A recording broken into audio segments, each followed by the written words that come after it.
Okay. How did you do it back in the old days? I don't know.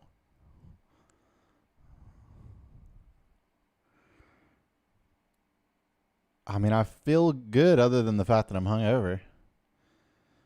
Let's do a capture on the old cam crop plus move it. Move it where? Exactly.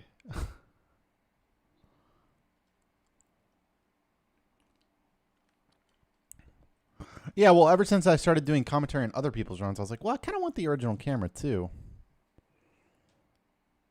I did. You can check my Snapchat story before it goes away.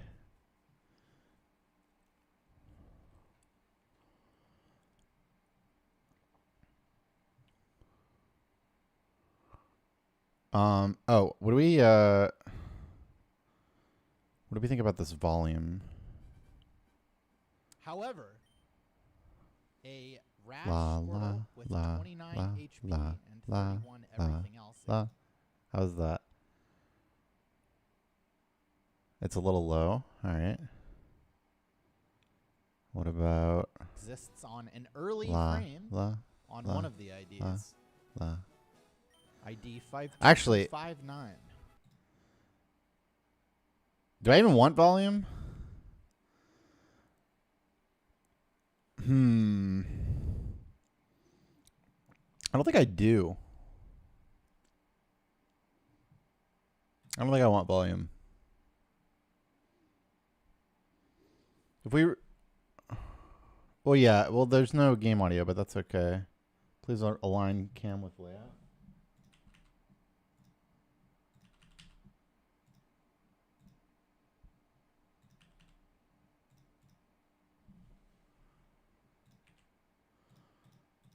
Like that.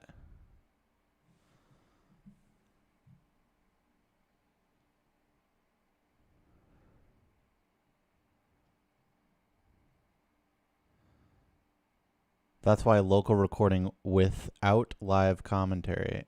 Oh. I mean, yeah. I would like to have like a separate local recording going that's like no alerts, only game sound, ideally. Music in the background. We'll add that in post.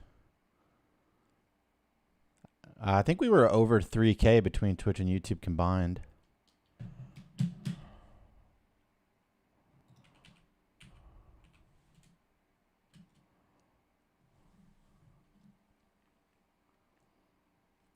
Yo, thanks, Razgriz. I appreciate it. I do have alerts off for the commentary, by the way. What subs am I at? Good question. 1,574.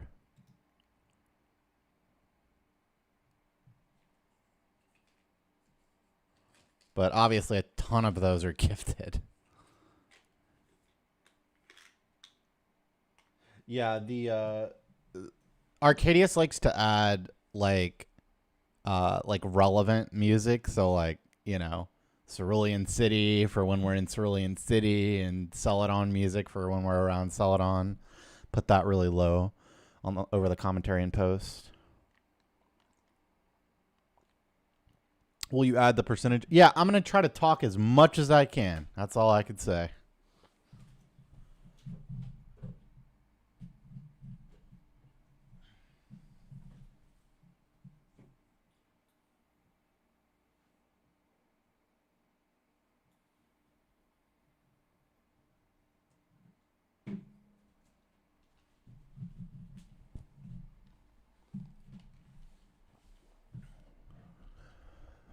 It is going to take a while.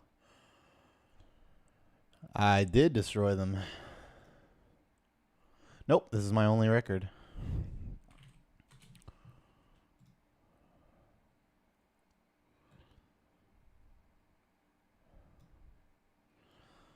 Yep, and it'll probably take even longer than that, which means we should get going so that I'm not late for my little sister's graduation. This actually worked out great because I was going to have to do some funky, I can't stream that long today shit.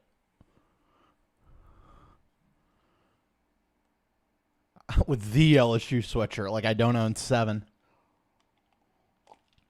The most I've held at once is 4.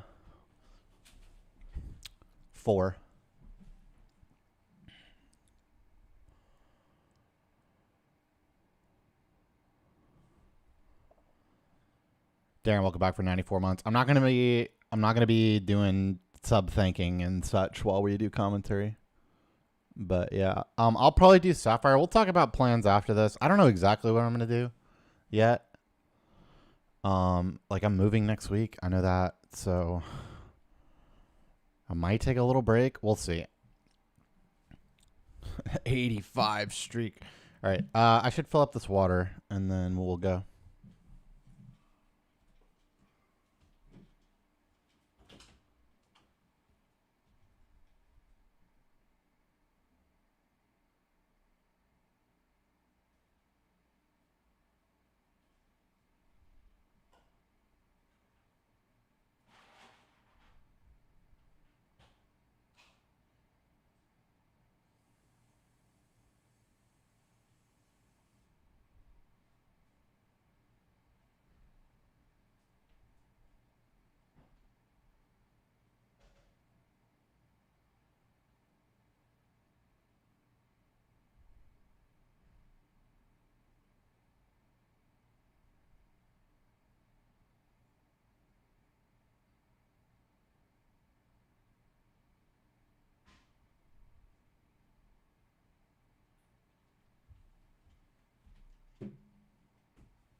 Yeah, I need to open the Squirtle program as well.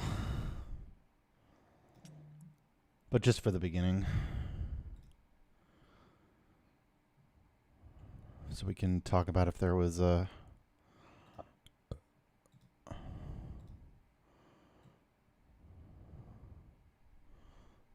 play to be made.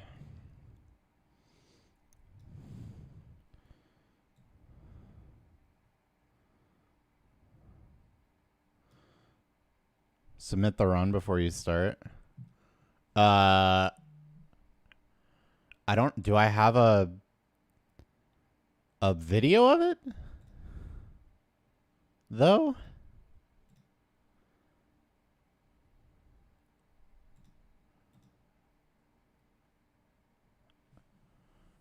There's a Twitch highlight, but it's not on YouTube yet.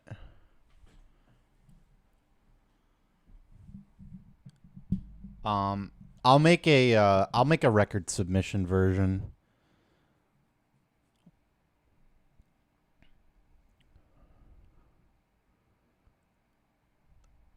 But yeah, I don't need to do that right now.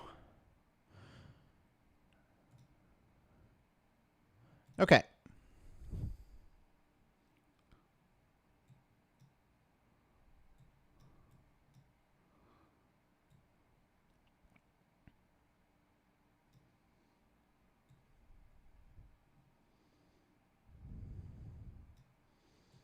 Yeah, hopefully Pokeguy doesn't beat us to the punch, right?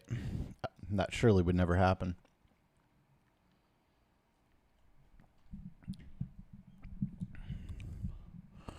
Okay.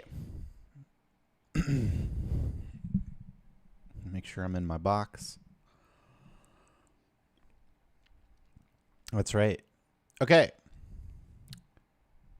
We start here. Hello, YouTube, and welcome to the commentary version of the new Fire Red Round 2 world record. If you want to learn more about the run, or you like the sound of my voice, you prefer this kind of video, I think this is going to be a good one. So let's get right into it. This is probably the correct attempt. If it's not, then I will know quickly. 9310 it is. Okay, nice. The Squirtle thing in the overlay is just for the beginning so we can see which Squirtles there were and talk about if there was any decision to be made about which Squirtle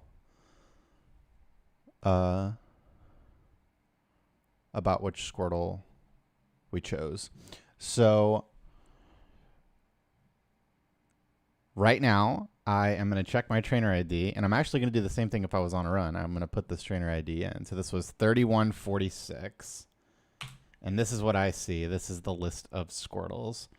So we see this Squirtle on 4647 and this Squirtle on 5352. Now, I wind up going for this Squirtle of the two, and looking at it, it's actually kind of close. This one is 12 seconds slower, but it has special defense breakpoint, special attack breakpoint. This attack doesn't matter. It's like the same. But I just really hate running HP this low. So I went with the 10 HP. Honestly, you could have gone with either here. I think these were roughly as good, but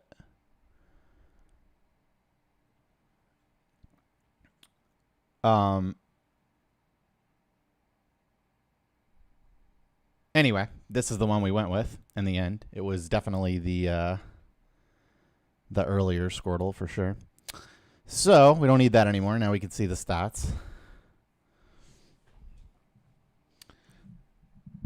And context for this, I had already said it was my last run for the day on the previous run and died to YOLOing Rock Tomb on Brock. And I was like, okay, fine, I'll do one more try. But I was literally ending the stream if I didn't hit this Squirtle. Like, I wasn't even doing, like, more Squirtle attempts. I was done if this wasn't it. Got a little crit there. And I can actually tell that this is the correct Squirtle because it has 19 HP and because I'm taking 2 damage from Bulbasaur's Tackle. Both of those things were pretty indicative that this was the correct Squirtle. There was nothing near it that it could have been other than that. So then we check stats at level 6. We actually see them when we level up. And so now we're like, all right, I got to do one more.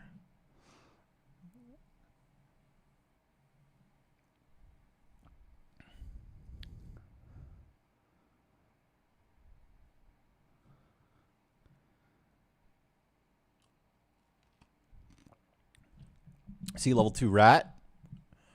And actually 2-shot it, which is not that common, even with good attack.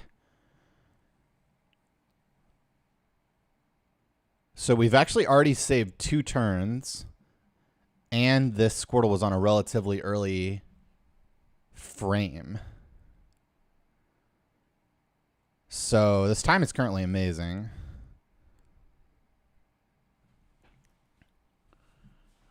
And then we see level 3 bird. I probably would have opted to not kill this if I didn't have 21 attack IV. But 21 attack IV is exactly the IV where you get +2 or 12 attack at level 6. So I actually did opt to kill it. And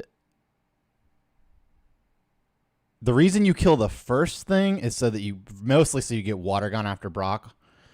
You won't get level 13 or Water Gun after Brock if you don't kill one thing. And then once you kill one thing, killing the second thing gets you Bubble for the forest, which any percent already kind of likes to do. Sometimes in certain situations because it really helps with the Weedle guy fight. But in round 2, it helps a lot with weakening wild bugs to catch them. And it lets you weaken Pikachu in the forest because, first of all, Tackle does no damage to it. But even if it did, it has the ability Static. And if you get paralyzed, you're fucked. So getting Bubble is something that you do pretty much every run in round 2. Yeah, I mean, I have, I'm reading current chat, but I'm just not responding to it that much. If there's good questions or anything, I'll try to answer them.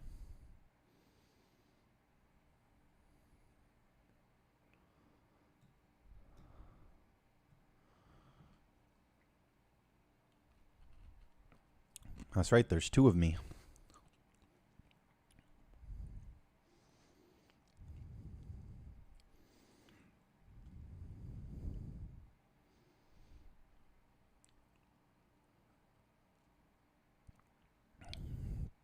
Oh, you can tell which one's real.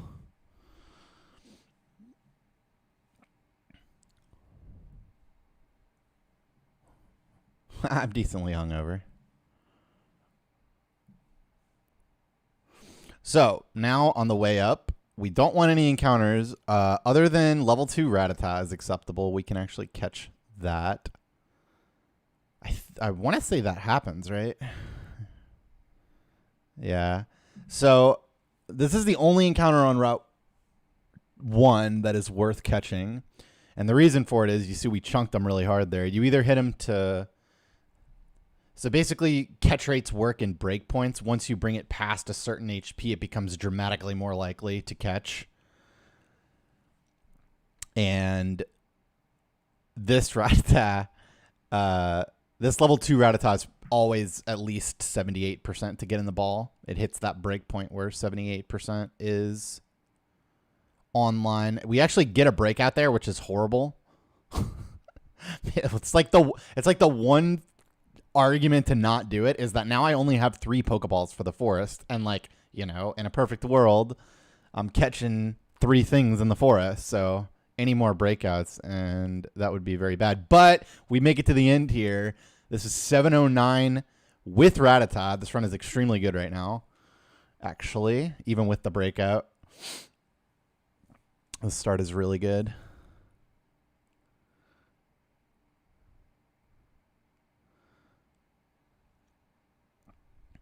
I mean, yeah, if you're watching this and you don't know about the 60 catches, that's a thing, I suppose. But yeah, in order to battle the beefed up Gen 2 Pokemon included leveled up version of the Elite Four, you have to unlock the National Dex. In order to unlock the National Dex, you have to do a bunch of side quests post-game on the islands. And in order to do those side quests, I think I did that in the wrong order. But anyway, you need to catch 60 unique Pokemon. And so that's why we got to catch so much. And you'll see at the bottom, the orange marked pokes are pokes that I have. The blue marked pokes are pokes that I'm going to get for sure. And there's one more color, which is like light blue or translucent blue or something. And that means I'm going to rare candy that Pokemon to evolve it later.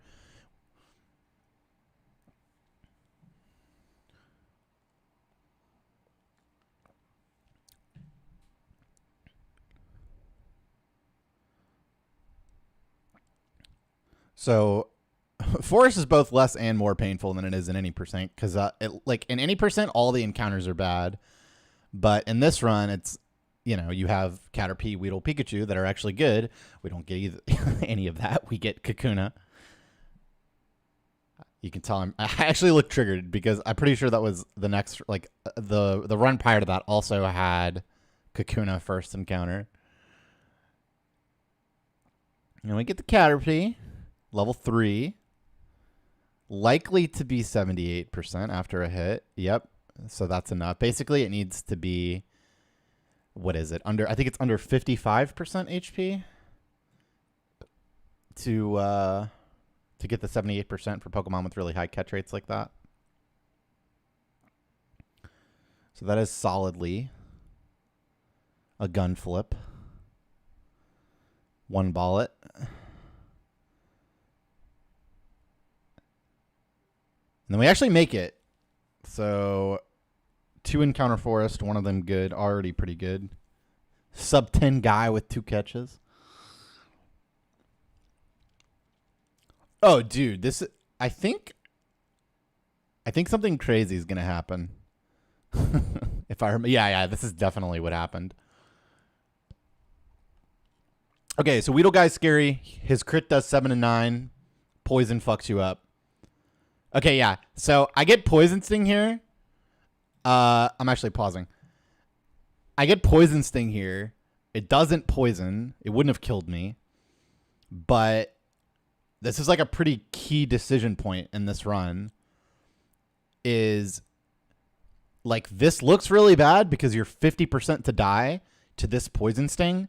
but you just have to risk it because the alternative is you heal to full and now you never get torrent and you lose a minute or something. Like literally like a minute you'll lose because you heal here. So yes, this time is fire. Good catches so far, etc. But it doesn't matter how good the run is. You have to bubble in here, and we do, and we get the string shot. The run was 50% to die right here, and the stream would have ended for the day. It would have just been another day. So now our HP is perfect from here. I actually, even if I got poisoned and let my HP drop down, I feel like I'm making all these hand motions, but no one can see them. It's annoying. I want to make this box slightly bigger. I'm doing like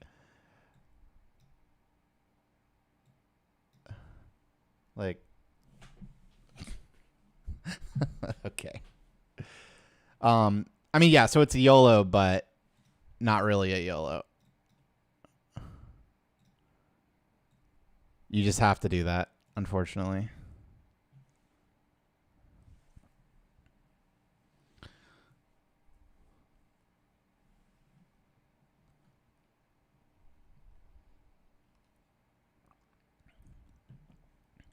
I'll probably do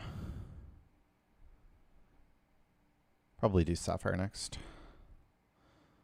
So that Geodude, you need to be in Torrent or it doesn't die.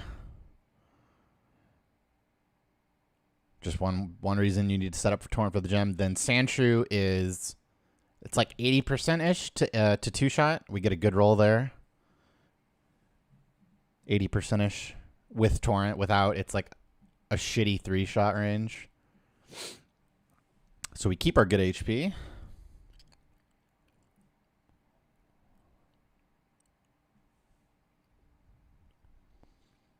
We see Math Genius say, I'm attached. He was attached before Brock. That's funny. I kind of want this to be...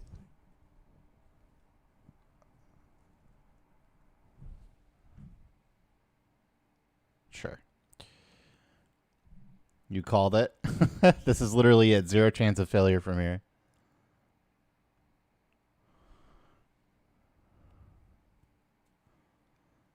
It's good. I could. But it's fine. I think it looks okay like this. Other than the fact that I cut off too much from the top. Okay, we kill the Geodude. We withdraw on Onyx. This is to intentionally take more damage to keep Torrent for the coming level ups. We get 2 bind misses. So I'm just tackling to stall while also increasing the chance that the bubble kills. We get tackle on this turn. That's actually bad. Or actually it didn't matter. I was taking 3 from bind either way. The important thing was to get tackle on turn 2 there because having 5 HP here lets me have Torrent all the way until level 15 instead of just level 14. And it's just Torrent for additional levels. So you save, what is it, like 1.5 turns because the Caterpie's a range.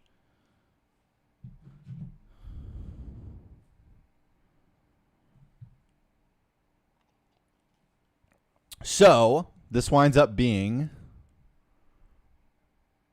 Brock Talks Forever. 13:54 with 2 catches. So I am 1 minute and 3 seconds ahead of record, like straight up. He had 2 bugs instead of bug plus rat, but those are honestly worth about the same. It does force me to have to come back to Pewter later in the run to get Weedle. But as far as pace goes, we're legitimately a minute ahead of record. Now, Brock is one of his weaker splits, for sure. But, yeah. So we do a buy here. I believe I'm going to do 3-4-2-2, right? Yeah. So I do a lot of different like combinations of Pokeball, Potion, Antidote, Paralyze Heal. And on this run, I had already used 3 balls, and I still had my Antidote. So I will sometimes only buy 2 balls there because I need to buy more Antidotes. I actually lost my previous run before this one because I ran out of antidotes. And I also like to go high on the potions because having 6 potions, or even 5, but really 6, makes it a lot more likely that you'll be able to skip Cerulean Center if you want to.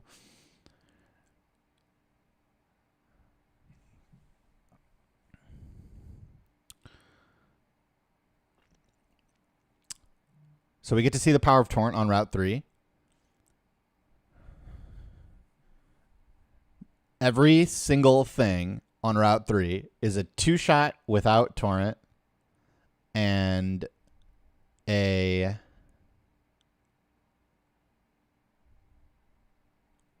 one-shot with Torrent.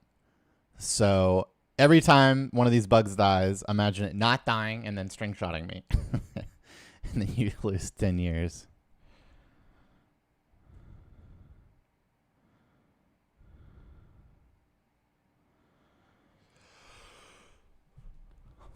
We didn't hit the last at the top. Definitely did that on one of my runs.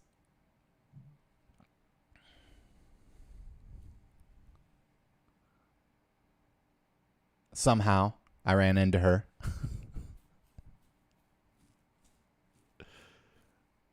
But yeah, with Torrent, this route is pretty trivial. If you don't have Torrent, you have to stall on some combination of the bugs to get the Torrent.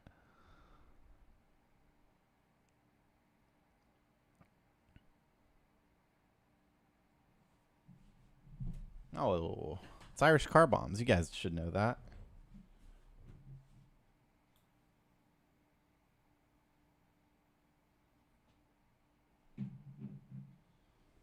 Of course I did. It's like it hadn't even been 3 years since I did it.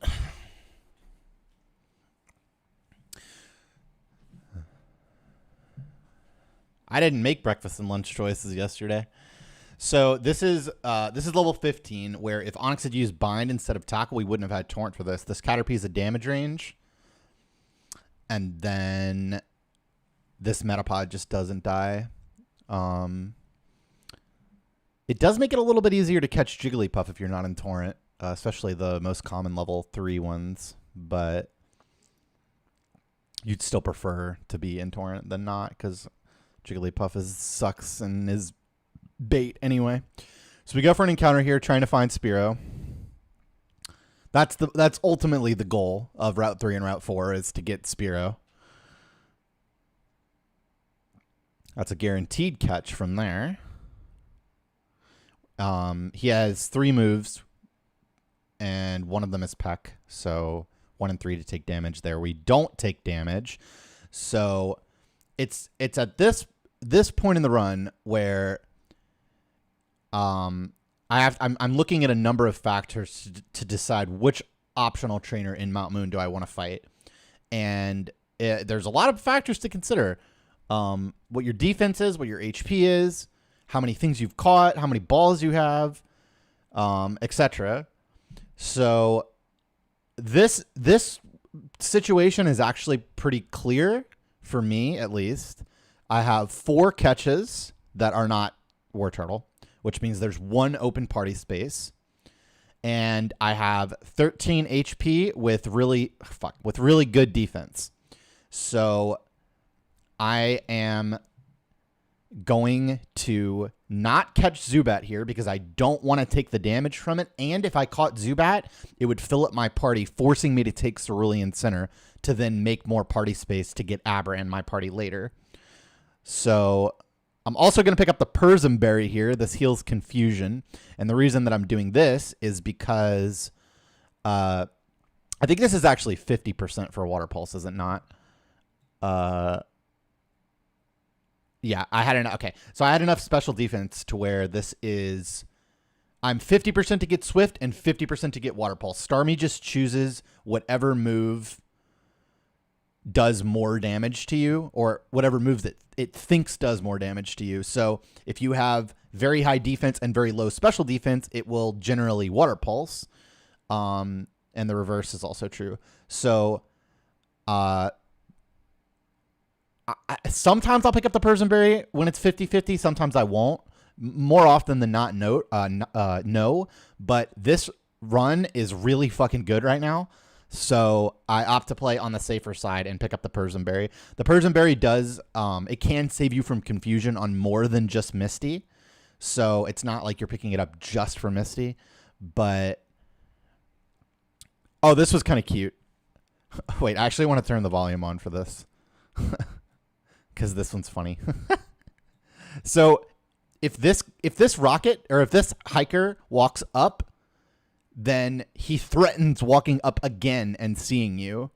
So listen to my voice. I think this is what Persian Berry because I'm 50% to get. Water Pulse.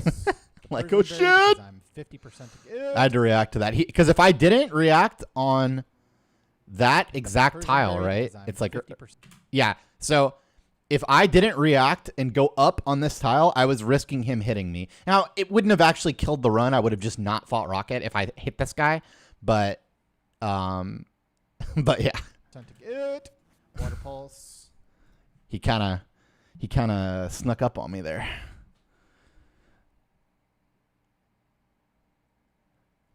So we run up to that guy, force him to look left, then walk to him and talk to him to interact with him faster than letting him see you and walk to you from the top. So fighting this guy is good in the sense that this Rattata outspeeds you and it has 3 damaging moves, and we want to take damage here. It's risky in the sense that it's a 10 and 16 damage range with Water Gun in Torrent, and he has Hyper Fang, which can A, flinch you, and B, does on this defense 11 to 13 damage, 1 in 16 to do the highest roll of 13 damage. We get Tail Whip here and miss the range. So now I'm dead to Hyper Fang. I'm just dead to Hyper Fang. I'm also dead to like Quick Attack crit and stuff. But we still want to get like Quick Attack or Tackle Heal to take the damage. We get Tail Whip again. We're not dead, which is great, but Tail Whip is pretty fucking troll for doing Rocket, if you ask me. Because now we have no Torrent for the next fight. Or the one after, if we continue to not take damage.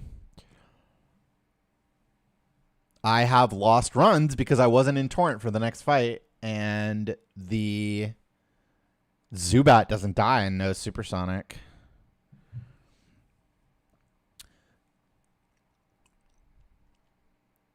So I guess you might be wondering why we fight an optional trainer in Mount Moon. Well, we get War Turtle early for the coming fights, which suck. Both of those fights suck. And it's really important to set up level 20 for Misty, 19 to get the move Bite to fight Misty with, and 20 to drastically improve the damage ranges such that the fight is pretty clean. So it's necessary / faster to fight one of several optional trainers in Mount Moon. And this run we went for which should be the fastest one and also technically the riskiest, but it was definitely the correct move here. So we don't get Quick Attack from this rat to set up the Torrent. Unlucky. We get Hyper Fang, 2 of 9, and then we don't get Quick Attack. I wouldn't have died to Quick Attack, but it would have set up a really awkward situation. So in the end, we lost. Well, we missed the range on the rat, so we lost a turn, and then we didn't one-shot that rat, but it actually wound up being pretty fine. Sometimes you can get level 17 right after that fight if you've gotten more experience than I have, but this run I didn't. If I did get level 17 there, I would have candied early, done the fight, leveled to 19, and then candied after the fight. This fight has a lot of benefits for being level 18. Or for being level 18. But not this run.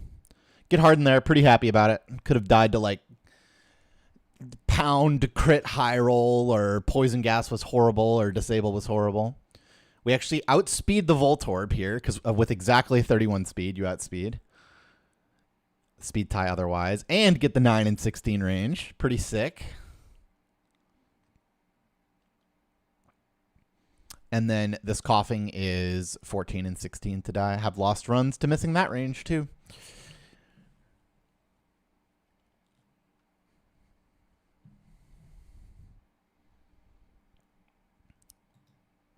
Pretty clean, all things considered.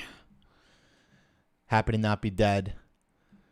Happy to have Spearow in my party. I've lost so many runs to then. If you don't have Spearow, you have to go to Route 4 here, and it's 35% to encounter Spearow. You get a couple chances at it because you can catch Rat, Ekans, etc. while you're there. But you ultimately must have Spearow when you enter Cerulean Center because you need to trade Spearow for Farfetch to get an extra mon that you can't get anywhere else. But also,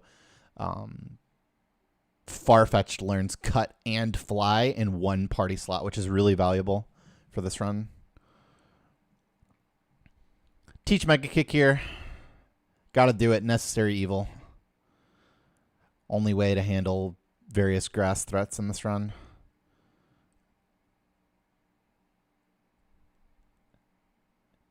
And I actually got this question the other day, like, well, you go out of your way to pick up this rare candy. It must be pretty important. Well, it's not that far out of the way. But yes, it is very important to get this rare candy. You have to be level 20 for Misty.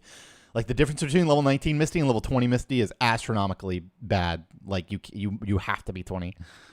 So this is the center that we would have to walk in if I caught Zubat. We'd go in, deposit War Turtle, retake it back in the party to heal it, and deposit a couple of Pokemon to make room for Abra, Eevee, mostly Abra, but we have exactly enough party space for that Abra in the last slot, so we don't actually have to take the center.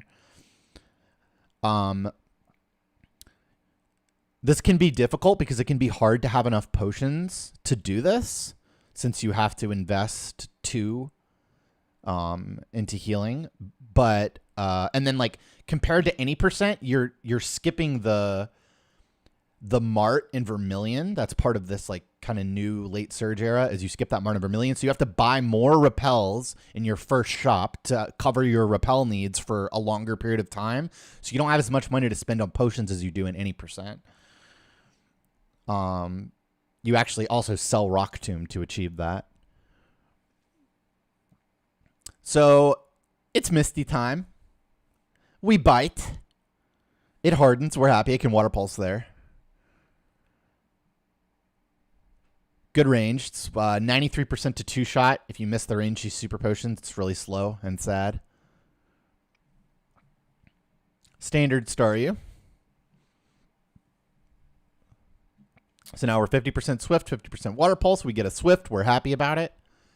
Bite to... Okay, so this is green bar. So sometimes you get a good enough roll here that you can just go ahead and bite on turn 2, which is sick. 41% for bite to kill. But this roll is definitely bad. You can tell by the fact that the HP bar is green, so we have to tackle before biting here. Get a Water Pulse, and it confuses. And it confuses. And the Persian Berry Redemption arc. So many times we picked it up and it didn't get procced, but this run it did.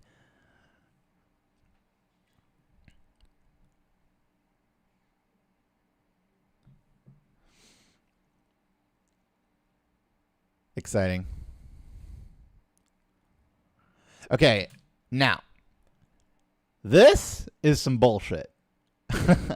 This exact HP is very annoying. So I'm in Torrent, which means that Pidgeotto is 1 in 4 to die to Water Pulse, but my special defense is 16, which means that Vine Whip is doing 17 to 20 from Bulbasaur. If I had 21 special defense, then it would be doing 15 to 18 instead, and I could actually go in the fight at this HP and risk this. But instead, I'm pretty much forced to potion before the fight here. And what's annoying about that is that I am still going to be over half HP after taking 1 instance of Pidgeotto damage, which means that I'm still more likely than usual to see Leech Seed from Bulbasaur, which is really, really bad.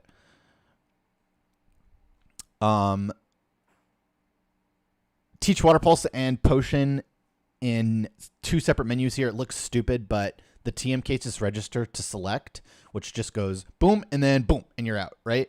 Well, if you try to go into the TM case from the menu, it's like a menu within a menu, and then you got to come out of the menu within the menu, and then leave the menu of the menu of the menu.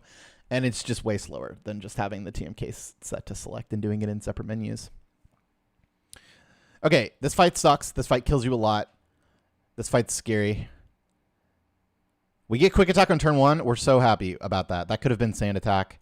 We really want quick attack here because we don't want to be over half HP. We've been put in this situation. That's exactly what I said, where I took 1 hit from Pidgeotto. I'm still over half HP.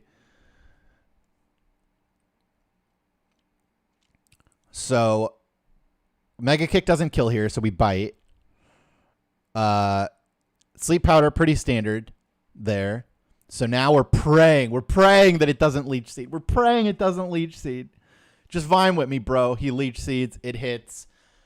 We're in a bad spot here. So this is a huge decision point. We have quite good attack at 21. I don't know exactly what this range is. Someone can, can try to estimate this. It maybe 50% or something to kill from here. I'm honestly just kind of over it at this point. Like, I do not, at this point in the day, it's like 5 hours into the stream, I am not trying to play out a garbage run. So I just opt to kick in here. This is definitely a damage range, and I don't know how likely this was to kill exactly. Probably not, like, incredibly likely. But I'm just like, yep, got to do it. And we actually get the kill, which, like, that decision just saved like 45 seconds over what I would have had to do to play that safely, which was like switch out, come back in, bite again, probably 6 and 16. Yeah, see, that's rough, but what are you gonna do? Get quick attack here. I'm dead to crit. And now we have a couple of risks to take, but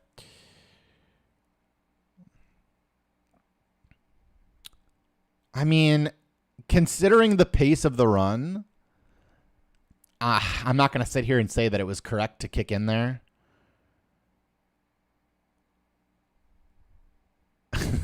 It is a nice message from him. How can you walk comfortably with such big balls, says chat.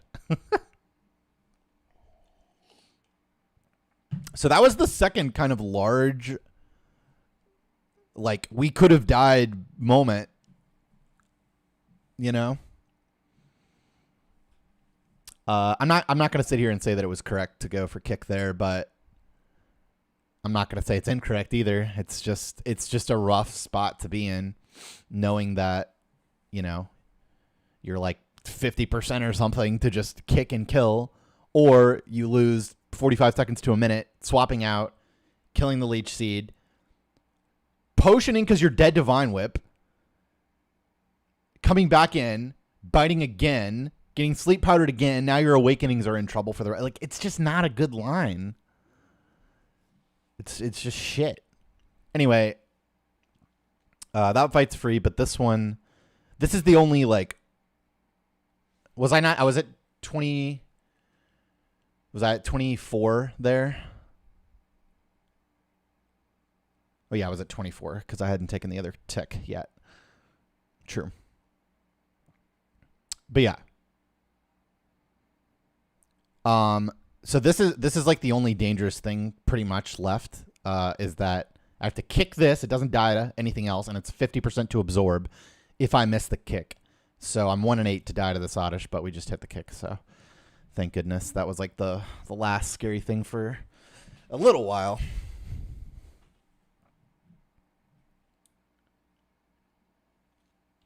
I love European Degenerate.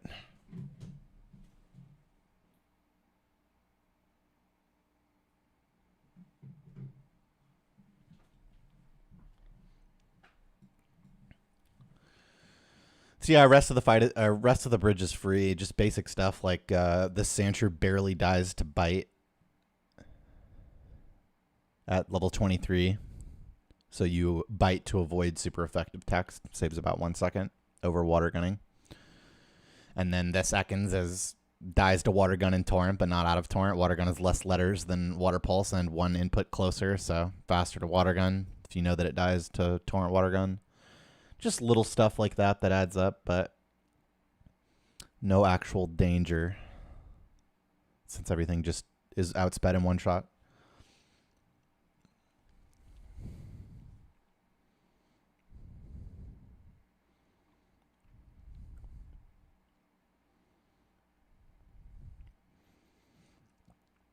This run definitely had last run of the day vibes.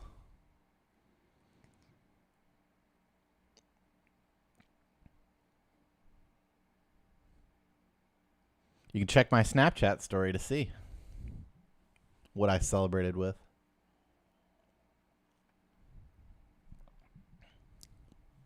For the next several hours, anyway.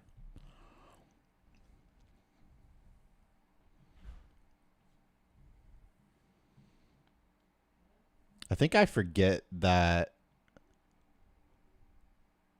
I think I like tried a water gun twice this run or something because when you don't Cerulean Center, you wind up running out of water guns eventually. So you have to start pulsing even when you would have otherwise water gunned.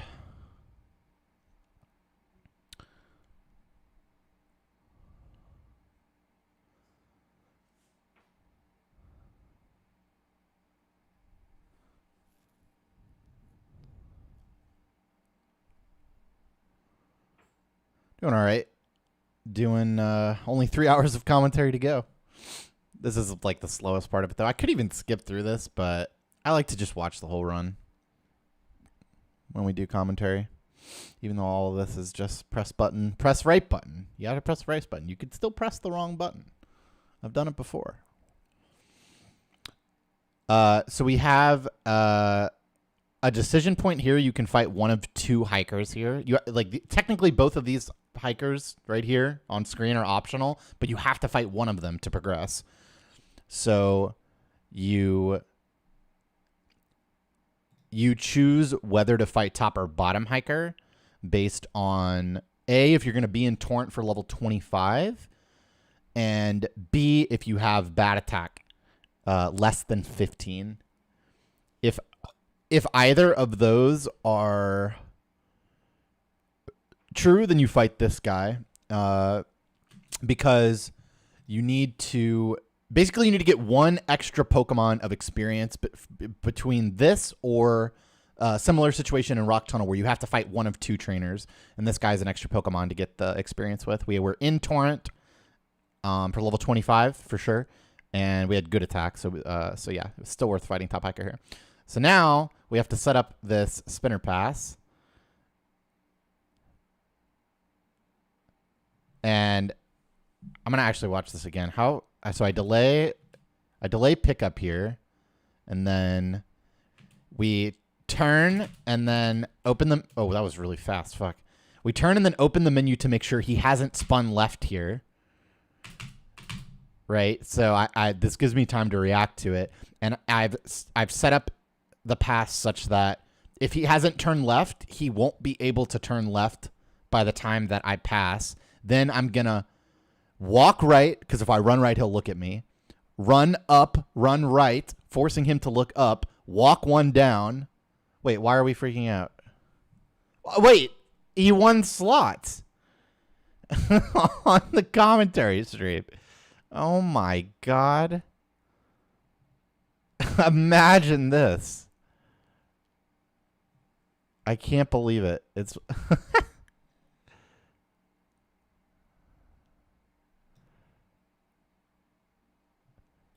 /VIP Perpy Lantern. Hopefully I did that right. Wait, what? He's won twice?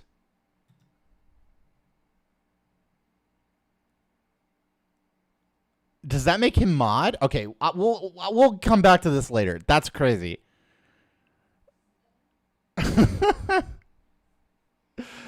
Like doing the pass. There's the pass. We'll do the whole thing again. Delay picking up the item so I don't pick it up frame perfectly. Sets up this frame. Boom, boom, boom, boom, boom, boom, boom, boom, boom, and then we win.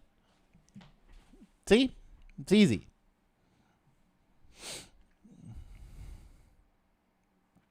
Just do that.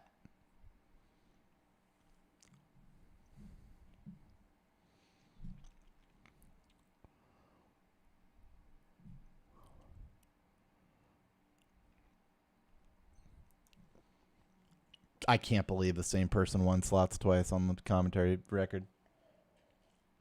Commentary video. Commentary record video. The record commentary video. Insane.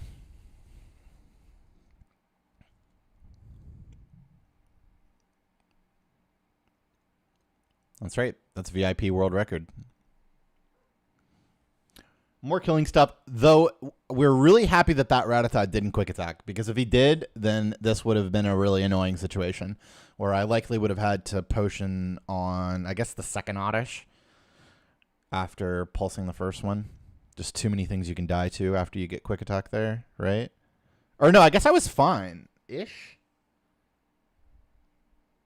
No, yeah, actually, I guess it wasn't a heal, just barely. Oh, right. The Rattata's only doing 3, so we still would have been at 10. Even if it did 5, we wouldn't have had to heal, though, because we still tank Raticate from there. So, yeah. Quick attack was still not preferable, but I'm feeling nice and safe right now. 13 and 16 range on Oddish here. This is why the decision point of fighting that guy with 2 Pokemon to get Torrent for level 25. Like, having Torrent for 25, this is why. So you can Water Pulse this Oddish for the 13 and 16 range. More likely to kill than Mega Kick. Saves a Mega Kick. This Oddish, I don't know how it works out, whether the first one's minus Special D or whatever, but this one has a lot more special defense, so you actually have to kick this one because it's only 41% to die to Water Pulse. We miss the kick, but get Sweet Scent. Thank God that wasn't absorbed. Actually, totally fine with missing the kick as long as it's not absorbed there.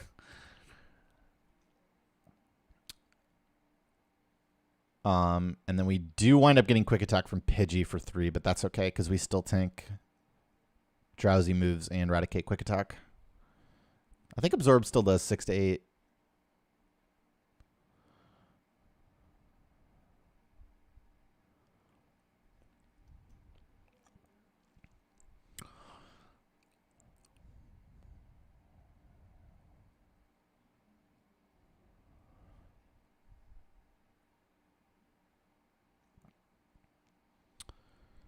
So this is a split where we definitely traditionally saved a good bit of time on world record. This wasn't even that insane, actually.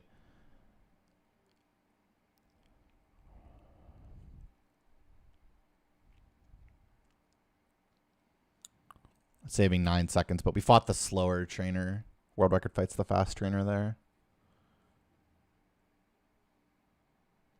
The bottom hiker that only has 1 Pokemon rather than the top hiker.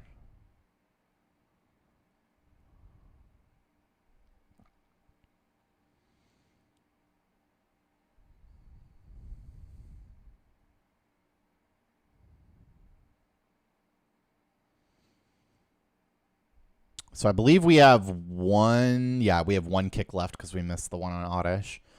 And Drowsy is 3 and 16 to die to Torrent Water Pulse, I think. So it is very important that we hit the Mega Kick here, because if not, we got problems. We got Hypnosis, we got Confusion, Confuse, we got Dead to Crit.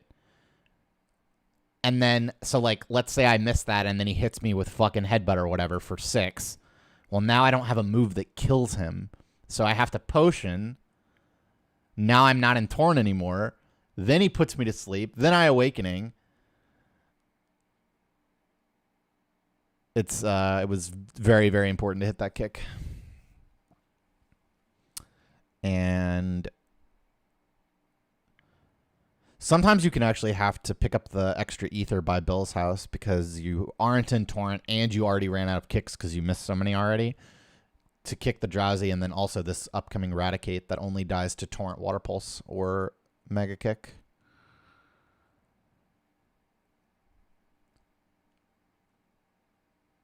I guess it's a good time to mention after walking through that grass that the first 6 steps that you take on a new route are only 1% to produce an encounter each. So we actually took exactly 6 steps through the grass while still dodging the trainer there. We'll do the same thing on the way up. Was dead to critical Quick Attack there, 1 in 64, but, you know, When would that ever happen? I have actually died to that multiple times, but you know.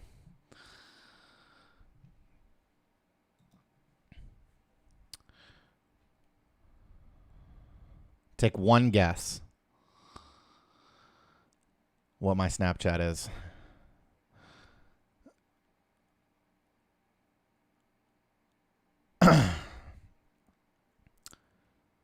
All right.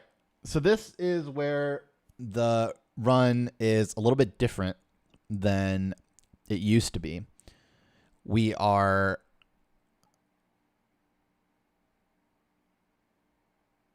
planning on not fighting Surge right here on our first trip to Vermilion. So we actually take the boat heal before arrival and don't use the rare candy prior to this fight, instead of boat healing after the fight and rare candying after the fight for Surge. So we lead with Bite. We're at full HP, which means this guy loves to sand attack, which is the downside of this strat. I've gotten so much fucking sand attack. Could have switched to Rat here, but it doesn't really matter. I'm just used to switching to Spearow because now I'm going to trade Spearow for Farfetch'd and basically revive it for free, increasing the number of swaps I have later, but wasn't a big deal. Probably could have just done Rattata there. Water Pulse, because that's a damage range with Bite. And then this is also a different strat. We're going to lead Mega Kick here for two reasons. One, to judge the damage that it does to see if we can Bite. This is clearly in Overgrow, which is Ivysaur Torrent. And, I mean, just looking at it, it definitely is dead to Bite. And so that's one benefit of having good attack like we have right here. And then the other reason is that we actually, I know it's weird because we just healed to full, but we actually want to take damage here. Really, we'd like to end this fight in Torn if we can, but it's just important to take like a chunk of damage because if you leave this fight at full HP, you can have big problems later. So we actually get the Overgrow Vine Whip right away and don't have to go through the Sleep Powder bullshit. So we got Sand Attack, but we also got Vine Whip right away. So pretty okay with that, actually. And then this Raticate actually does die to Mega Kick, but setting up taking more damage as well as saving a Mega Kick, I think it's worth Water Gunning rather than just trying to kill it with Mega Kick. Kind of a twofer there. Pretty close, honestly, to lose a turn just to take damage and save a Mega Kick, but I think it's the more consistent play.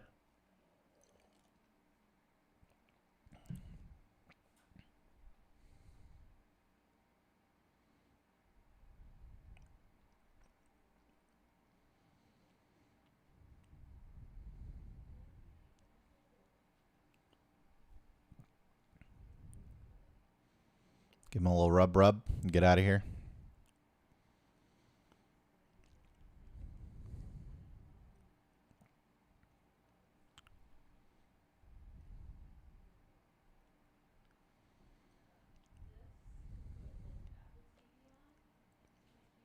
I think we all could.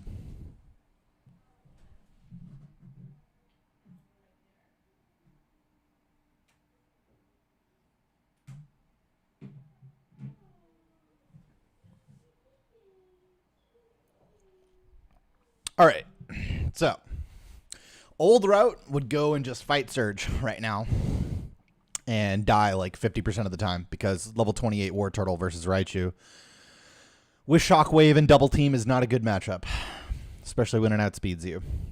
So since I last ran this game, the delay Surge route saw some improvements such as skipping the Mart and some optimizations that it was decided pretty unanimously among top runners that taking some time loss off of your top end, like top end being Surge goes really well, and you don't delay it, get some extra XP for the upcoming sections.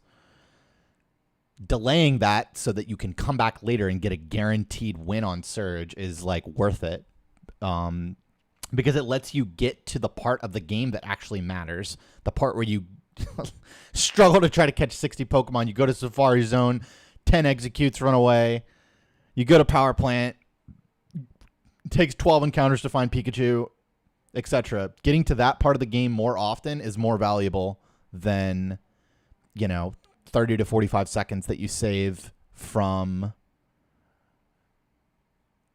not delaying Surge.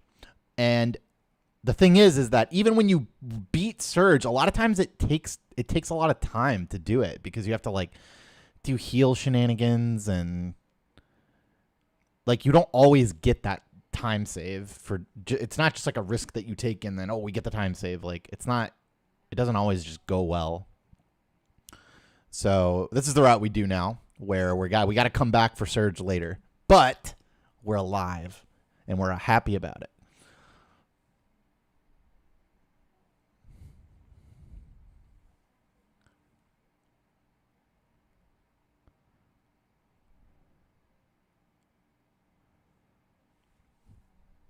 No, I wouldn't say that record is more likely to need Pika.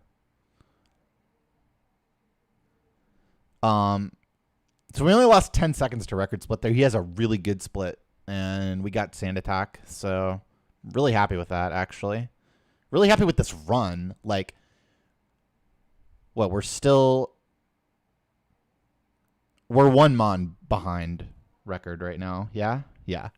We had 6 at Misty. Haven't marked Farfetch'd yet, but so we're still solidly a minute ahead of record here, easily, which is fantastic.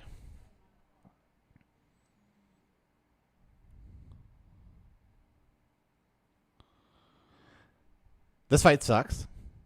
Really bad.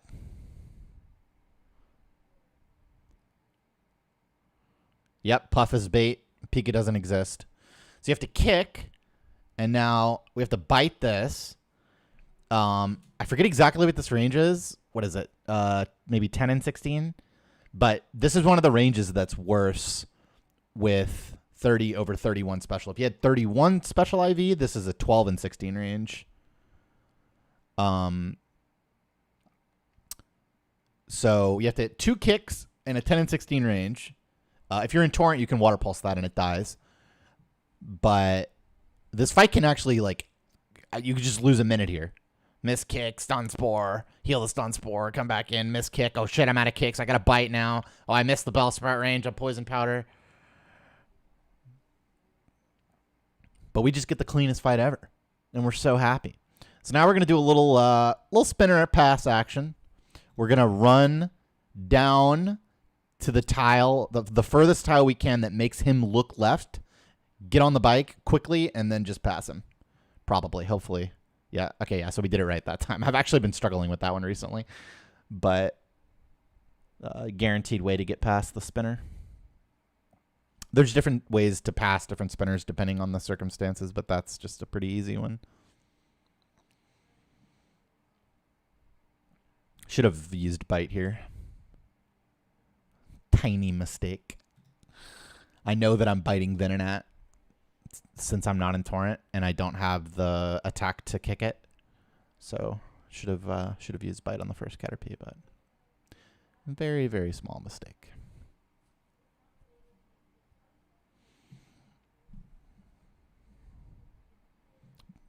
Because it's less letters, by the way. That's why. Each printed letter is 1 frame, so using a move with a longer name is slower. Lower a candy action.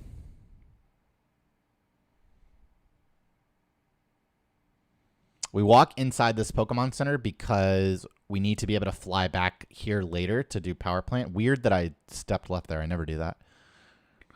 I never mistime that get on the bike. And yeah, that Pokemon Center is not linked to a city, so you actually have to walk inside to be able to fly there later.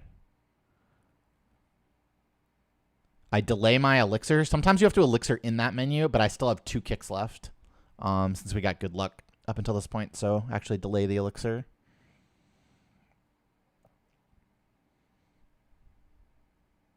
And we're at this HP where it's just outside of Torrent. You'd like to be in the highest possible Torrent at level 28.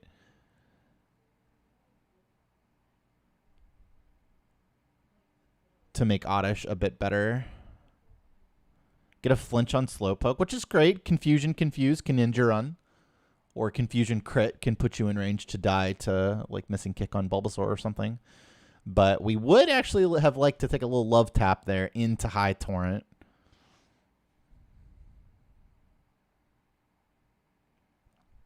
And that neither Slowpoke ever dies on this route. The other one there, damage ranges unlikely, but still ranges. But yeah, on this route you can actually get Bite Disable and then like not do enough damage and have to Water Pulse instead of Water Gun. So we actually get Water Gun to 1 HP out of Torrent. 1 little HP. Quite annoying because that can make Oddish, the Martha Oddish here a lot worse. So this is this is honestly one of the most impacted fights by late surge.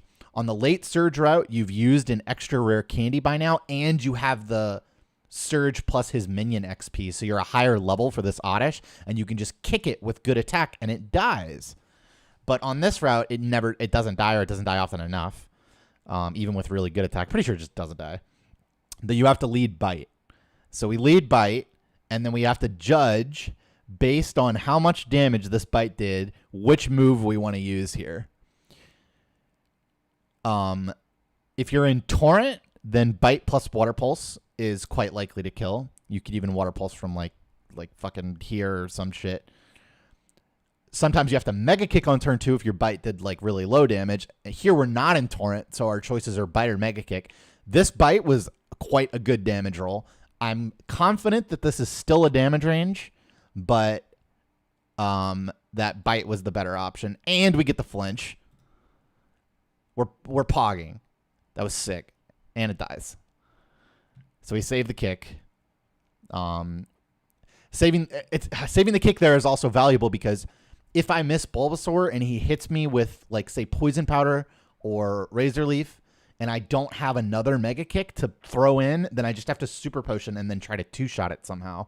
So really nice to have 2 kicks for the Bulbasaur, but we actually just hit.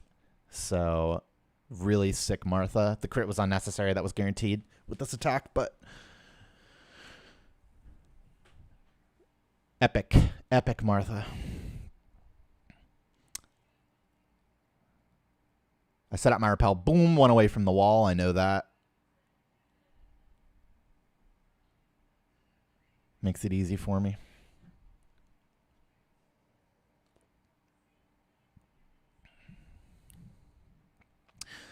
So this next point in the this next room basically, I can fight one of 2 trainers like we talked about earlier.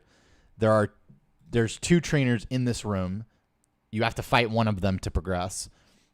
And I am going to fight the standard one that you do in any percent because I already fought the Pokemon or the trainer with an extra Pokemon to get the experience I needed earlier after Nugget Bridge.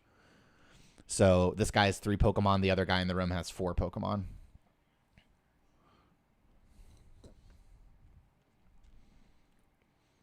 And then there's other like minor differences, right? Like on the any percent / early surge route, you can bite that Onix to save super effective text, but you're not a high enough level to do that on this route. But you know that's like super minor. This Geodude is actually a 15 and 16 range. I believe it doesn't know self-destruct yet, so it's not like the craziest thing, but it can be really annoying to miss that.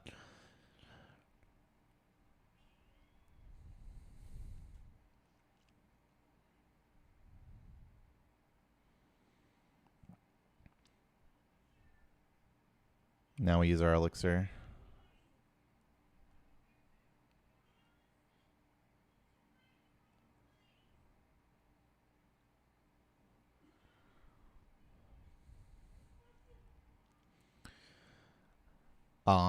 This Jigglypuff is a 14 and 16 range when you're not in Torrent like this. Happy to have gotten that one. The being just outside of Torrent is quite annoying, but, you know, run a better HP IV, bro. Maybe you'll get better Torrent. Not really, though, since you start out the section with a high max HP, I guess.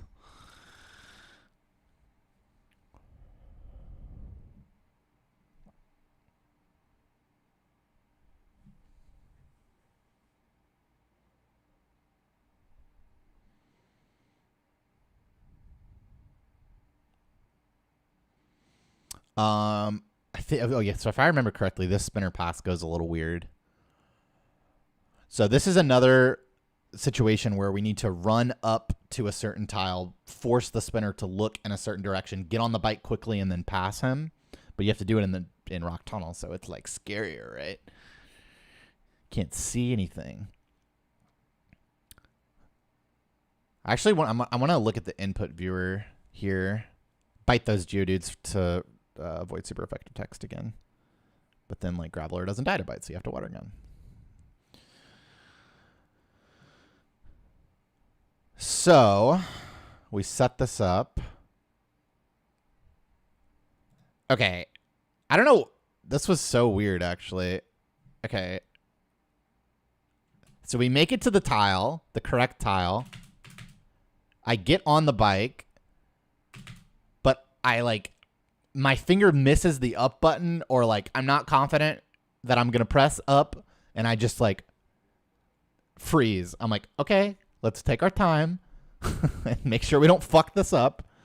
I know that the way that I do this pass is 2 tiles away from the spinner, so I then get off the bike, run 1 tile up. He forces him to look down. You can see he's looking down, and he was already looking down. And then you can pass from here. It's actually a less of a tight timing window to pass him on the bike here. Then I'll get back on the bike to pass him, and then get off the bike to reduce the audio lag transition between this and the next room. And then get back on the bike, dodge these, and boom, and boom. And then we're going to get back off the bike again so that I can set up getting on the bike to reduce the audio lag transition, exiting Rock Tunnel. It's a bunch of nerd shit, but it adds up. And this is the last Mega Kick that really matters anyway. It's technically there's one on Eradicate, but we're just like after a nice, long, hard day in Rock Tunnel, you just really want to hit this kick. You really just want to hit this one. And we do. And it feels so good. It feels so good to not get fucking stun spored, man.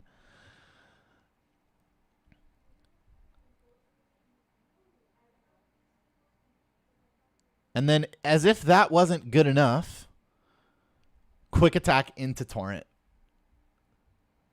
This is just beautiful. I want to cry. It depends on which one. This one saves like a pretty solid amount of time, like half a second, right?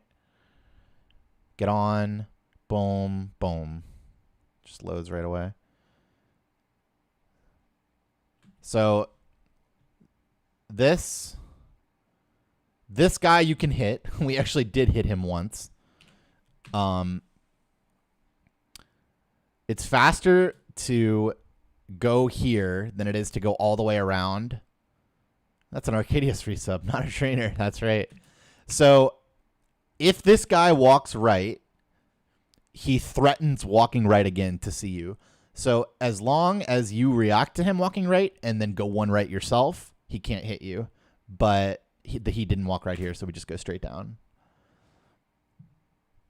We walk in the Pokemon Center here so that we can use Abra to teleport back here. Remember, Surge is the gym leader that lets you use Fly outside of battle.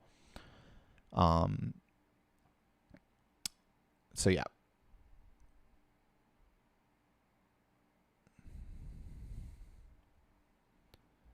Managing your teleport is very important. And that is why I need to make sure that there's room for Abra in my party, because now that I have set up that teleport to be at Lavender, I can't walk inside any Pokemon centers because that would overwrite the teleport waypoint. So like if I wanted to, for example, make room for Abra now, I wouldn't be able to do that without ruining the teleport. So that's why you need to have the party space for Abra. You would normally pick up the free Eevee here, but we do not have party space for it this run. So we're going to delay that until much later into the run. Again, so that we have room for Abra.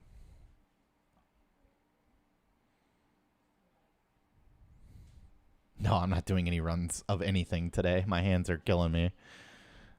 Put a lot into this. Yeah, I did the dismount after we just talked about it. Unlucky. I'm like super zoned out for this part. I find it easier to zone out for sections like that where you just got to remember a bunch of shit to do. Just let the muscle memory carry you, and if anything starts to feel weird, then you lock back in.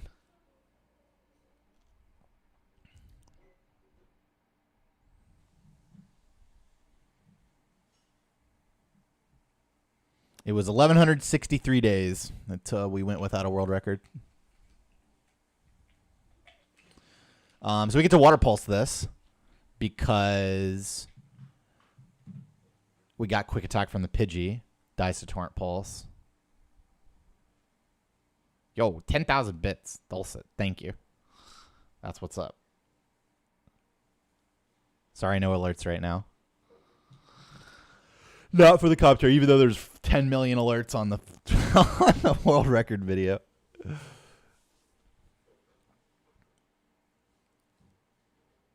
We don't want alerts on alerts.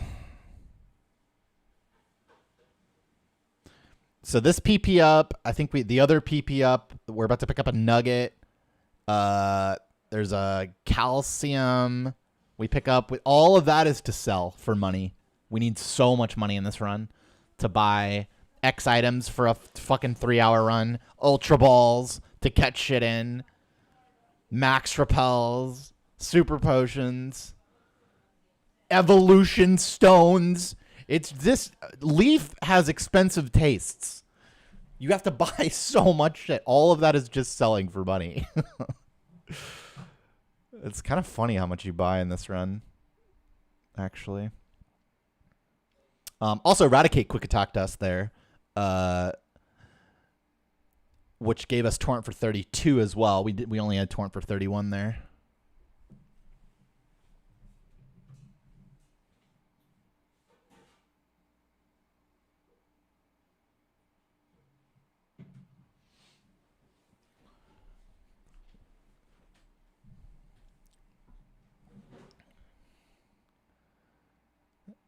Sub for life, huh?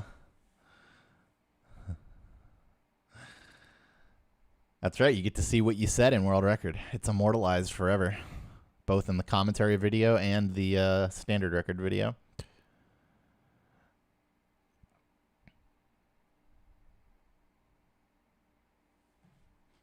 Probably Sapphire next, but we'll see. I haven't decided exactly what my plan is because I'm moving next week and such. We'll figure it out. The stream will go on. Calcium there for money. 14 of the last 15 streams peaked over 1K on Twitch. That's sick. I'm going with my uncle in New Orleans. He's actually here in Florida today for my sister's graduation, which I'm going to after this. Again, this worked out perfectly that I get to do commentary today, so I don't have to worry about, like, oh, I can't do any more attempts because I'm going to be late. Okay, so this is another downside of this early surge route is that these Ekans just, well, this one's a 15 and 16 range out of Torrent, but whatever. Call it, or she's high school. You have to be in Torrent to kill these Ekans. This one is like a 7 and 16 range, or maybe it's even worse with 30 special, and the other one is like 10 and 16. Those are probably both wrong, but it's around there. But in Torrent, they just die with Water Pulse, so very nice to be in Torrent here.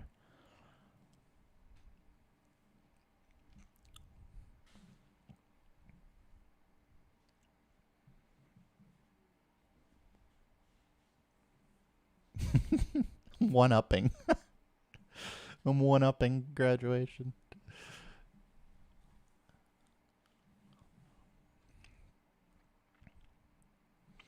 Same with the seconds, yeah. This is when I said Ekanses or whatever. This is the other one. No, not usually. So yeah, they just both die in Torrent. And this Arbok is a nice damage range to die in Torrent on the early Surge route where you have extra XP, but it never dies to Torrent Water Pulse here. So we lead Bite. Hoping to flinch here, actually. I think... Yeah, this was actually kind of a disaster, right? Because we get Glare. Yeah, we get Glare. So I've started healing off this paralysis in the fight because he now outspeeds you and can start bite flinching you, which is really annoying. And I don't mind getting Poison Sting poisoned here because that puts me into Torrent for Kangaskhan. But we get Bite and it does 9 damage. Now, this is very important because I'm looking, like I have a spreadsheet that tells me how much HP I'm going to have at every level with this HP IV and with the EVs that I've gained and such. And I can see that I needed 10 damage here to be in Torrent for Blastoise. So I'm now 1 HP out of Torrent for Blastoise, which is like the worst HP you could ever be. Because now Kangaskhan is threatening you pretty heavily. So I do something that I don't normally do here. Like normally I just go into the Kangaskhan fight and like what happens happens. But this run is so good here that I actually opt to potion in this menu, knowing that I have 3. I have plenty of potions for the rest of the run. This is a much safer HP, and I'm also likely to have wanted to potion for Lavender Rival that comes after this anyway. So I take a safe, but what I believe is definitely correct line here, having been 1 HP out of Torrent. The big difference is that Kangaskhan is a 3-shot with Water Pulse out of Torrent, and it's a 2-shot with 98% to 2-shot with Water Pulse in Torrent. Only scary thing was Mega Punch times 2. That's where you're wrong. And you will see exactly why.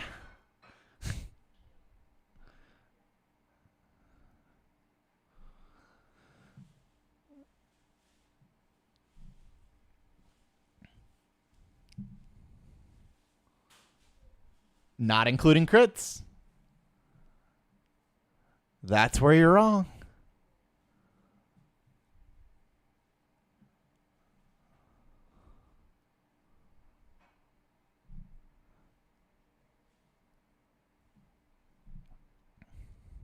Please observe this outcome.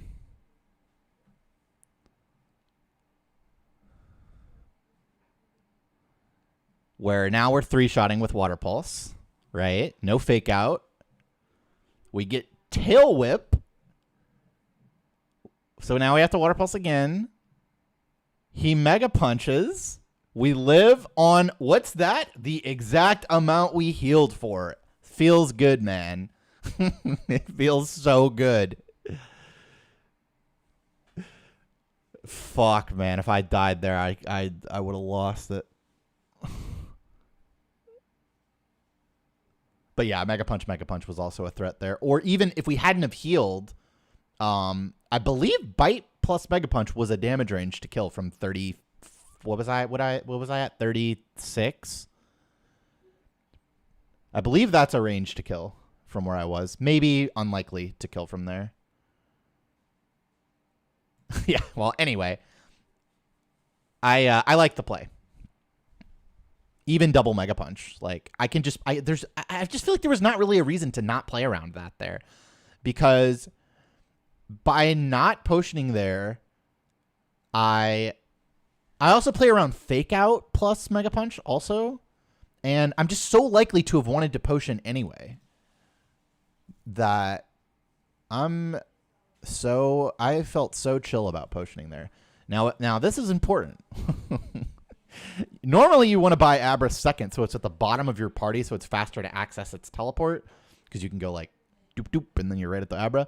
But if your party has 5 Pokemon in it, you need to buy Abra first before Clefairy. I actually killed a run buying Clefairy first one time, because then the Abra goes to the PC, and then you're fucked.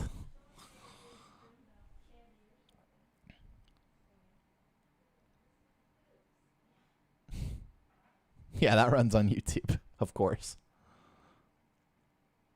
What made this run so good? Insane early game. I've been getting trolled by these freaking walking Pokemon.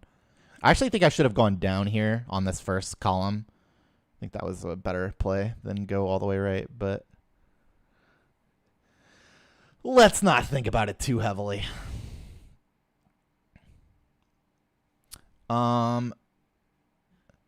Okay, so I have a little bit of extra money this run because I fought the high money trainer Rocket in Mount Moon. So I actually can buy one extra X item, either an X speed or an X special. And I opt to buy one extra X speed this run. I like having the extra speed for a couple of different situations. And this is our big shopping trip that we had to sell all that shit for. At what point did you start to think, okay, this might be a world record run? Bro, this run is literally insane right now. This run is so good. This is easy, like especially after the Snorlax split. This is the best run I've ever had at Snorlax for sure. Like this early game was super sick, actually.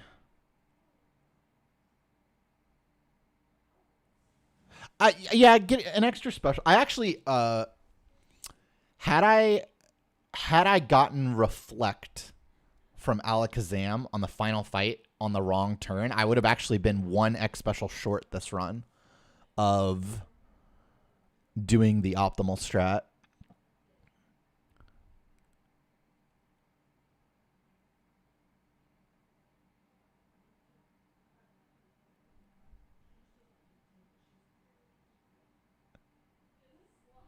So having the extra X special can also save you.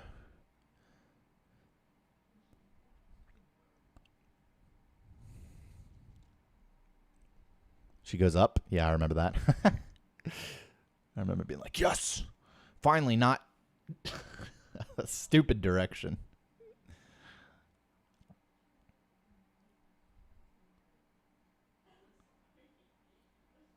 You're thinking about it wrong, Minjay. We're not going to worry about that, though. You already X speed there. So teleport back to Lavender, as we talked about.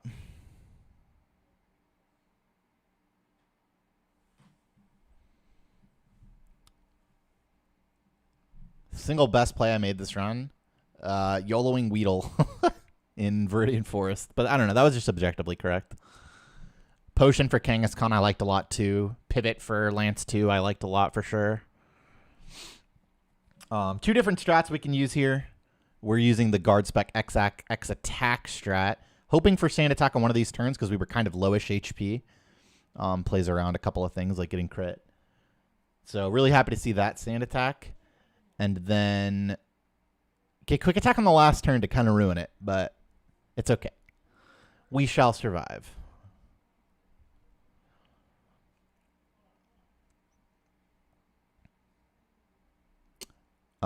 So these are 99% accurate Mega Kicks with an X accuracy. I have lost very good runs to missing the kick on either Ivysaur or Gyarados.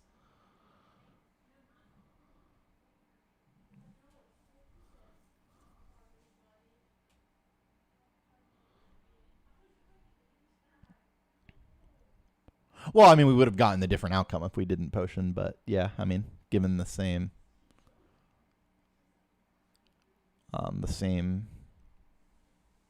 luck, we would have died.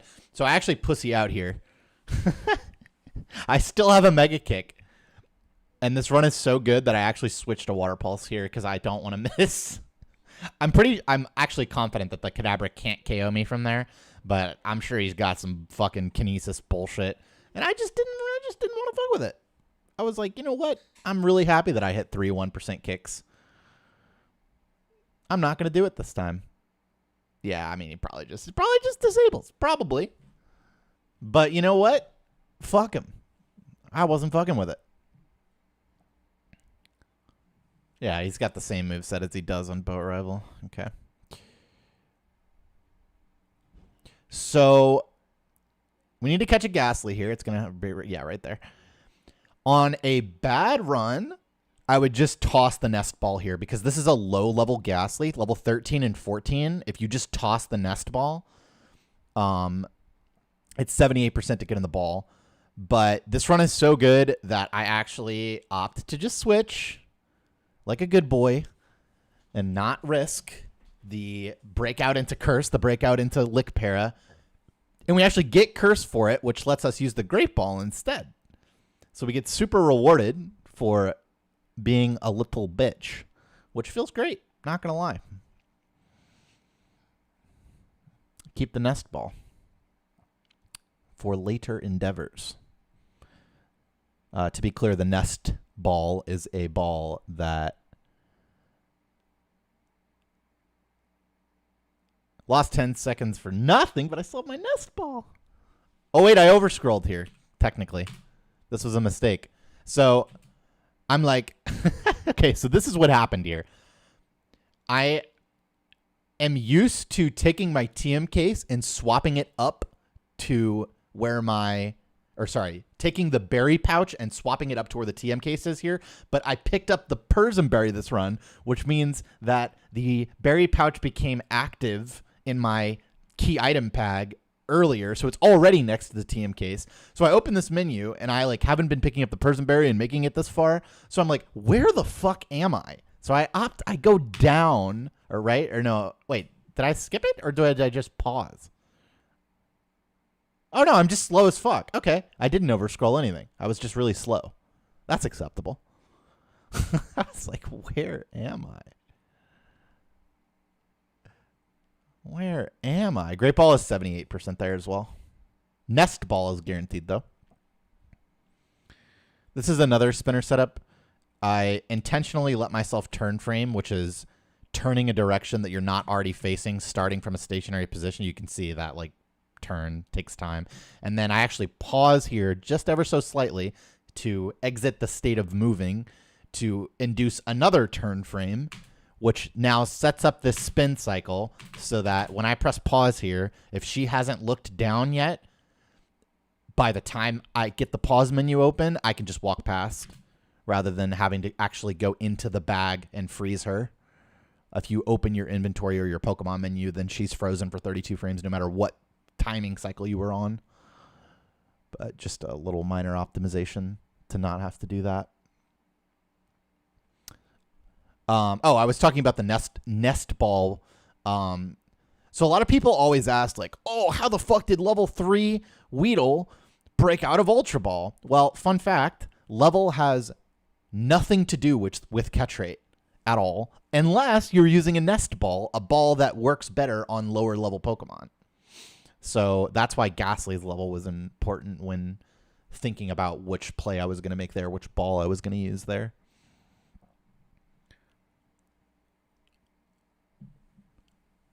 And I guess I should also mention that if you remember earlier at Boat Rival, I talked about how I wanted to take damage. It's because if you don't take damage by Boat Rival all the way later here at Lavender Rival, it can be difficult to get into Torrent for this section, and you need to be in Torrent for this section. There's a couple of Pokemon that just don't die, like Marowak and Golbat, for example. And then you need to be in Torrent for Koga's Gym as well, generally speaking, especially the first trainer. So not taking damage all the way back at Boat Rival can make it difficult to actually take the damage you need if you exited that fight at full HP, for example, which happens sometimes. Like if you crit the Ivysaur with Mega Kick, for example. Of course not. It was a world record. How could I regret it?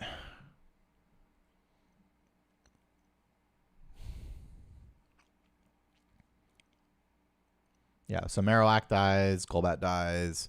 We can Water Pulse Drowsy instead of biting it to save super effective attacks.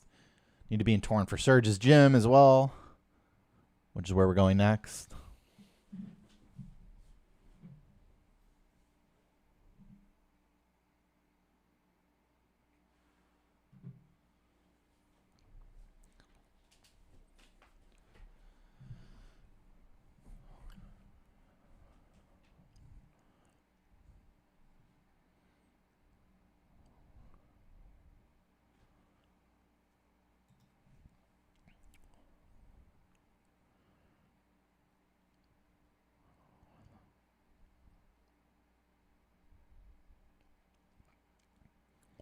Yeah, well, if you do early surge, you get access to HM fly outside of battle earlier, which means you don't need party space for Abra.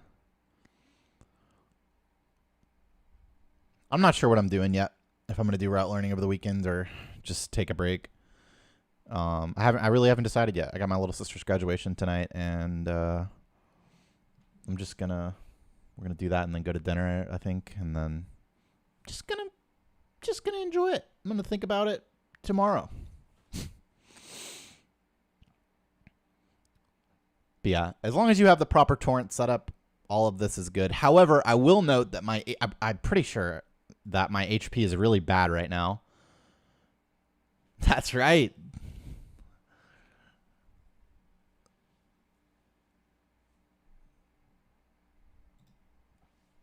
Let's see what my HP winds up here. So I'm looking at what my HP is going to be for level 40, which is currently oh no, this was the other run today that my HP was bad, I guess. Cuz this HP is good, right? I'm going to be so I'm going to be at 27 out of 118 at level 40 for Koga, which means that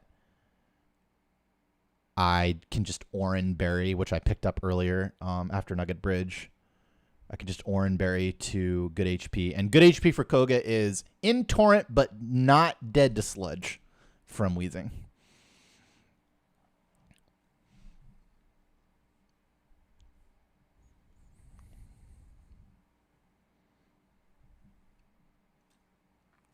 This run and commentary will be on YouTube soon, TM.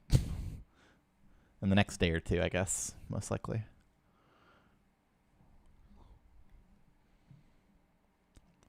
The commentary itself, we might space that out a little bit with the release of the record video. I do have an editor. And he resubbed during this run for 116 months. I'm glad he made it. Okay, so this is like the early surge detour. Like, this is the bad part besides the other small stuff we mentioned. You actually have to bike from Lavender to surge.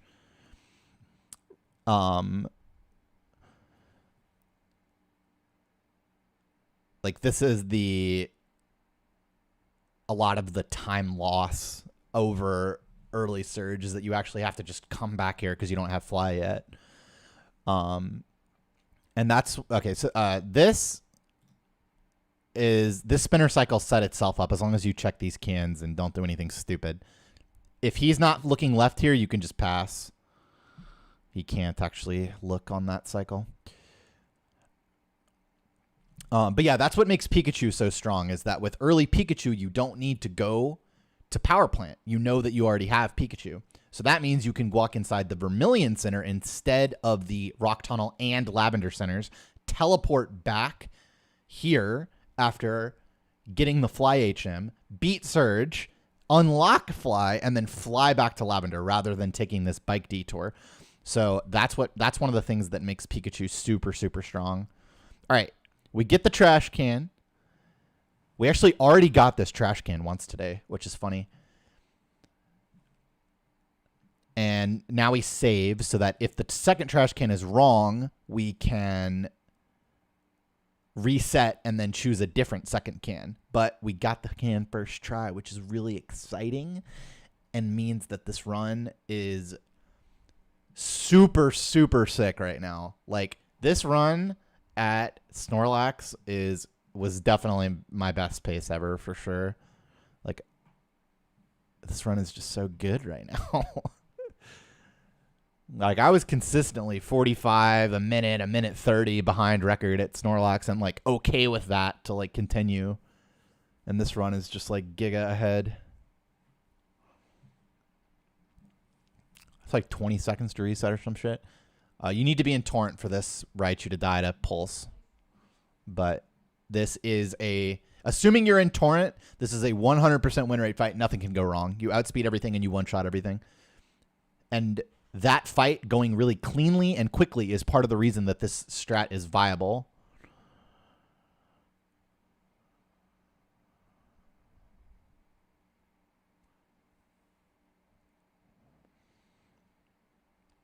Is that consistency and speed.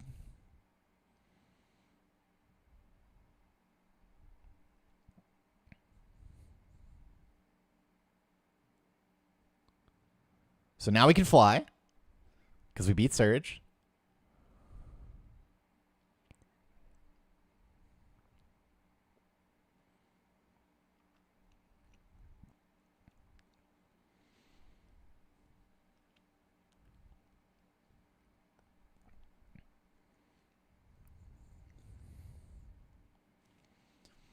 Okay, so let us for a moment look at the beauty that is this. Okay, so we're just legit 2 minutes ahead of PB, and accounting for 2 pokes on record, we'll say about 1 minute ahead of record.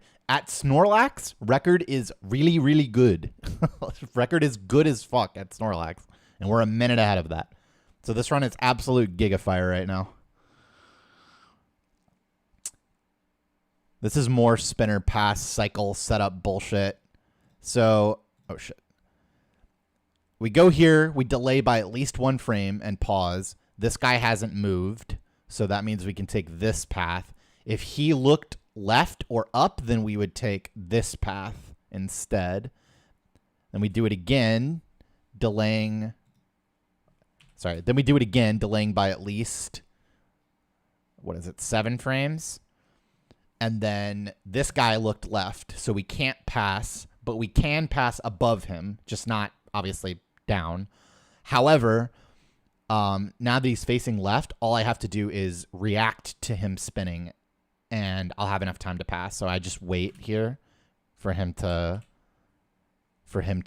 turn a different direction and then just go. You have enough time to do that.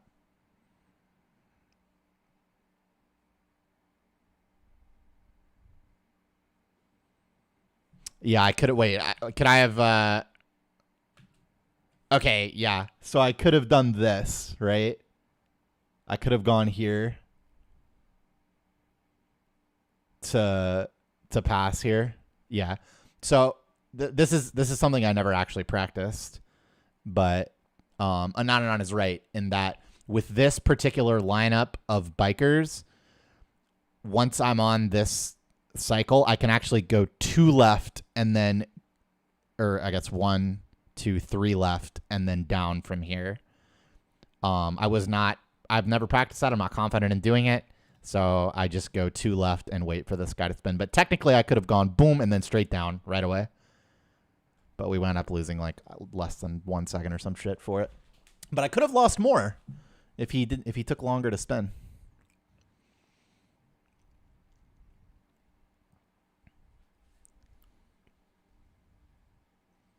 No, he only has a range of right in front of his fucking face.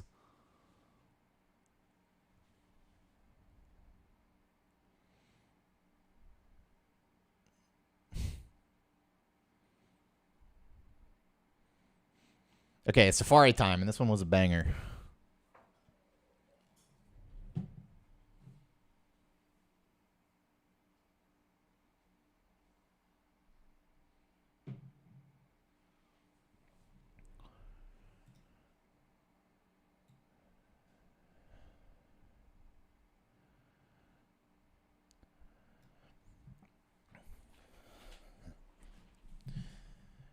So, Fire Red round 2. Got to catch 60 Pokemon. Some of them have to come from Safari Zone. The balls are free. I mean, you pay 500, but balls are free. There's Pokemon you can't get anywhere else. Need a good Safari Zone. Many runs have died here. First encounter, execute. This guy is a little bitch, but it's exciting because this Pokemon has a lot of value, right? Because if you catch it, then you can Leaf Stone it to Executor, so it's worth 2 Pokemon. This is a huge catch. We rock first. Doubles his flee rate, doubles his catch rate, but the flee rate doubling doesn't apply on the first turn. So he's 25% to run here. He'll be 50% to run on the next turn. This is like, what, like 37% to get in the ball or some shit, which sucks. Like, really bad. We get 1, 2, 3. Disaster. You can see, oh, he's so sad, and he should be.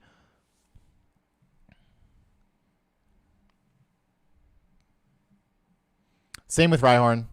Catch rate's too low. Got to rock it.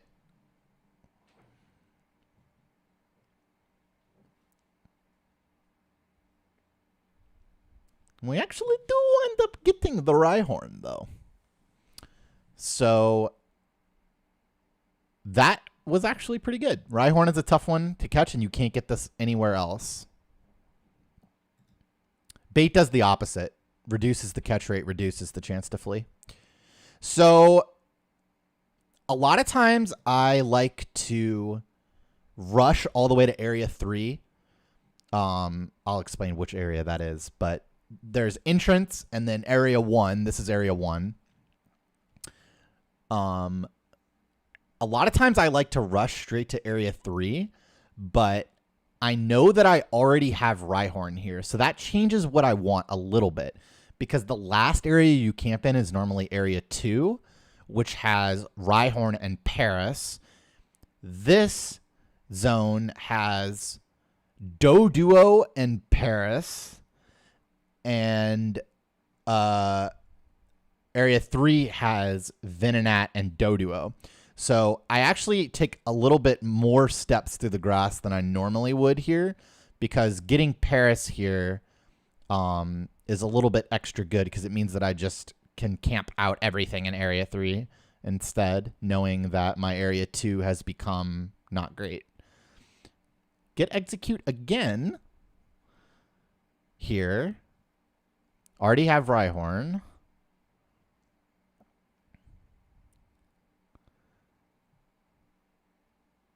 And we actually one ball this one, which is sick. Execute is really nice to get. There's only one other place to get it, which is 5% encounter rate in Berry Forest.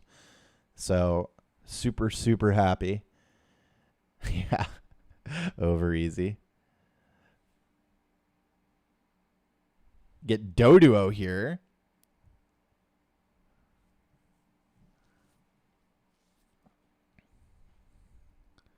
Little breakout. It's all right. Right? We're chilling. He didn't run away. We're okay with this. Okay, so now we get the Doduo. So this is a little awkward-ish from here, because we have one of the likely catches from area 3 and one of the likely catches from area 2, which are the 2 remaining zones after this. Definitely still go to area 3 here, having the Doduo and Rhyhorn. But I'm getting a little nervous that I haven't seen a Nidoran by this point, because Nidoran is like the highest value Pokemon because it's worth 4 Pokemon. You can trade it for female Nidoran, rare candy it to Nidorina, and then Moonstone it to Nidoqueen. So I'm getting a little nervous, but we go. And we really want Venonat / female Nido here. Those are the big ones. Venonat's 15% through encounter here. We get Venonat, which is sick, just so sick. Breakout. It's okay, right? It's okay.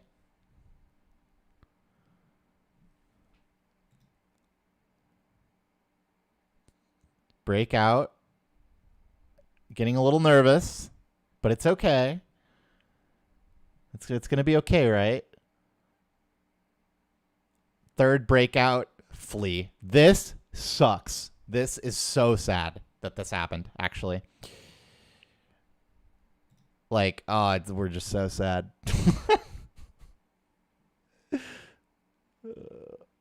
And then we get Doduo again. We already have it.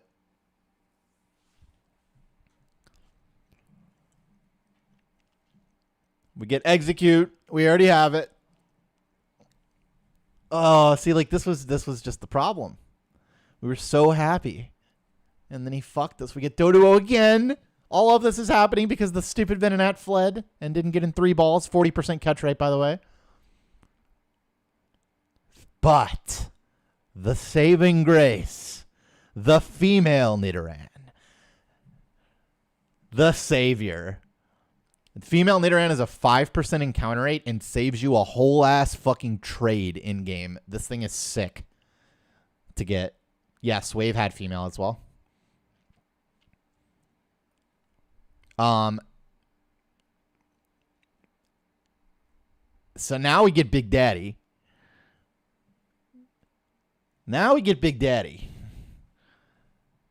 Okay, so this stay versus not stay was pretty close. Since we already have Rhyhorn, we have a slightly better chance to get a good encounter in Area 3 than we do in Area 2. That's true. But the only difference between Area 2 and Area 3 right now is that Area 2 has 5% Nidorina, and that's it. That's the only benefit that Area 2 has. So I personally value staying in Area 3, looking really for male Nidoran, not Venonat, more than I value going to Area 2 for only 5% Nidorina. That's the only difference because Venonat has more value than Paris, right? So I like the stay at Area 3 here for sure. But I mean, yeah, I can see going to Area 2. I don't think it would be like horrible. Nidoran, Big Daddy flees. That sucks. A lot. But we wound up getting Venonat also.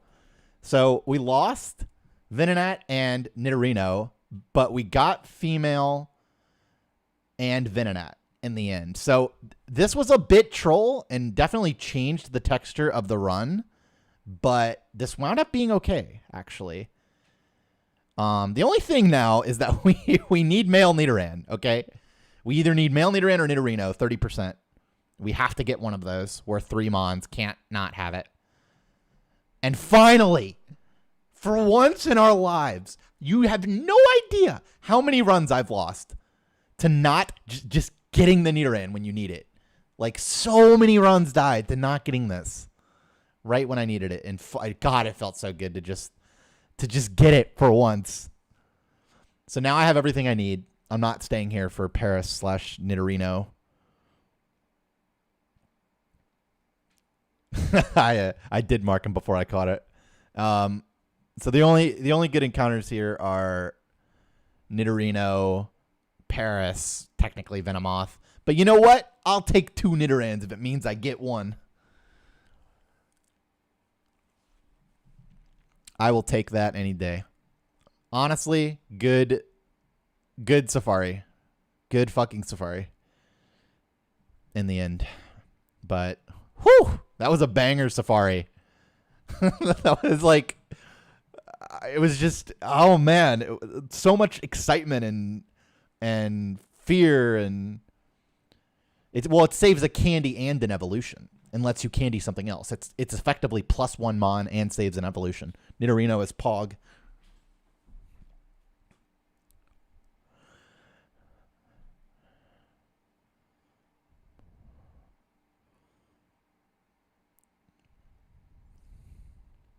Oh, clicks on fly. Mistake. Mistake. Everybody make fun of him.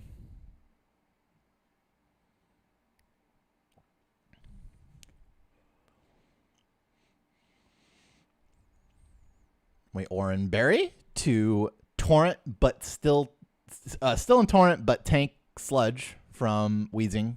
Sludge from Weezing doing 28 to 33 here on God defense. And you do need to be in Torrent for this guy as well, or some of his shit doesn't die.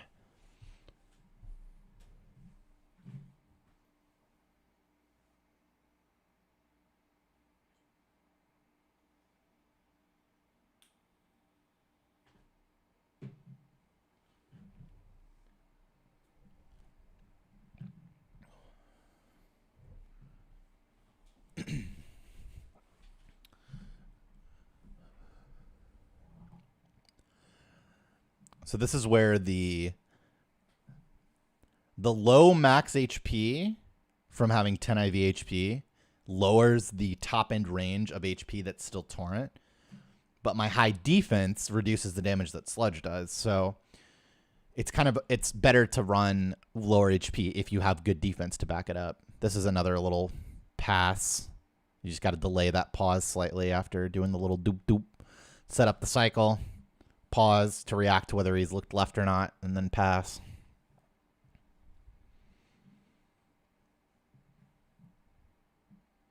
I think world records, I mean, you can just kind of tell how good Record Safari was.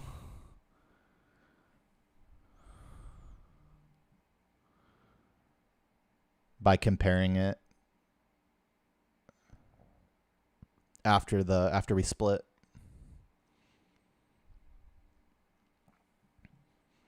Yeah, we were talking about the correct-ish music actually at the beginning of this stream, that you like to do that. I think that's a good move to have, you know, just roughly a little gentle, correct music in the background.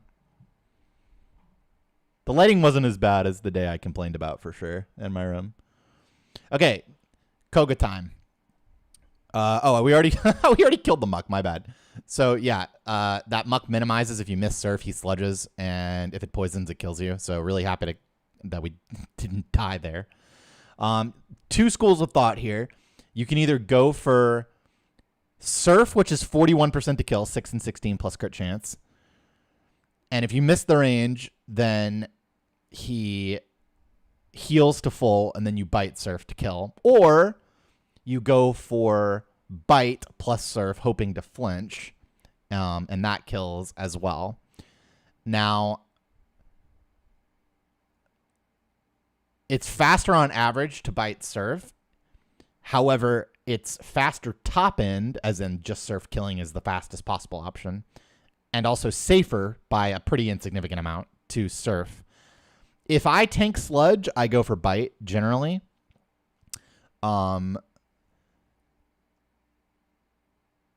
However, there is some argument to surf here, because since it puts him into heal range, if you die, then you can switch to your bug, revive Blastoise, and then switch back to Blastoise, swapping XP or splitting XP and evolving the bug.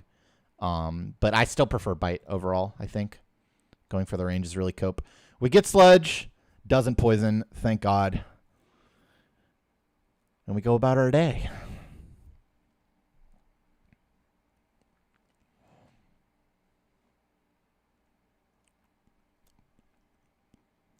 So we see that we're 1 Mon behind and 140 ahead. So we're about a minute ahead still. So we actually got a pretty similar Safari Zone to world record, knowing that he has female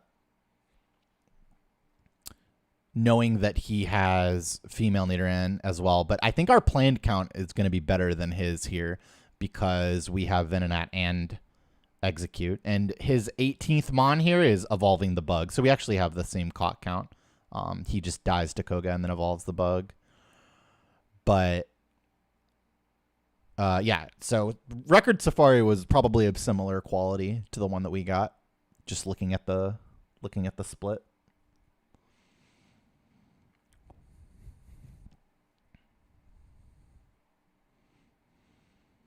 Okay, so we're missing a bug. We need both bugs to swap train them to catch 6 Mons: Caterpie, Metapod, Butterfree, Weedle, Kakuna, Beedrill. So we need to go back to Pewter now. We're going to go to Pewter first before Power Plant, because there's 5% Pikachu in Viridian Forest. And if we happen to get the Pikachu, then we can skip Power Plant, which would be sick. That has happened before. Certainly. I have gotten that on runs before. But while we're in Pewter, we go ahead and pick up the Aerodactyl fossil and also catch a Diglett in Diglett Cave. Since you're already here, it's just worth it to do this pretty much no matter what. It's hard to get to 60 Pokemon without picking these up. And they are slower Pokemon than just like finding something and catching it, generally speaking, but it's consistent.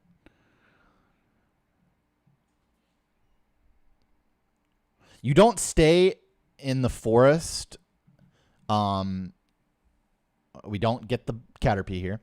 You don't stay in the forest to catch the bugs originally, because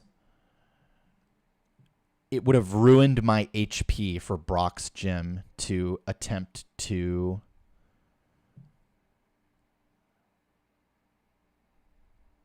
catch something new. And when you come back to the forest, you come back loaded up with Ultra Balls, so you don't have to worry about weakening them or going for shitty 62% catch rates or 78%.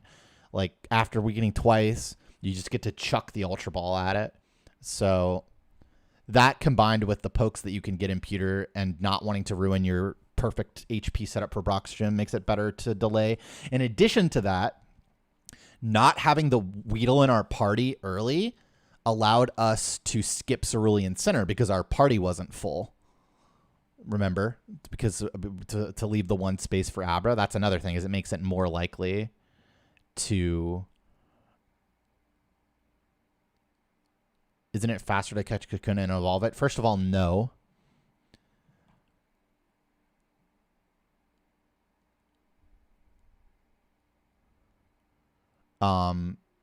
Second of all, its catch rate is horrendous. Third of all,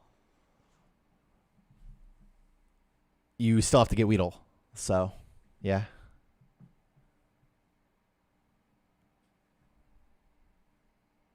Well, that's some bullshit. Get a breakout.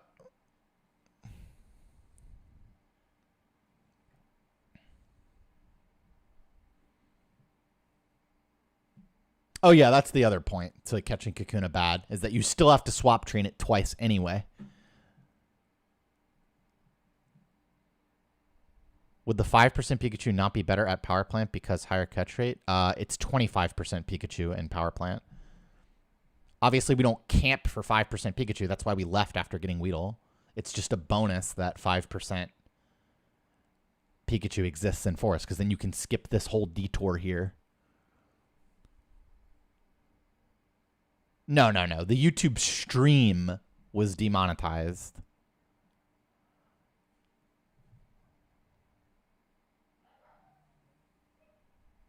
I think. Or maybe the video. I don't know, man. But yeah, we need Pikachu here. Oh, it's the video? Well, that's not good.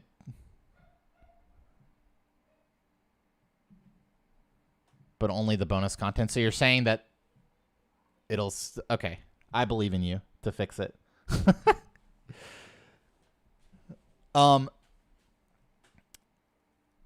So a lot of times you'll have Eevee here and you can weaken this Voltorb, but we don't have Eevee this round because we didn't have power or didn't have party space for it. So you just got to chuck the ball because everything you have kills it. But that's 50% to get in the ball. Voltorb good. Magneton not so good. Can't catch this. Way too low catch rate. Weakening it sucks.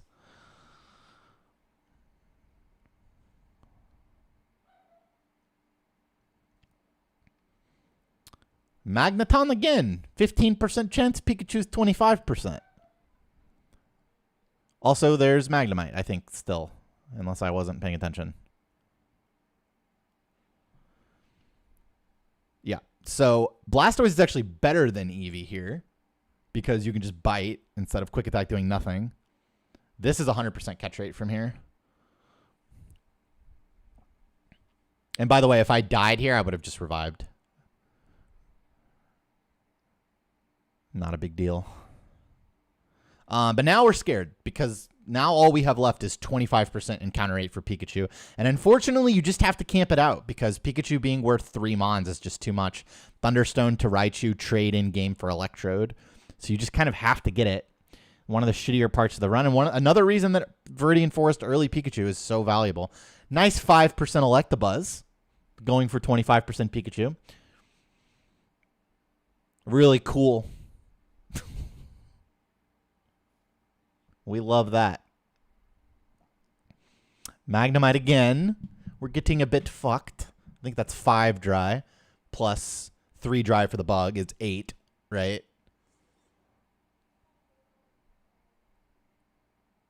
And finally Pikachu. So we went 8 encounters dry already. That's really bad. That was a lot of... it's not that Buzz is too slow. It's just catch rate just sucks. And a breakout for extra fun. No, there aren't any RNG manips that work in this game. But we catch, this is also 50% to get in the ball. We catch 2 out of 3 50% balls. Pretty happy with that. We did get the Pikachu eventually. Honestly, this bug plus power plant would kill most runs. I mean, it was 8 encounters dry plus the time looking for it, so that's what? Yeah, like a minute and a half. A little bit more than that even.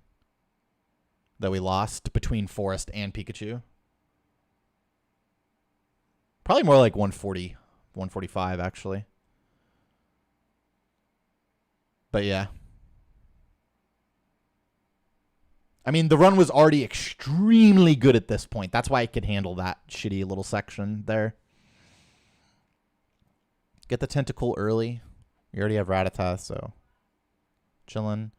Now we Nest Ball the Tentacool, keeping Net Ball for later. It's kind of like a domino effect. Great Ball the Ghastly instead of Nest Balling it. So now we can Nest Ball the Tentacool instead of Net Balling it. Now we keep the Net Ball for a few things later. Got our Tentacool very early. Max Repel here. Don't want to be getting more of those. Well, I'm getting the 2 runs that I had today mixed up. Because like the run that before this got 2 Haunters, and then it got 2 Tentacles, like all kinds of bullshit. Yeah, once again, I just for fun's sake, I have to point this out. If you don't dip into this cove, if you don't do this, runners, you are privileged and have not been hit by this guy enough times. He's extremely unlikely to hit you because he's got to go left to do it. But if you do this, then he can't hit you. Go into the cove. Netball duck is the most likely thing, yeah.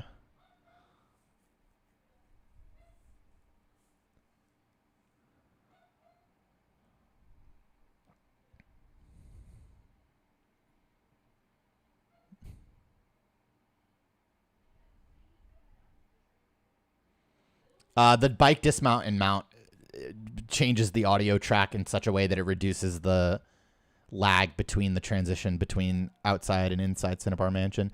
This Carbos, this is a Carbos you can pick up to sell for money, or you can actually use it sometimes too. You can pick this up to sell to buy more Ultra Balls, 4 more Ultra Balls. Because we did pewter this run, and my breakouts haven't been particularly egregious, I opt not to pick it up. I've been doing that more recently.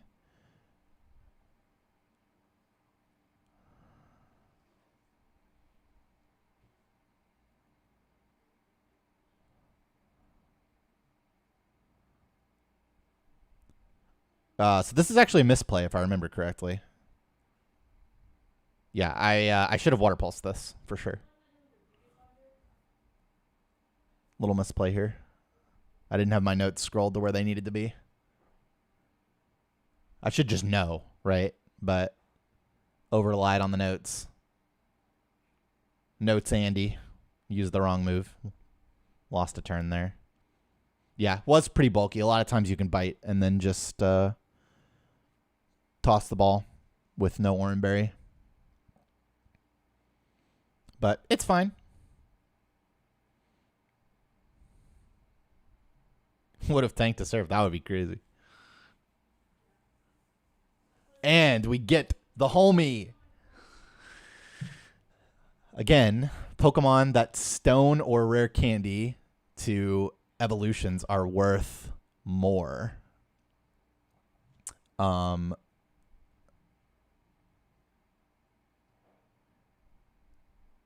This Growlithe Firestones to Arcanine, so it's extra good.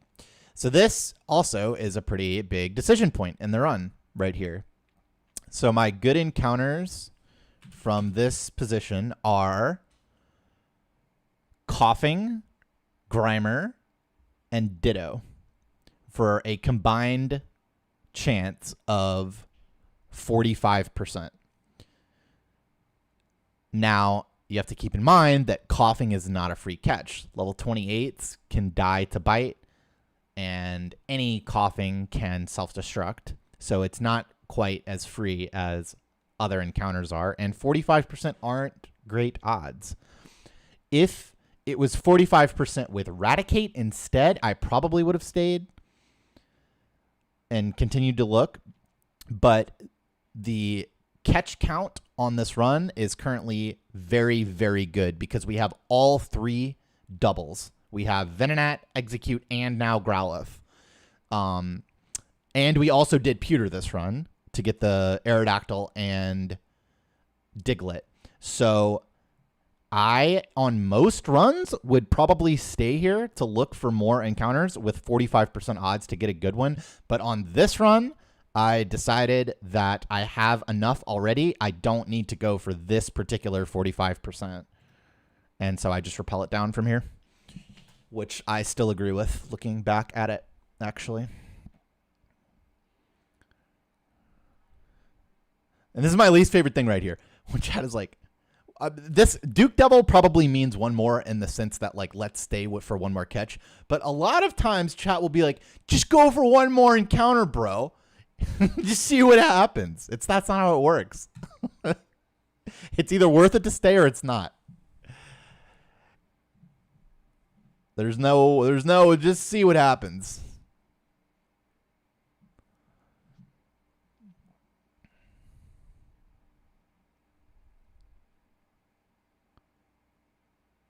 True. That is another good point. That even if I did get a good encounter, I would have had to repel anyway. Because it was quite early.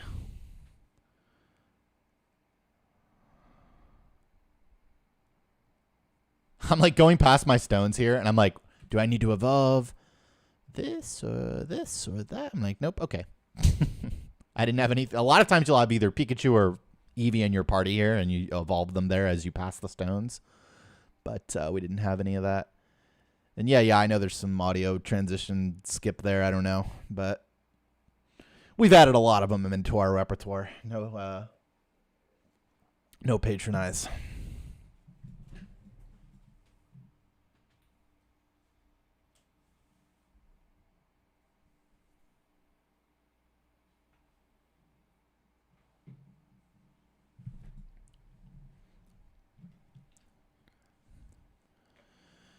Why didn't you Blizzard while doing the repel? Because I hadn't picked up Blizzard yet. And you have to open the menu again to escape rep anyway.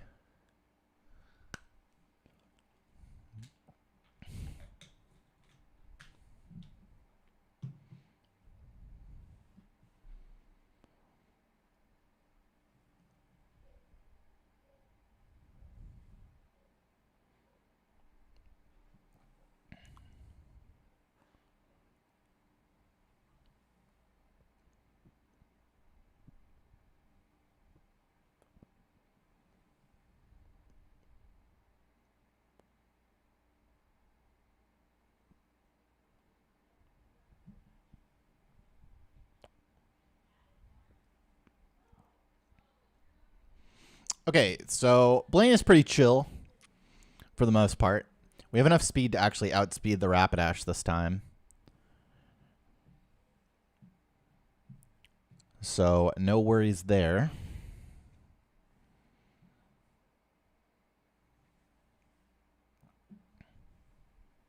The Ammonite strat? Well, the Ammonite strat is just you keep Ammonite in your party for the post game to teach Waterfall to it, because it's much faster to teach a move to a Pokemon that doesn't already know 4 moves, because you don't have to overwrite.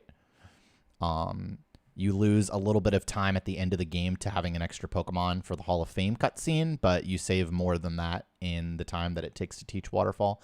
And Blastoise doesn't require Waterfall to beat the end game, so it's just faster. We couldn't do that this run, though.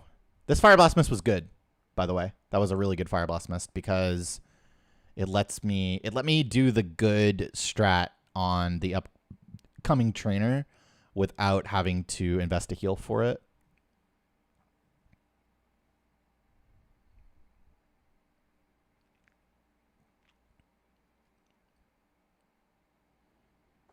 And okay, so look, taking stock of this run now, we have 25 caught and Record has 26 caught, and we're 22 seconds behind. So we actually lost a dick load on that split. We're now behind like a minute.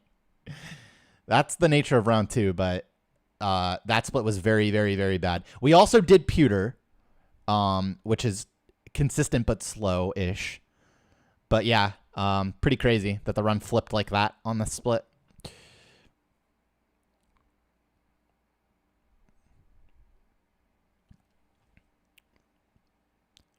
It is the bug Evo. That is the one difference of the Mon that he has, yes. But, I mean, that doesn't really change so much of the time investment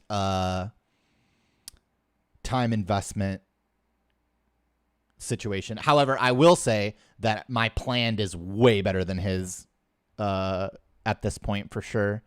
Because I don't know about way better, but we got the Diglett plus Aerodactyl. We have all the doubles. Yeah,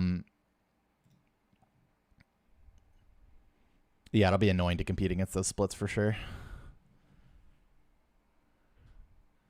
Gator says it's +1 planned. Okay, maybe not way better then. I guess he probably caught more in Mansion and what else? Has the bug evolved already? Guess that doesn't matter for planned though. What is his other planned that he got? I guess he just got more in Mansion.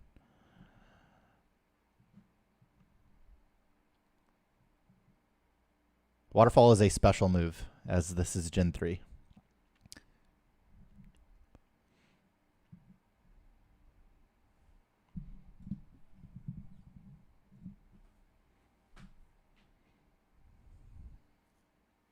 Yeah, I have more planned than him still. I just thought the difference would be higher than that. Yeah, he's record is missing Venonat at this point. Ah, he has Ponyta planned. That's right, that little stinker. What a jerk. You can't plan Ponyta. That's not fair. I fucked that up. It's fine. I didn't dismount and I took an extra step.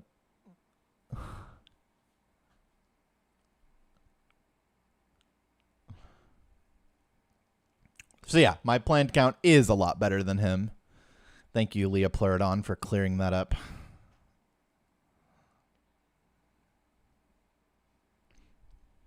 Just some side quest bullshit.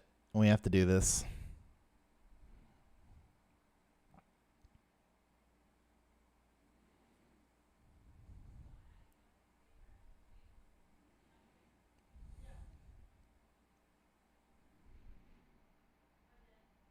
Dismount. Audio lag saved. Go to the correct island. He has seal planned too. Yeah. I mean, if he has Ponyta planned, he has seal planned too. I just assumed that, but that's fucked up, man. Now, if he had Dugong planned too, we'd have a problem. That's legal action right there.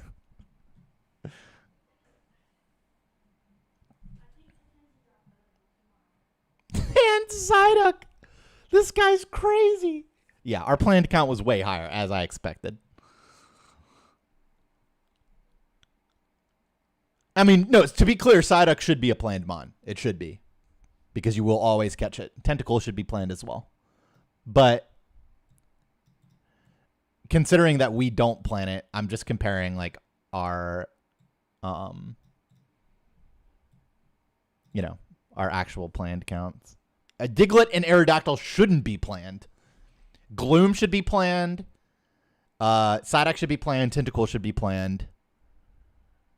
And I think that's it. And then Diglett and Aerodactyl shouldn't be. And then everything else is right. You could technically plan 4 Nidos, but so you can't plan Hypno. You can't. Can you? Can you? Anon. You.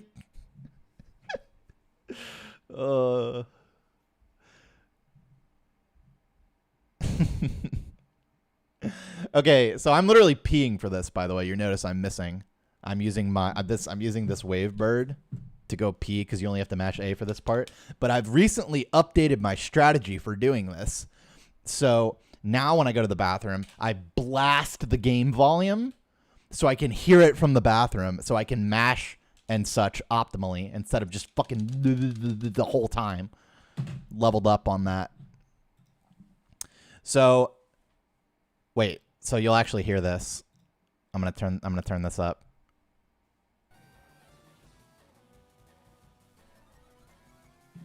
Fuck. He says fuck. This is a 14 and 16 range, and we get minimize, the worst move, and then we miss. What the fuck?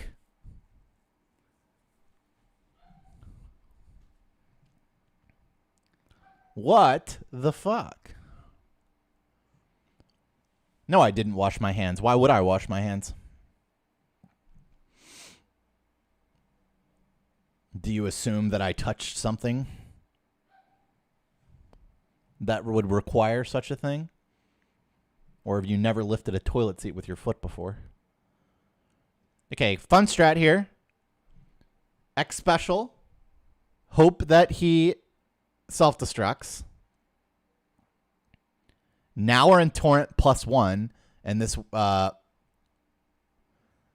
this muck is like what? Like a 10 and 16 range? Something like that. Unfortunately, we miss Muck and Grimer, but we got Acid Armor, so it's okay. Sad, though. Almost perfect fight.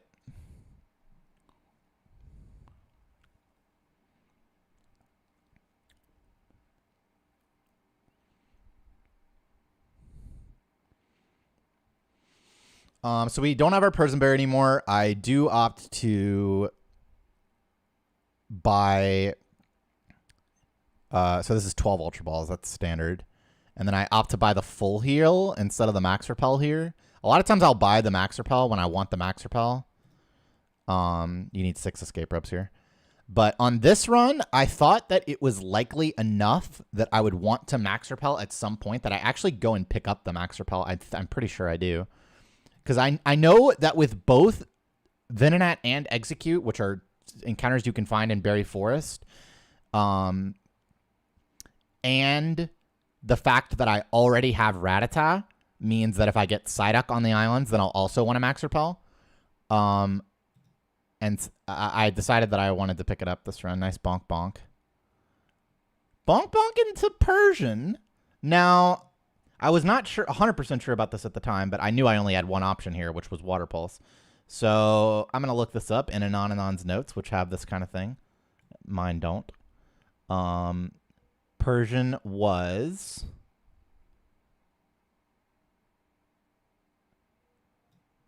(24.2% to die to this Water Pulse. So this is actually super sad that this dies, because this would have been, what, 62%? No, it actually would have been 78%. This would have been a 78% if this barely survived. So this sucks that this died, actually. Bonk Manip was almost good, but not quite. Oh, do I actually not pick up the Max Repel? Even though I said I was going to?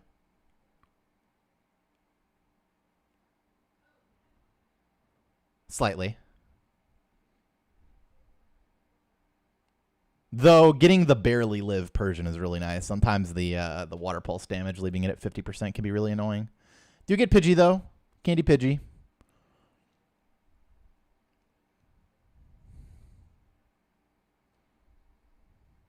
And we heal here because I'm dead to Razor Leaf, I do believe. Yeah, that was a 78% Pidgey. Wait, so I actually don't pick up the Max Repel. I don't think I even noticed this during the run.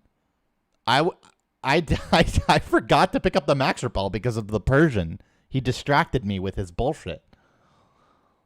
I actually wanted to pick up the... Yeah, because I only have 2 Max Repels right now, so I have no extra. I only have the ones that I need for Victory Road. I'm going to call this a mistake. I really feel like I should have picked up the Max Repel here, because there was a great chance that I would have wanted to use it in one of 2 situations.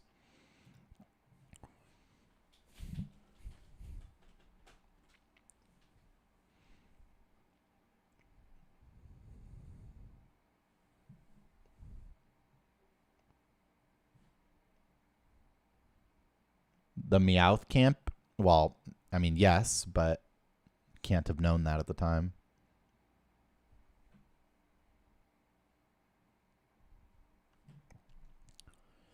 Isn't it better to potion first so you don't kill Persian? I mean, and Ananon mentioned that, but it's better to be in Torrent for Gloom in particular. And you'd also like to delay healing to the end of this in case you get statused, so you can just full restore the status off plus heal to full.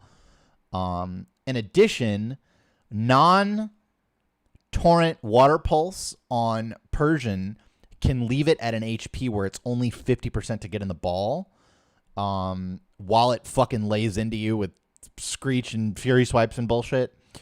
So I prefer keeping the Torrent here, but it is a pretty close decision, I think, overall.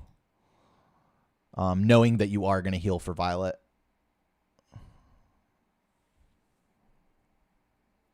No, I think I prefer just Water Pulsing, even knowing that. Well, I can put audio on for this. Yeah, because this is fucking bullshit. We lost a run to not getting Venonat in the forest, basically, earlier this day. I actually want to scream, by the way. Anyone who's watched the whole stream today knows why. Really sad. Look how triggered I am. Look at this. Look at this triggered movement. So triggered.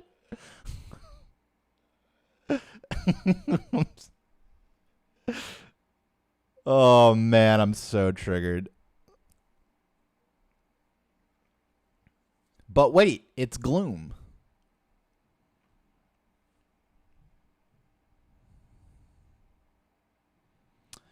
So we are now, what, it's 40%, right? We have Oddish, Pidgeotto, Drowsy, Venomoth. So it's, oh, and Psyduck. So it's 50% right now.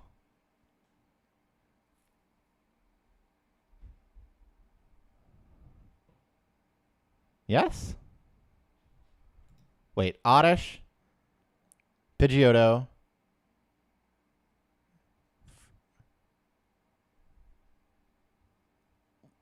Yeah, it's 50%. It's 50%. For a good encounter. Which means I am staying here, surely. No, I actually decided to leave, I think. Because I think I thought it was 40. And I was going to leave. But leaving here is not the most insane thing, is the thing. Because a large percentage of what the encounters are that you want are Oddish and Gloom. But no, we still had Pidgeotto. So no, I think this was if I was about to walk out here, that would have been a mistake, I think. Actually, what, am I talking? I need to hear what I was saying. It's not that big of a deal. Need Oddish now.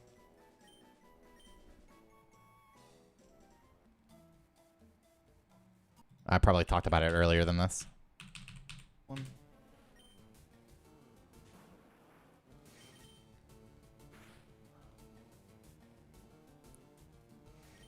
I'm down with this.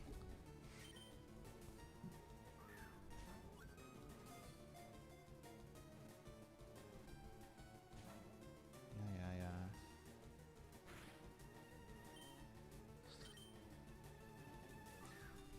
Am I trying to figure it out? Okay. We are done here. Yeah, okay. That's what I thought. So I was actually wrong. I think I thought it was 40 when it was 50. I don't know why. But I was about to walk out here, which would have been a mistake. Yeah. Not the craziest mistake ever, but I do think walking out at 50 here is a mistake. Because 50% is a good camp.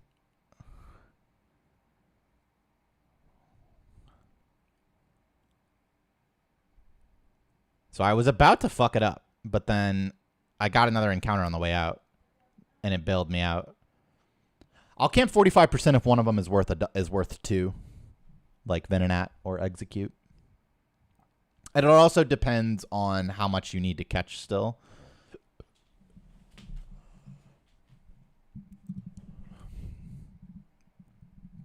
But that being said, though, like, my path to 60 here is pretty fine. It's just that my path to 60 here includes Ponyta plus Meowth to be good.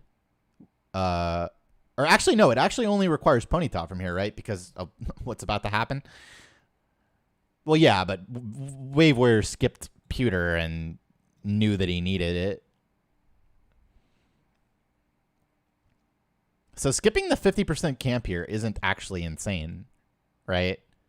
Because, like, looking at what we can get from the end here, it's like we still have Zubat, Mankey and Sphero, 2 candies.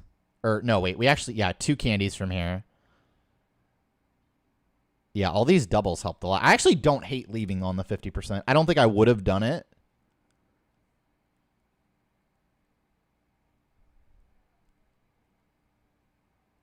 I don't think I would have left, but I don't hate leaving.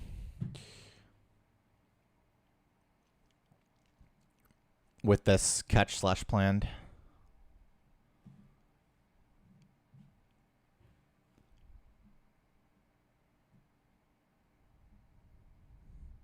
Yeah, that's a good point. With the netball, those were extra value. Yeah, so we crit the Hypno, which is funny because the last time I got world record, I also crit that fuck. So sad. It's actually such bullshit. And we got strong-armed out of the forest, right? With only Venonat.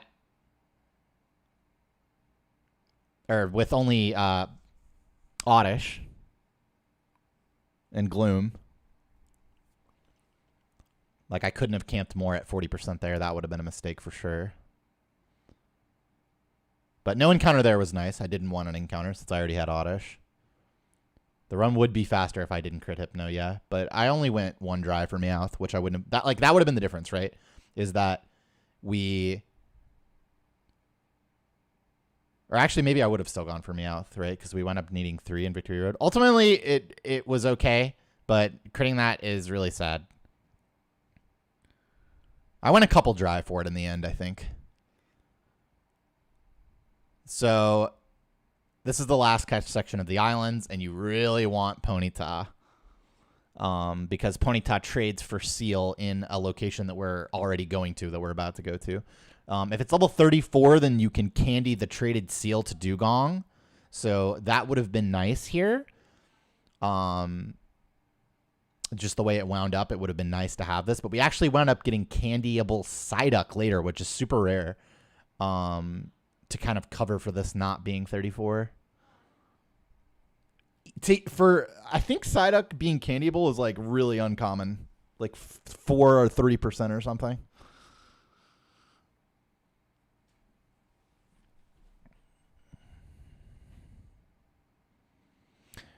Time for a little PC action. We need to heal Blastoise and get Ponyta, Pikachu, and Venonat into the party. So I like to do Pikachu in, Blastoise out, and then just boom, boom, and then that heals Blastoise. Technically, you could take Blastoise like down to something else you're swapping and then bring it back in, but I like to do it like this because it gets the Blastoise at the bottom of my party, which makes it fast to swap with the bug later. I like having a consistent...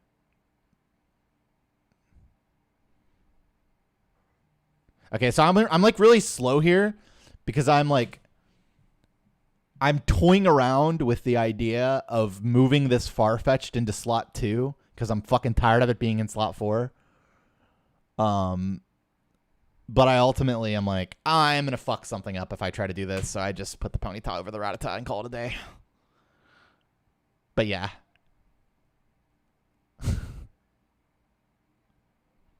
Yeah, the level of the Pokemon you trade determines the level of the Pokemon that is traded. So, I was definitely not expecting this, and I'm still not really sure how it happened. I mean, look, that was really fast because we caught almost nothing and we crit the Hypno, but our fights were not good, and we had to heal, but somehow this is like a fucking 6-second gold or some shit. How much of a gold was this? No, it was like a 4-second gold. This is so like, what the fuck happened? It was just, I don't know, it was just fast, man. We didn't catch anything. It wasn't even good, is the thing. Like, we caught Pidgey, Oddish, Gloom, Ponyta. That's it.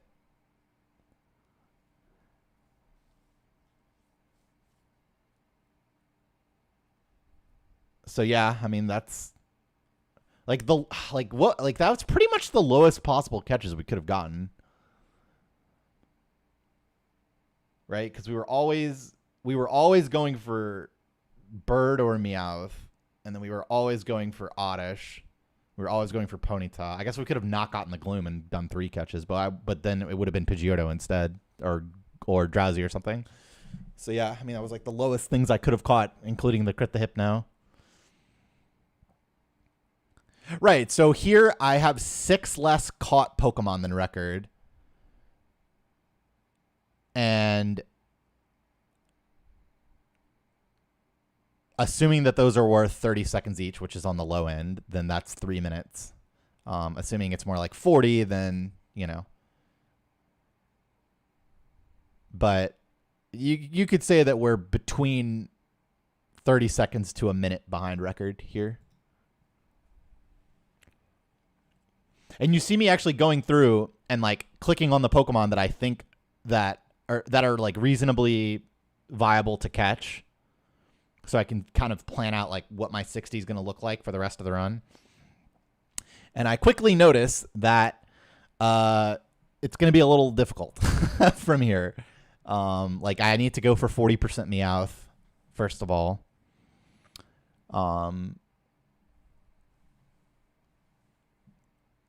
And Victory Road's going to have to give us something that's a little extra than normal. It's not actually 58 planned, though. I just clicked on a bunch of Pokemon to see like what my route is going to look like for the rest of the run. I like to do that and like visualize that so I don't make any errors in judgment when it comes to where I'm going to get the 60. No, it's not that I have to pull 2 Mons out of my ass. The remaining 2 Mons here are Candy Mons. So we have Meowth, Psyduck, 2 things on Route 23, Ekans and Mankey. 2 things in Victory Road with Machop and Geodude. We have 2 rare candies left to invest. And then we need 1 extra thing in Victory Road from there, which we also have Zubat available, so that makes that not quite as bad, needing that extra thing in Victory Road. So that's what our 60 looks like from here and requires Meowth. If we had caught the Hypno instead, then I actually probably would have still gone for Meowth, right? Rather than trying to catch 3 things in Victory Road. Like what was our Victory Road camp after like both common things? It wasn't bad, right? It was Zubat, so 30 plus 10 is 40. So it was 40% if you include Primeape. But assuming that we caught Machop and Geodude. But those Pokemon are hard to catch. Sorry, I'll let this keep going. Those Pokemon are hard to catch.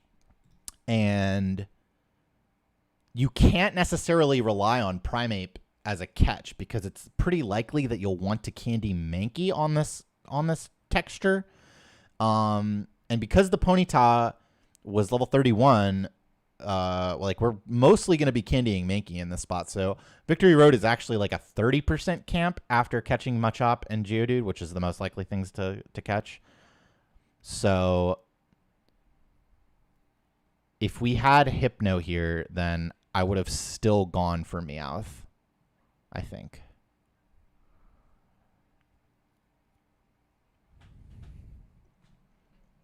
I think that makes the most sense.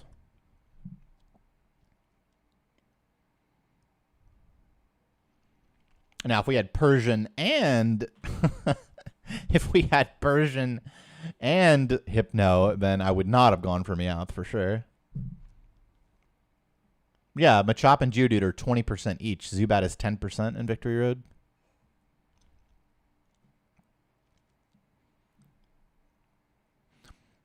This does tie back to the 45% mansion leave, absolutely, but that was the correct play at the time.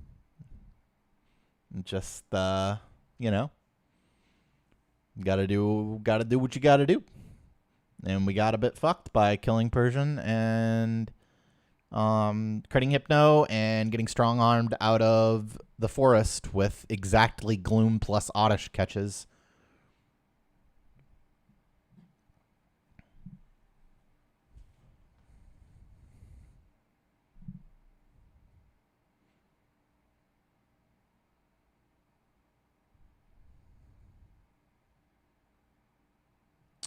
So here we could fly to Saffron, but we're actually just going to fly to Celadon to go for the 40% Meowth here since we need it to finish.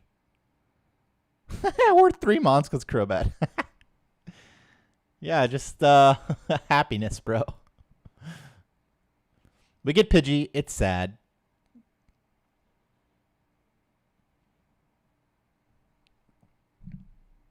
But we only go for one. We only go one dry for it, so that's okay.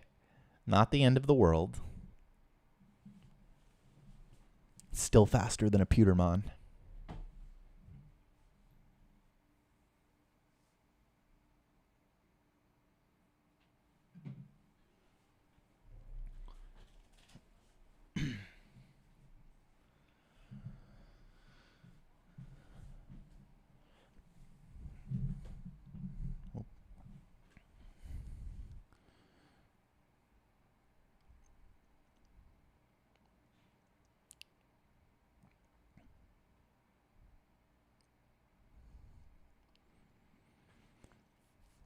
This is another spinner setup. Oh, bonk that wall. That's weird. I never do that.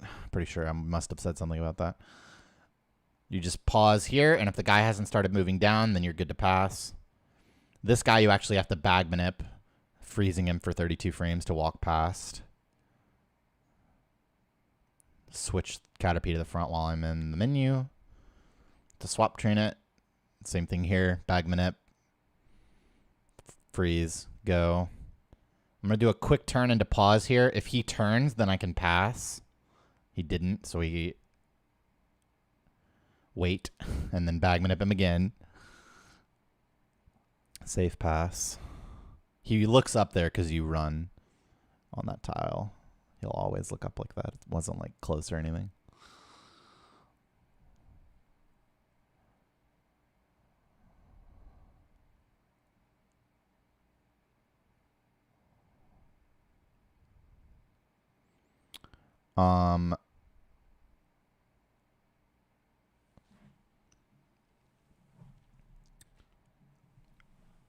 Yep, such begins the bug swap training. This is why it's necessary to get both of them. They're worth 6 Pokemon. Can't really finish the run without swap training them, and it's just a really nice fight to do it on. You actually want to take damage here, so the turn of swapping to Blastoise is actually actively helpful.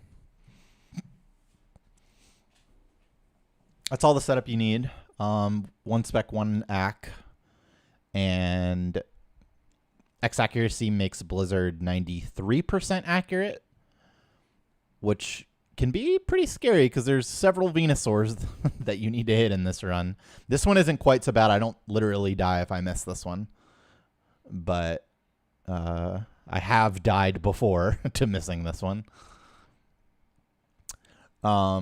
This Gyarados doesn't die to Blizzard, so you would think that you would want to bite Blizzard, but you actually want him to hit you with Dragon Rage to get into Torrent. So you lead Blizzard instead, and then bite. But we crit, so we take no damage. So now our HP is looking like, oh shit, I'm not going to get Torrent. Which can be a problem.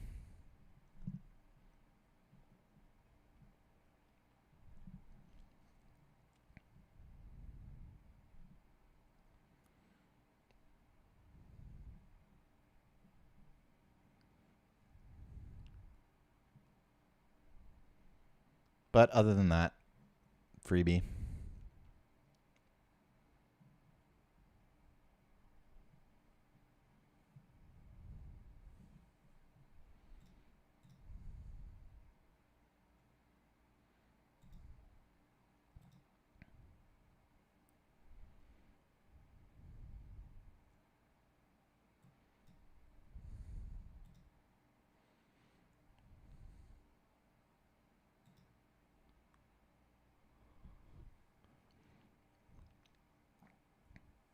And then don't forget to pick up the Lapras. I've done that before, somehow.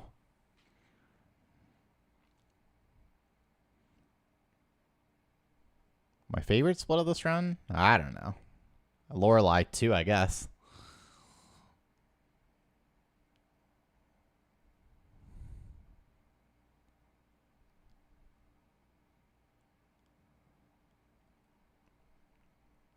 So you got two pretty inconsequential fights that you choose to swap train on to barely get the bug. Level 10.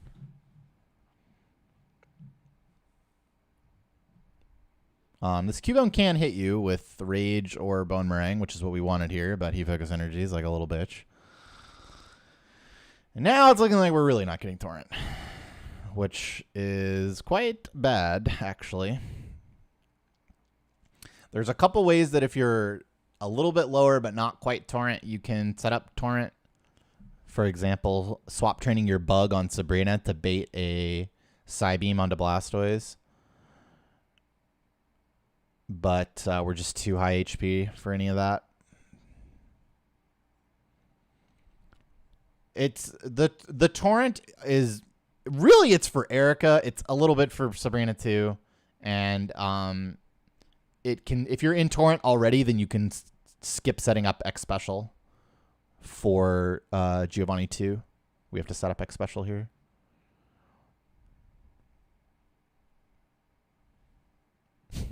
But it's the same room twice. Next week.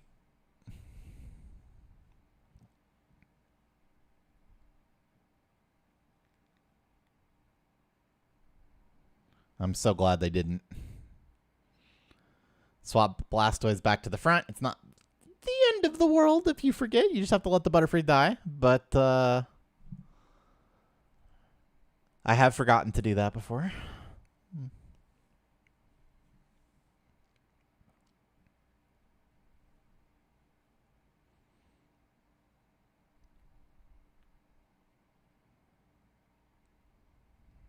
So yeah, I have to set up Spec. Take a little Fury Attack action, but not enough to fix the Torrent problem.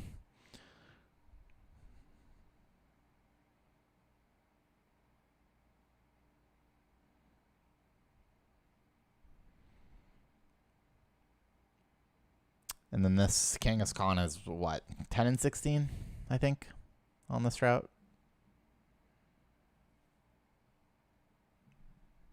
Maybe it's better or worse with 31 special. I'm not sure, but it is definitely a range. Could have actually been good to like miss the range and get Mega Punch there, but not worth stalling.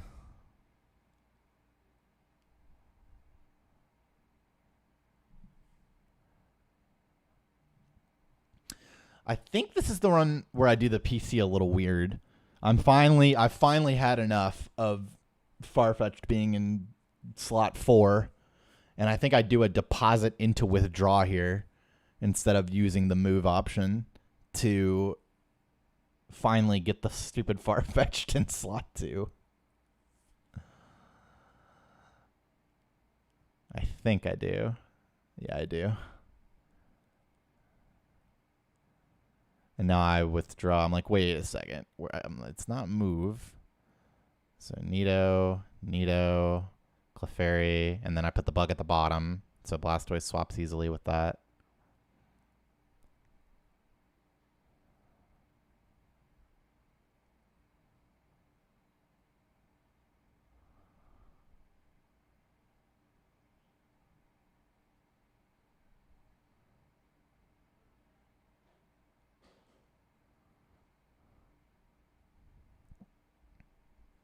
Somebody asked, how much time does going girl instead of boy save? Nobody tell him. Except I think I literally did tell him.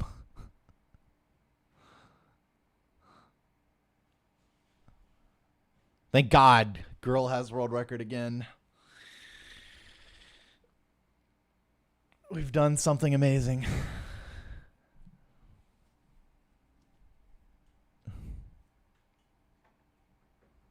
Have you ever accidentally healed Blastoise in that PC and lost Torrent? I don't think so, but that would be really bad. So I actually have to X-Spec here, too. I was wondering why I was low on specs. Yeah, I did have to use a few extra this run. You don't normally X-Spec here, but I had to because I was so high HP that I just couldn't. There was no way for me to set up Torrent.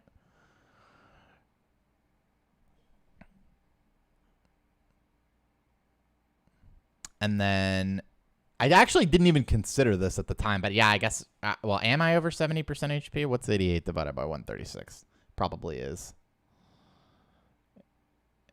Divided by 136. Oh, no, it actually is 64%. We actually were under 70, but we are over 50%, that's for sure. So we actually get supersonic here. Good thing we picked up the full heal, or bought the full heal. But, I mean, I guess it's actually not that scary to get Psybeam confused here, because I would just full restore, and then it's fine, because I wasn't in Torrent anyway. So, I guess that was fine. Little silly, very slow Sabrina.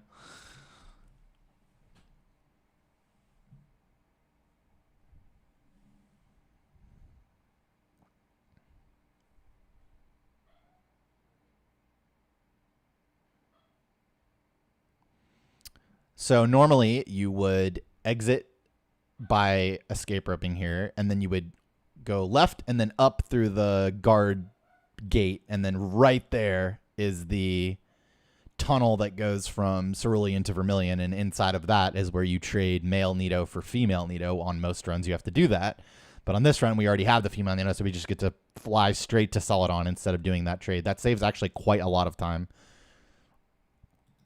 to not have to do that trade.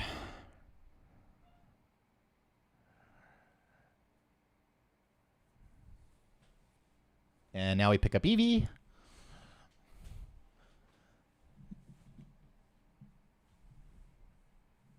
Had to delay this before because of the party space thing, but you always pick it up. It's a free Pokemon that's worth 2 Pokemon because it stones to Flareon. Yeah, I considered keeping the space for Eevee, but I'm like, you know what? I've never done that before, and I really just don't care that I'm going to get a little bit of PC text.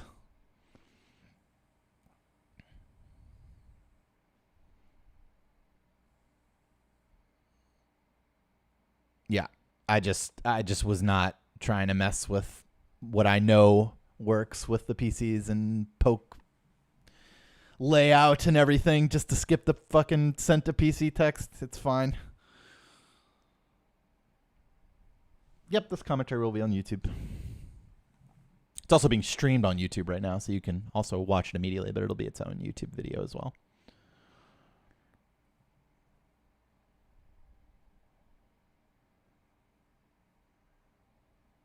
I've never led bug on Erica before.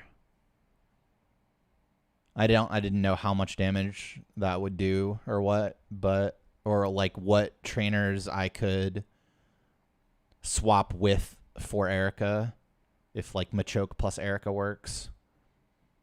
Well, you lead the bug. I mean, I've never done it before, but the idea would be that you lead the bug so that you bait Giga Drain on Blastoise by swapping to Blastoise on the first turn, and then that gives you Torrent. Well, then yeah, I mean, if it wasn't giving me Torrent for here, then fuck it. But that would be a good angle, though, if baiting Giga Drain gave you Torrent.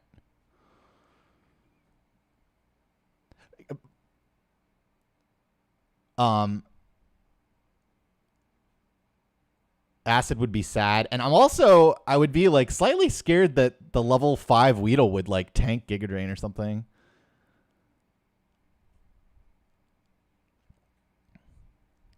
It's not level 5 though, right? Or maybe it is. But yeah, normally you would be in Torrent here. You would surf that, it would die. And then you would bite this, and then you would surf the Vileplume for a 12 and 16 range. Instead, we had to hit 2 Blizzards this run, which is not what you want to be doing. But it worked out, so no harm, no foul.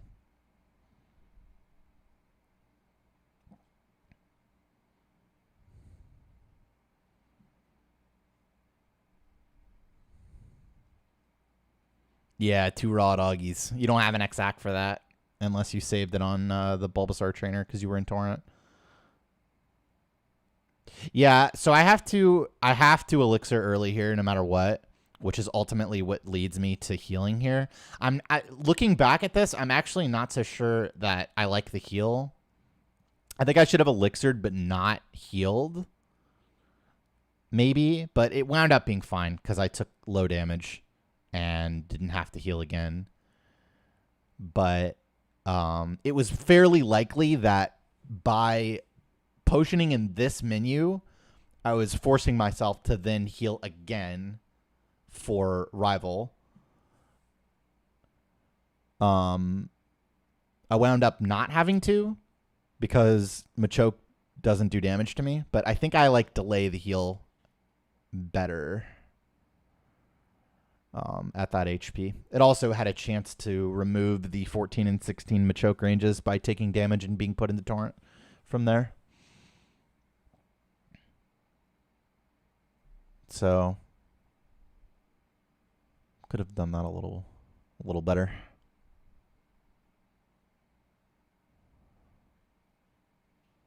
But wound up not getting punished. I'm gonna grab water and use the restroom during these evolves. Make sure I'm not gonna be late for this graduation. I'll be right back.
All right, we are all good.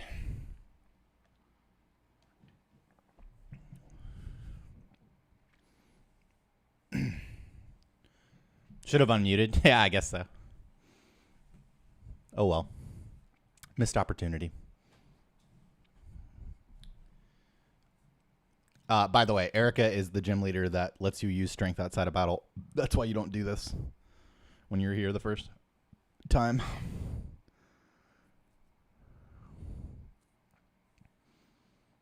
I don't know why I make that fly so hard. You just hold up left and then go left, not hold left and then go up left. It's not fixed because it's directly linked to the speedrun.com website, and my run hasn't been submitted yet. I will fix that today. So yeah, you swap train the bugs on these trainers. This Machoke has like Revenge, Seismic Toss, shit like that. And then it has what? Focus Energy and Foresight. Yeah, so 50% to... I think it was probably only Seismic Toss that actually put me into Torrent there, so... Not that crazy, but I do think I like... delaying the heal here more.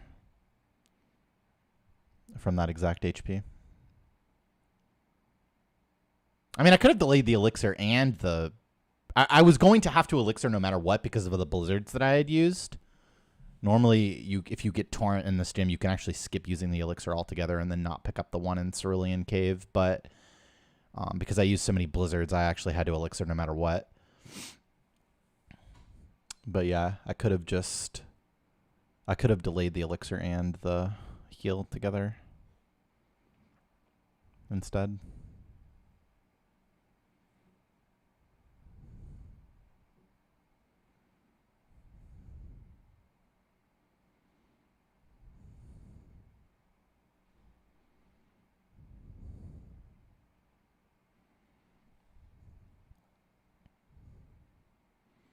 But yep, wound up taking no damage from a choke and then minimal damage from Marowak, so didn't have to heal.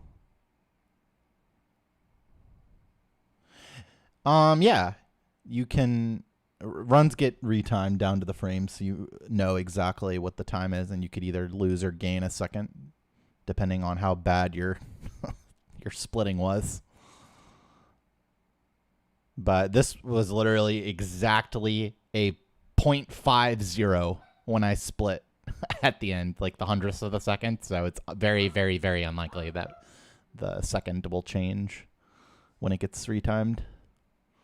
In fact, it is the most unlikely it could possibly be.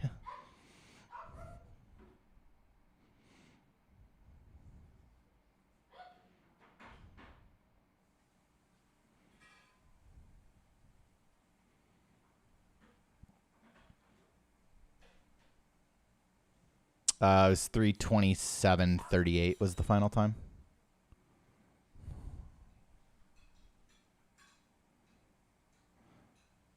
So yeah, overall, this run's had some ups and downs. Pretty happy with how I've played so far.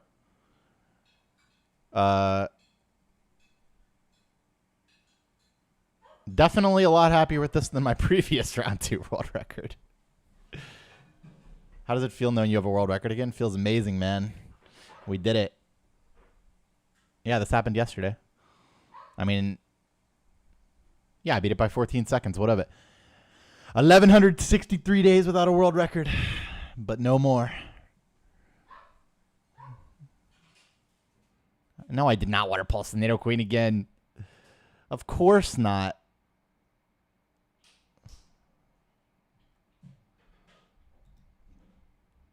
Yeah, we're live on YouTube right now, and this video will go up on YouTube as well.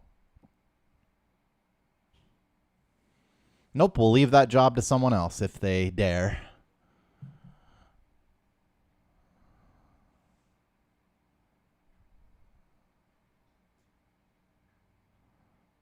Always someone's got to miss it.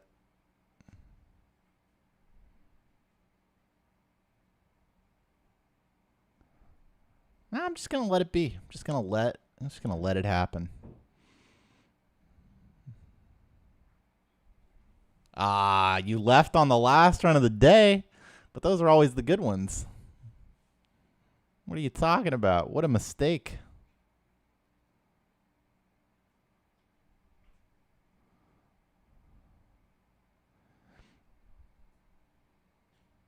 This Doug True is the reason why we don't run lower than 21 speed. He'll start speed tying or outspeeding you.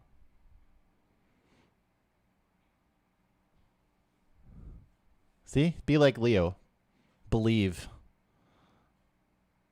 You said last run and it died to Brock and I left. True, I did say last run before doing another run. That did happen. It's true. You got to remember that I think I said that at the beginning of this commentary, but I was like, this is the last run, and then I YOLO'd Brock, and I was like, okay, I'll do one more, but only one more try. Like, not one more Squirtle, one more try. I mean, 3:26 is definitely possible. It's just 3:27 is already a really good time. Okay. So that works then for sure. That's crazy. Victory Bell gives that much at level 29.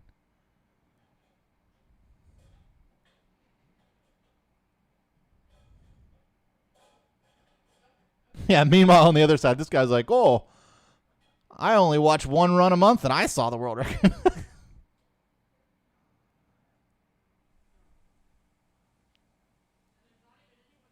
I mean, Squirtle is the only viable strat to get world record. That's why. Bonk the tree. Nice, nice.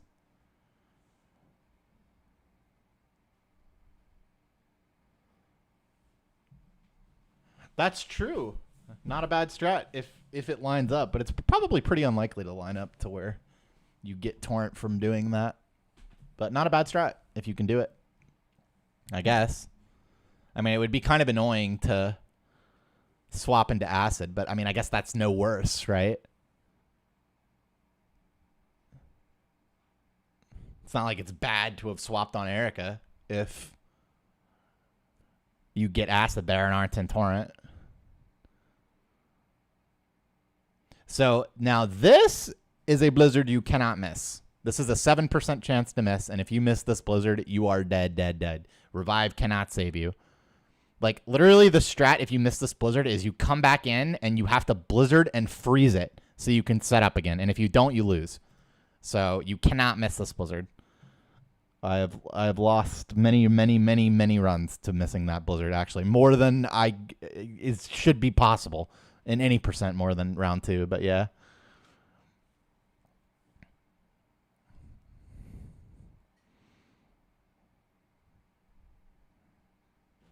No, I think I'm really happy with this run, actually. It didn't beat record by that much because it got some bad luck, but I think this run was... I'm happy with the gameplay and decision-making in this run, regardless of how much it beat record by.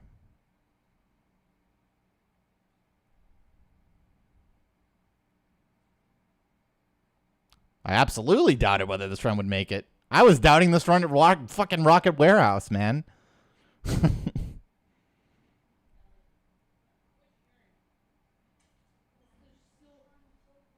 Oh, shit. The donation.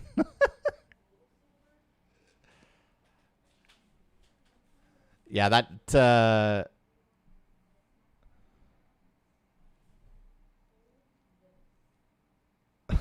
we cut the Gyarados can die to crit bite, but it's unlikely. We also flinched him, so fun. Didn't really matter, but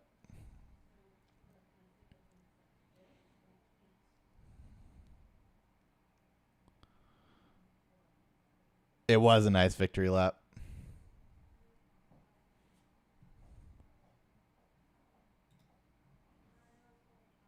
Not yellow next, but we will go back to yellow. All right, so this I've lost 10 billion runs to this section. Actually. And we need to catch a decent amount here. We have 2 candies available still. Psyduck is a freebie in the water.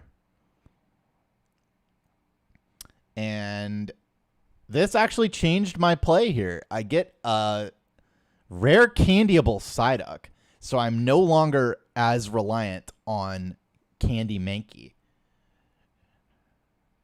We just get to toss the netball instead of swapping the Nidoqueen and weakening it, all because we Great Balled the Ghastly earlier. Don't forget. Just chuck the old netball into the Candy Duck. Feels amazing, man. Feels amazing. Psyduck odds are 100%. Candy Psyduck odds are like 30% or something. So now we're done. We get out of the water as fast as possible. And now we camp here for Ekans, Mankey, Fearow, Primeape, Arbok, which together is 85%.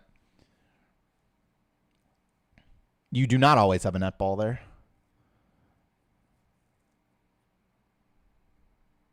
Ghastly saved the nest ball, then using the nest ball on Tentacool saved the net ball. It's all together. Yeah, Fury Attack slapped us up real good. But that's okay. So now we're 60% to get a good encounter here.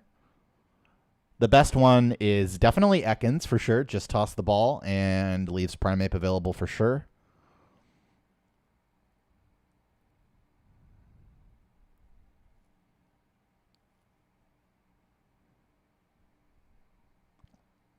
But Mankey's fine.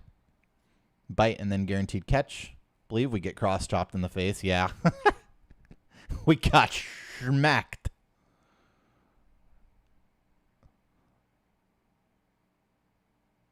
Yeah, it wound up being really good. So So this is the point where I actually repel here because I want to make it to a different floor of Victory Road where 10% of the, so Onyx is 30% on the bottom floor. On the floor I'm going to, Onyx is 20%, and it's replaced by 10% Primeape. And now Primeape is a good catch because I only need one more candy thing. So I just repel right here. I should, yeah, to make it to that floor where my odds are a little bit better because we don't want to catch. Did I just over scroll full restore? What the fuck? It's literally right there, bro. Holy shit. Oh, no. I was looking. Okay, I know what happened. I was looking for max potion. That's why. I didn't want a full restore. I'm like, oh, okay, I already used both max potions. That's what happened there. Not an over scroll, just being stupid.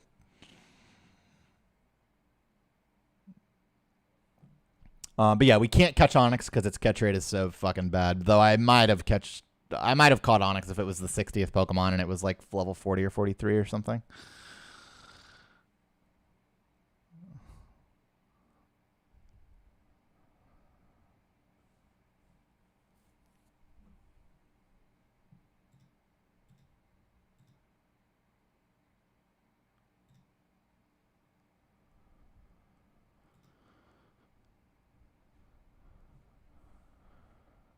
I think I struggle a bit.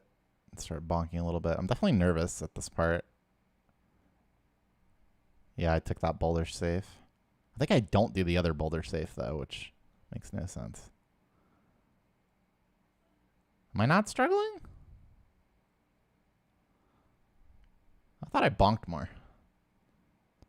Maybe I bonk in Mount Ember instead.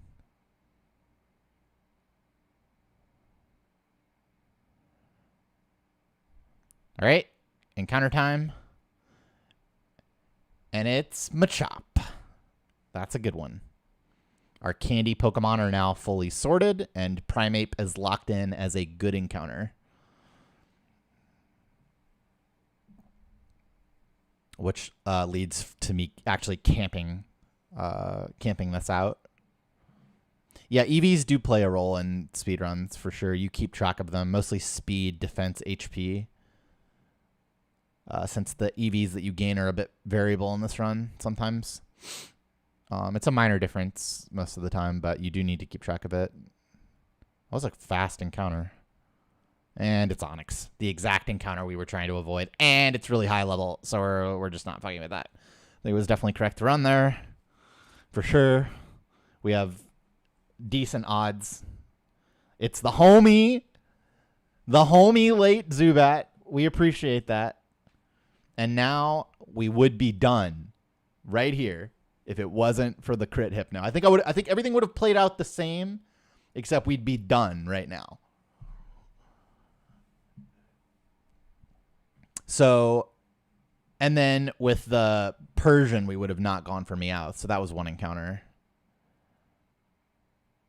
So what is our odds here? We have Geodude plus Primeape, that's 30, plus all the 5% is 50. So we're actually 50% here to get a good encounter.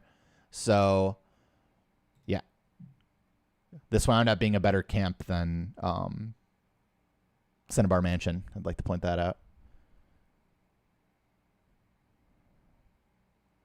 Max Repel and then stall after dropping the boulder. I'm not sure. I'm not sure if that pans out. Could be an optimization, yeah. I want to say Max Repel just lasts until the end, though. But we get Arbok in the end after only... Wait, what happened there? It was... Oh, yeah, we see Zubat again. So we go one dry for the Hypno, pretty much.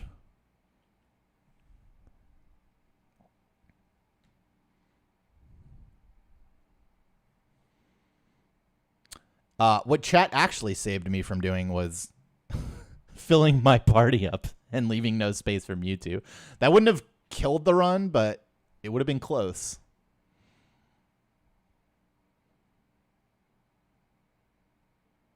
It depends. Hypno can be hard to catch. Could have actually saved time, but not likely.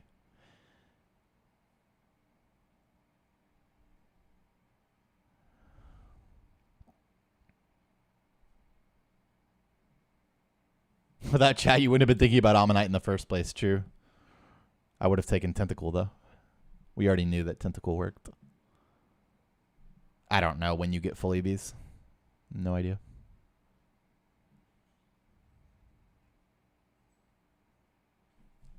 Wait. Who said hi 239? Was it you? Oh, yeah. Callum says hi 239.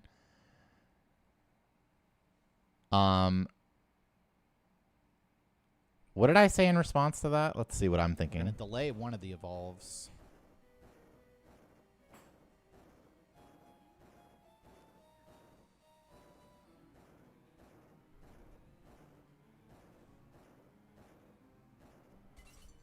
And Ammonite needs to come in with the evolve.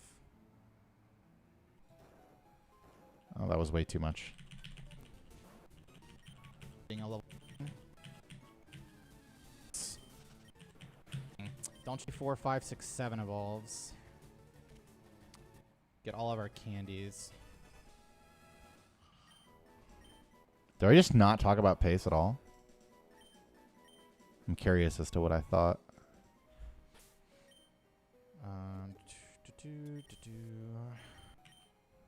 Not terrible. I wonder what this is going to be. I wonder what this is going to be, he says. We're going to delay one of the evolves. That's all he says. I wonder what this is going to be. It's 3 candy mons. We had one accounted for already.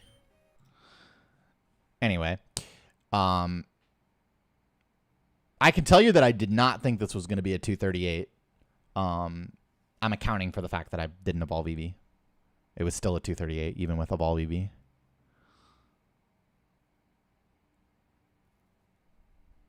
I definitely did not think this was 238, but I guess this was quite pretty good.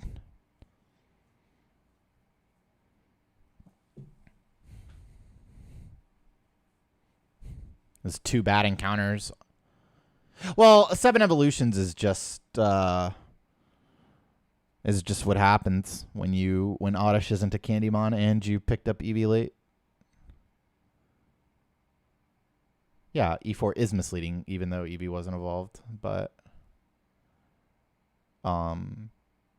it was still a 238, even accounting for the evolution.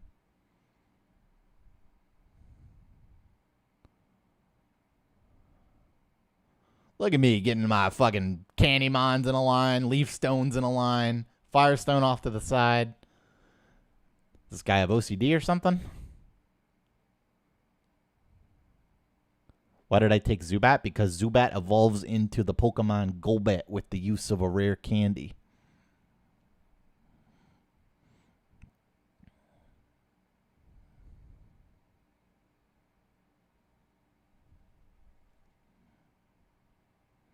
Yeah, I changed my mark. It's just whatever I find first in the box.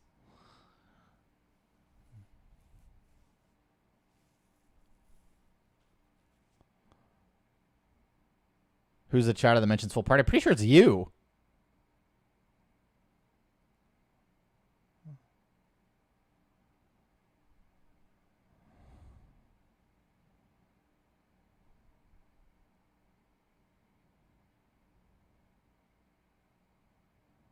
Yeah. I know.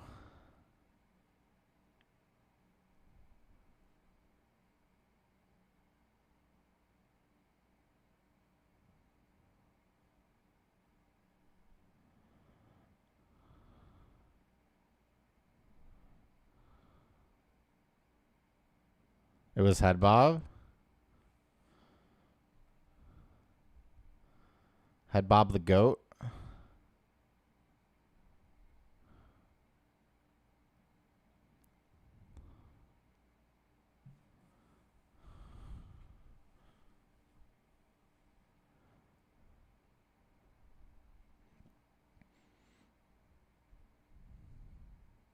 Yeah, it was right about now that I started realizing that this was actually really good.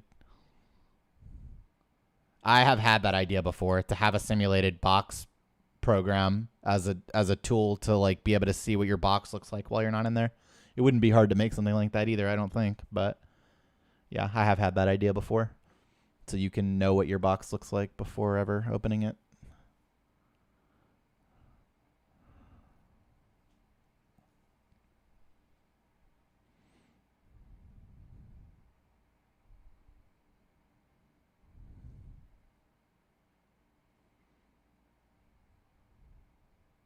Nah, because I know what's going to happen.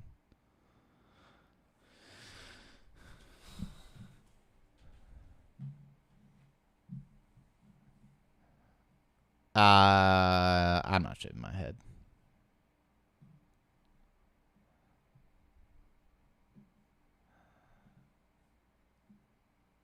Yet. Don't fuck it with Almanite, chat. Fuck the Almanite. Fuck it. Leave him behind. All right. We get Eevee in somewhere. I see Blastoise, surely. Yeah. To the Blastoise. And then I see Clefable late while going down. And then Farfetch'd comes in. Deposit the thing. Deposit the thing. My party's now in the nice order.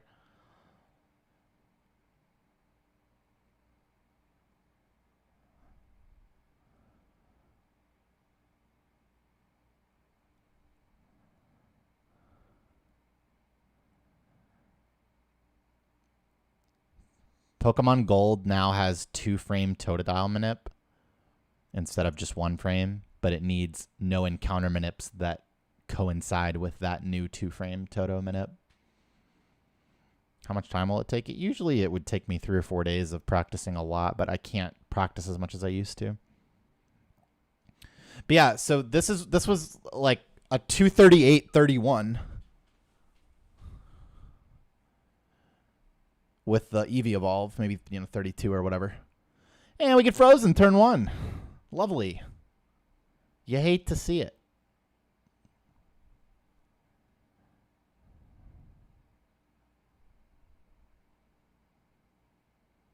You mean Mount Moon? Yeah, I didn't catch anything in Mount Moon.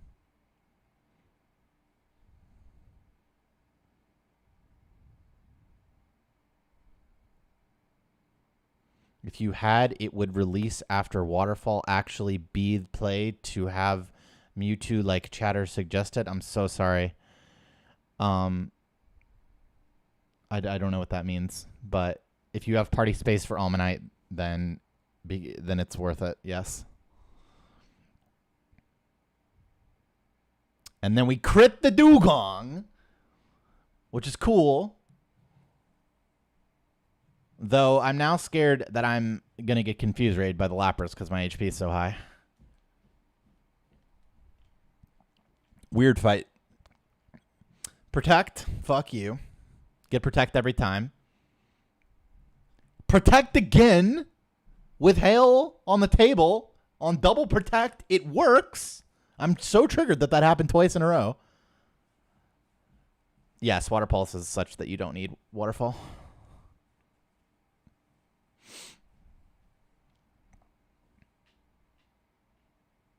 It is 50% to fail. Yes, on the second use.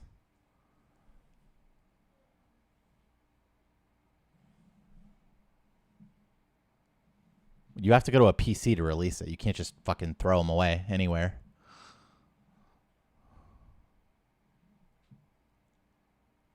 Okay, Lapras time. Lapras scary. High HP. Confuse Ray potential. Body Slam Para potential.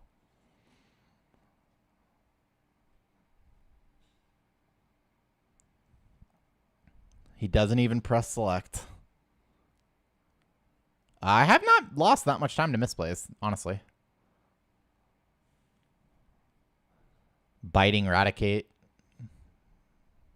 It's like probably the biggest time loss I can remember off the top of my head. But yeah, double flinched the Lapras, and now I correctly recognize that I need to alter my Bruno strat. Because, well, I mean, you can full restore here, but that has a chance of not working, a chance of getting a bunch of low roll or several lowish rolls and not getting Torrent. But I instead noticed that I can skip the full restore turn and make use of the fact that I've lost some HP already. The goal here is to get set up to +2 special without being -1 speed. That's what you need to do. And also be in Torrent, obviously. So we go Spec. He Rock Tombs. Now we're slower. He won't Rock Tomb again. Guaranteed to Earthquake on this turn. Speed to make up the speed difference. Earthquake to the face. GG. Good ass, Bruno.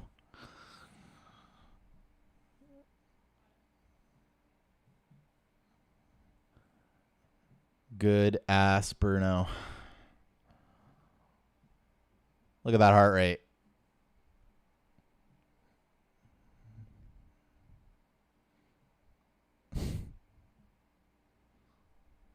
Scary stuff.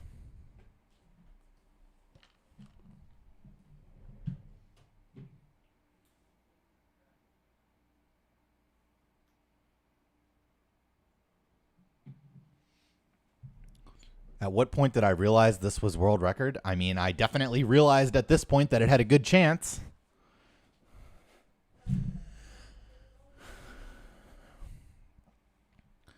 Should have used guard spec to have the extra X speed, but I did have the extra X speed because I bought an extra X speed with the Thought Rocket money.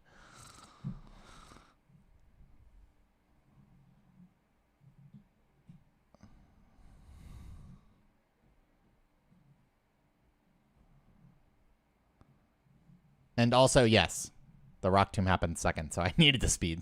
True.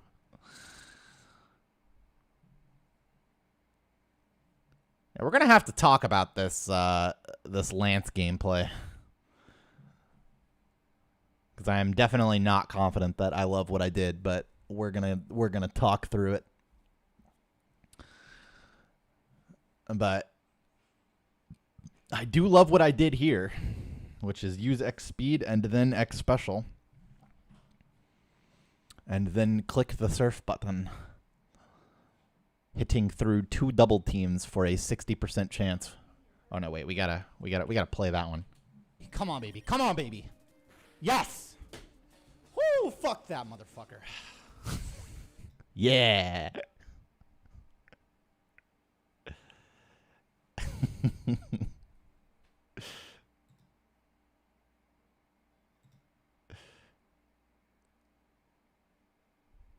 No, I'm used to it now, hearing my voice. But I mean, I don't like enjoy it or anything.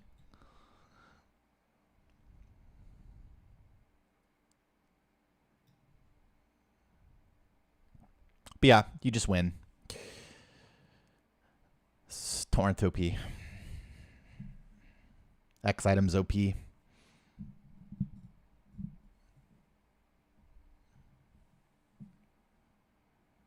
But can get really sticky if you miss the surf. And as soon as she decides to Shadow Punch, you got one more chance or you're dead.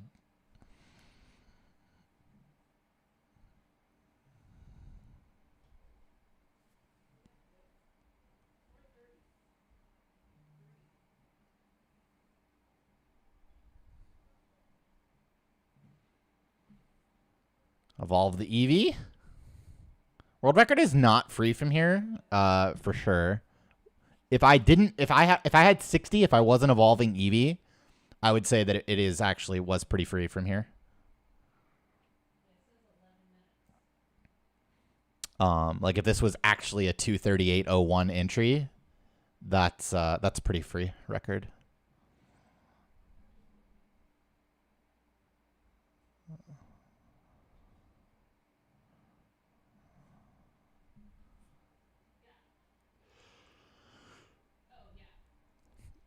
It was a horrible hideout. We lost time to Wave Warrior's hideout, which I don't think I've ever done since returning. Without dying, anyway. It would have gone differently if Mewtwo had low special attack. I mean, my Mewtwo was very good. It just lacked speed, which doesn't matter that much. Okay, so we set up spec. This isn't a new thing, but it is a better thing. And it's better in round 2 because you have a little bit more special attack. We get bite. That's good. We bite him back. Everybody bite. We just want to see bite.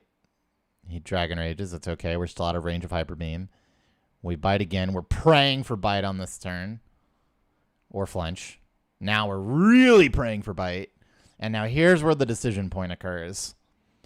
So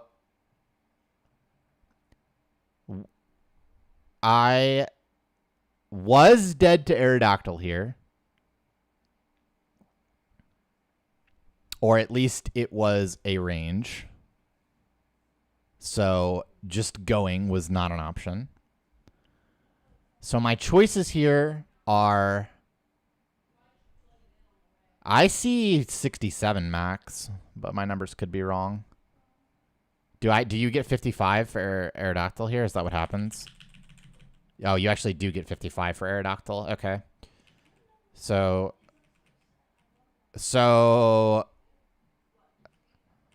wait, this was a +2? It was a +2. So 62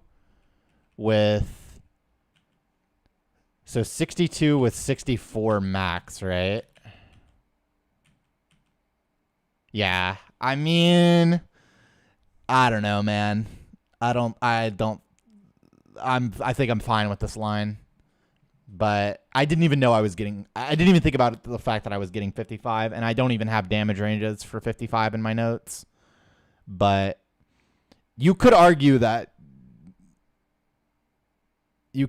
to go for it, but I take the line where I heal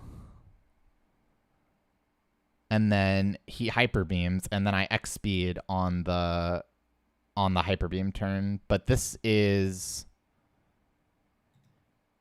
slower slightly, I believe, yeah, than not speeding, but it plays around Aerodactyl crit and Aerodactyl Omni boost to do it.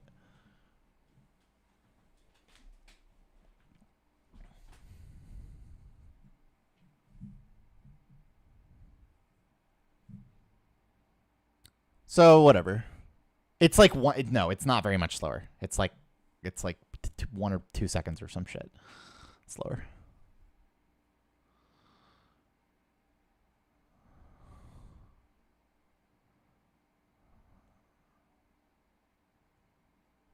It's not like a whole thing.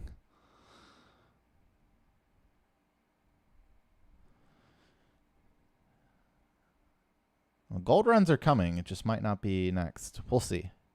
We will talk about future plans.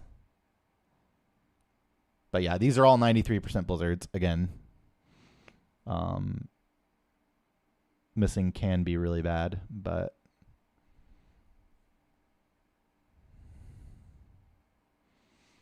honestly, not too bad considering we fucking evolved Eevee.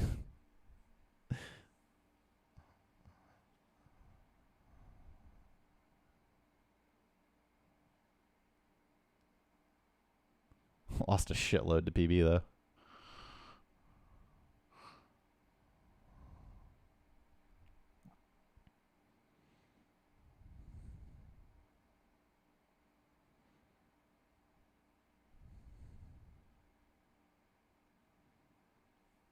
Yeah, Sapphire requires Stardom in it, but it's way easier than Fire Red and more consistent.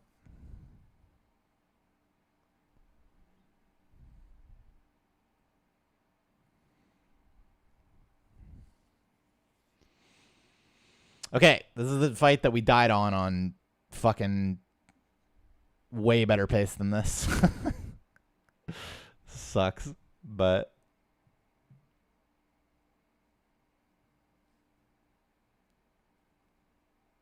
we got there in the end. He wing attacks turn 1 or whatever.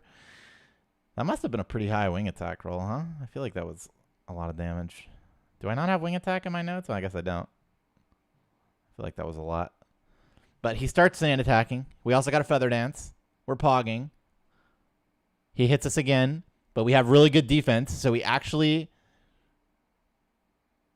aerial ace. There you go. Okay, just kidding. I guess it wasn't. We have really good defense, so we actually tank Gyarados damage into extreme speed from here. We get growth here, so we're not dead if we miss. Normally, if you miss this, you're dead, but he didn't start charging Solar Beam, so we were chilling.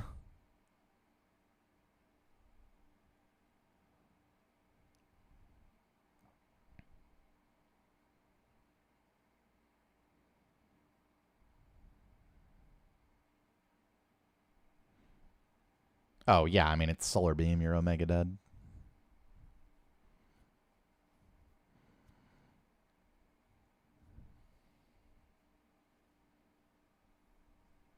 Actually, ride on Pog. Giovanni could never.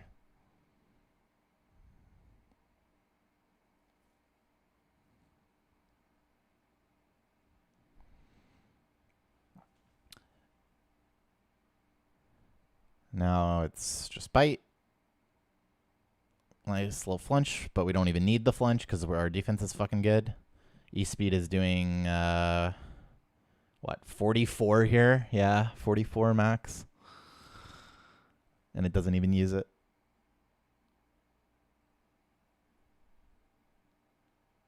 So we go heelless champ. Really nice.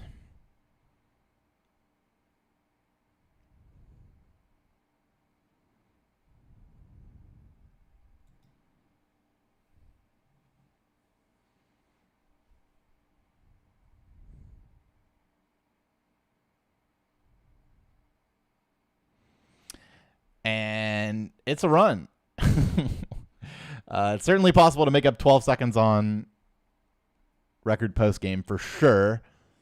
My PB makes up 2.5 minutes between E4 and post game.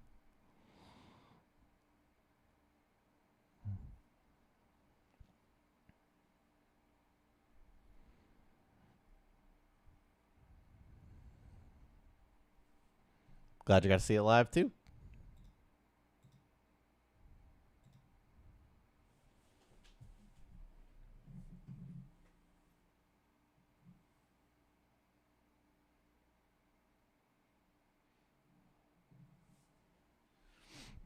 A little reset action there. Into the post game. 60 Pokemon. Didn't miscount Pog. Never actually done that, but.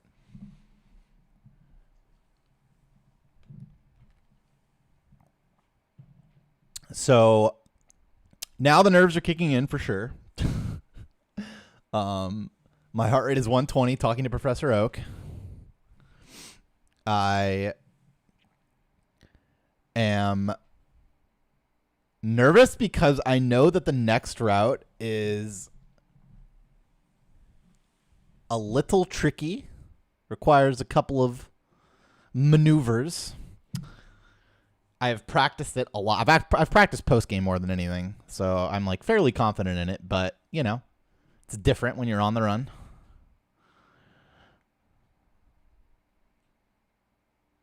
Good fly, good start. No, not the ice cave. The ice cave's fine.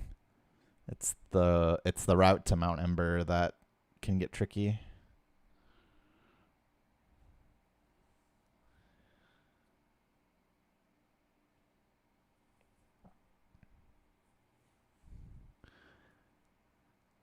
I actually do. I do the hard parts well, and then I do something stupid at the end. But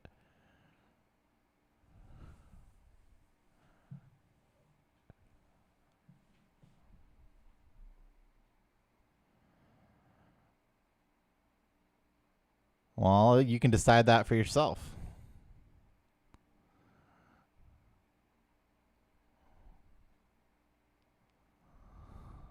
My max repels are at the bottom, yeah. Because I used the last one. So we get the little wha-boom. You gotta wait for these guys. This is very easy to fuck up. Okay, we made it to the water. This is easy, right? This is easy. Just don't do anything stupid. Oh, that's not the right rock. It's not the right rock. You fucked your repel up, stupid fuck. It's okay.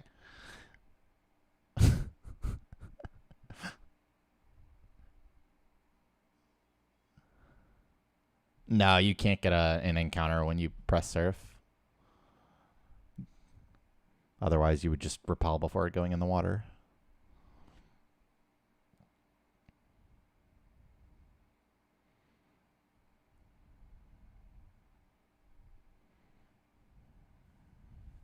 Yeah, but doing it the way that I do it sets up a really pog repel wear out, though.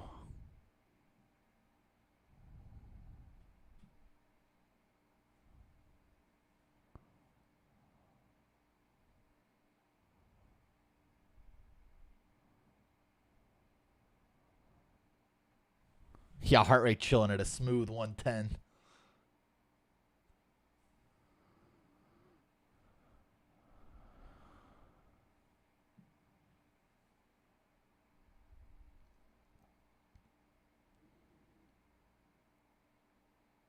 Warehouse is scary. These fights, not so much.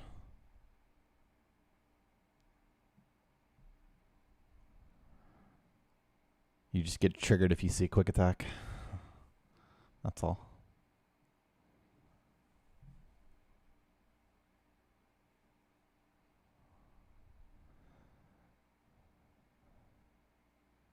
Did I ever think at some point during the run I am likely to get a world record? Yes. At Snorlax, this run was insane. And at Enter E4, it was obvious that I had a chance to record. What did Nick say in chat? Weird bonk. Weird bonk.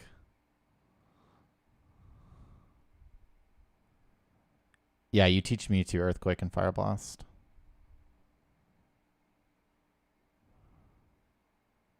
Weird bonk. It's okay. Save the good movement for the place where you can get encounters. Smart. Safe boulder.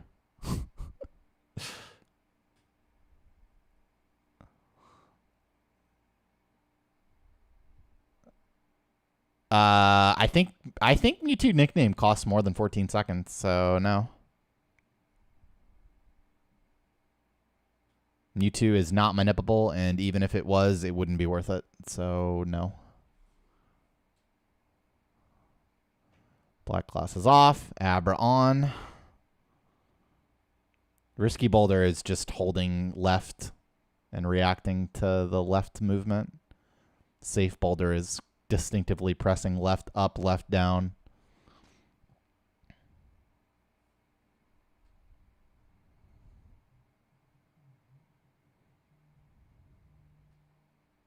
You take the glasses off because you need to put the... wait, somebody asked in chat at the same time. Look. You take the glasses off because you need to put the Lumberry on. And Black Glasses no longer has any benefit.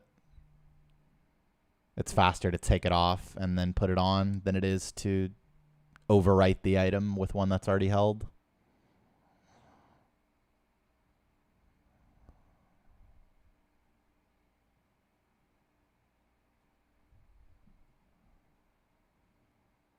I don't know. Maybe Mewtwo doesn't cost 14 seconds. I know Kyogre does. But it's definitely a significant amount of time. I'm not sure. They were great.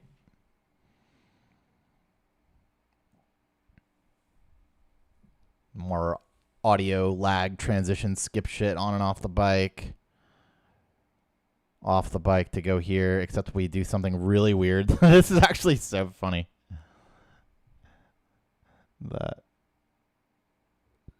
That movement.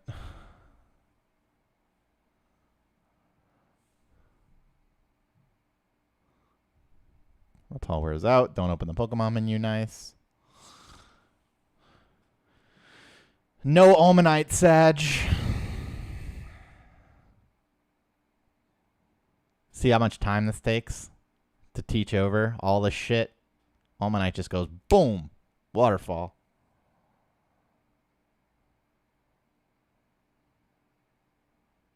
I mean, I have no idea. I guess we'll have to see.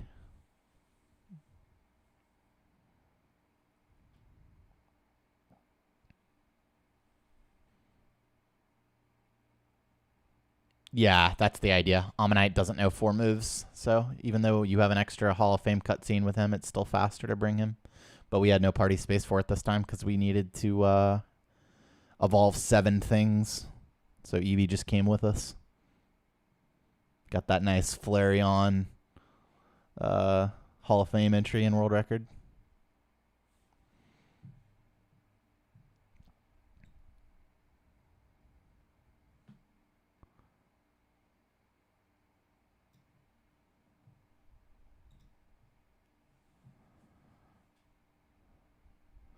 So yeah, all these fights are free as fuck. Only thing that can happen is a quick attack on one of the fights.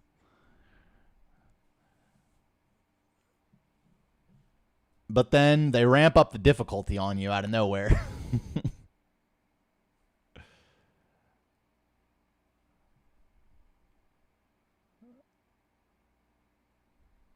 Nah, Blastoise doesn't need Earthquake for anything.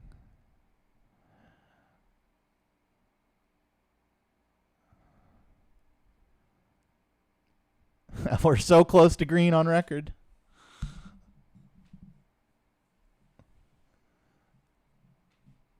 But fun fact, the next split shall not be green on record, and nor shall the next one.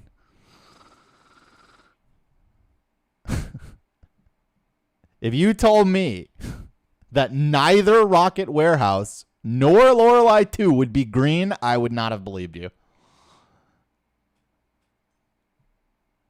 Not without dying.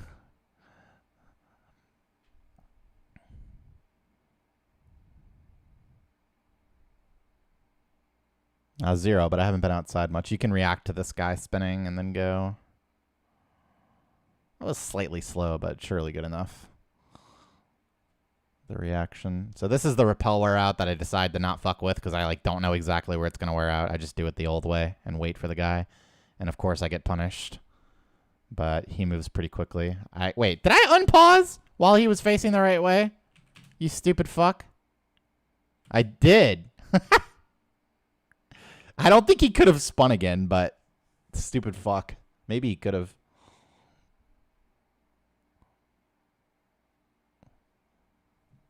Whoops. That looked like some audio lag. But I guess we didn't do the thing, so. I don't know.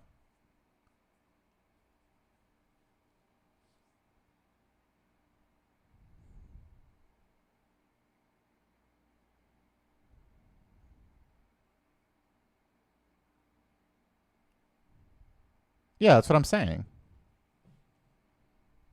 I'm just saying it looked like audio lag, but also we didn't do it this run, so it doesn't apply. I did realize that after saying the first thing, though.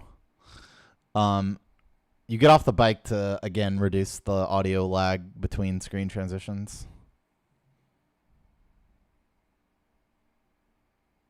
Ooh, that was a nice save.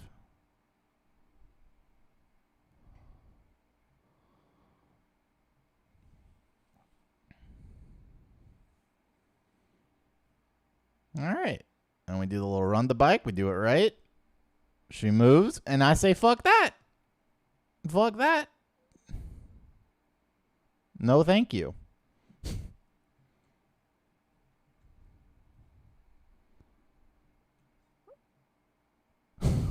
All the people being positive about Warehouse.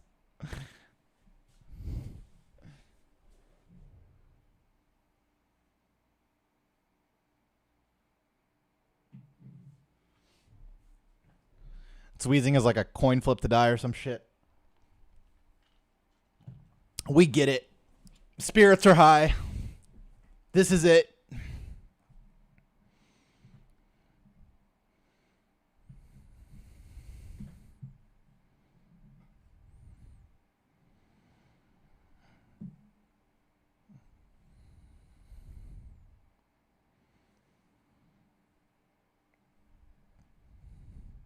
Nick said it might be smart to mute alerts soon. I didn't see that, but I did mute them somewhere around here for myself. Yeah.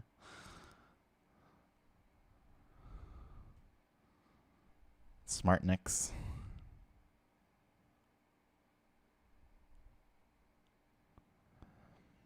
That was a good spin. We like that. That one did. I thought that one did take a second. It feels like forever when you're in the run. I don't know, dude. Didn't I gained like fucking. I mean, how many subs do I have right now? 1619.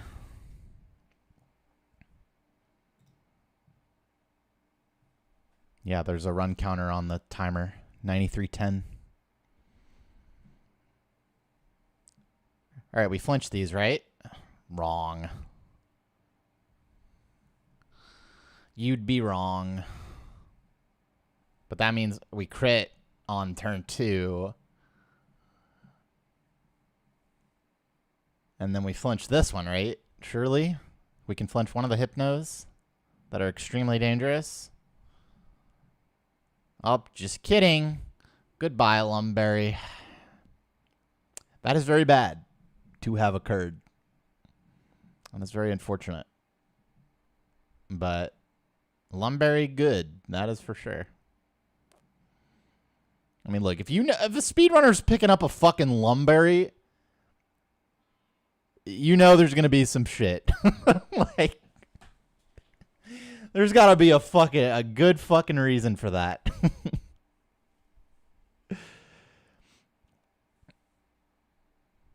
Okay.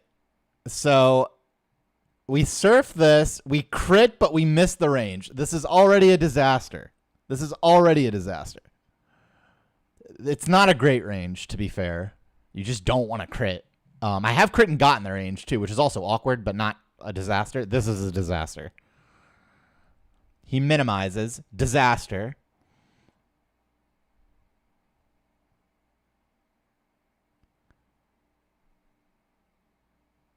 We surf again. We miss. A disaster, I say. We get Screech. This is important. Set up X-Spec. Rock Tomb. It's fine. We're so fast that it doesn't matter. If we miss here, we cry. But we hit that one. Now, I've missed Blizzard the last it's either 2 or 3 times that I've been here. I've missed this fucking Blizzard.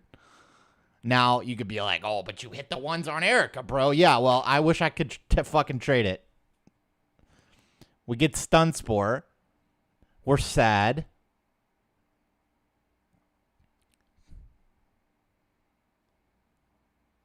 Now, if I full restored, this would have been close. Thank God we hit. Another... Dude, I've useless crit a lot in this post game. So, now, this is where I must admit that I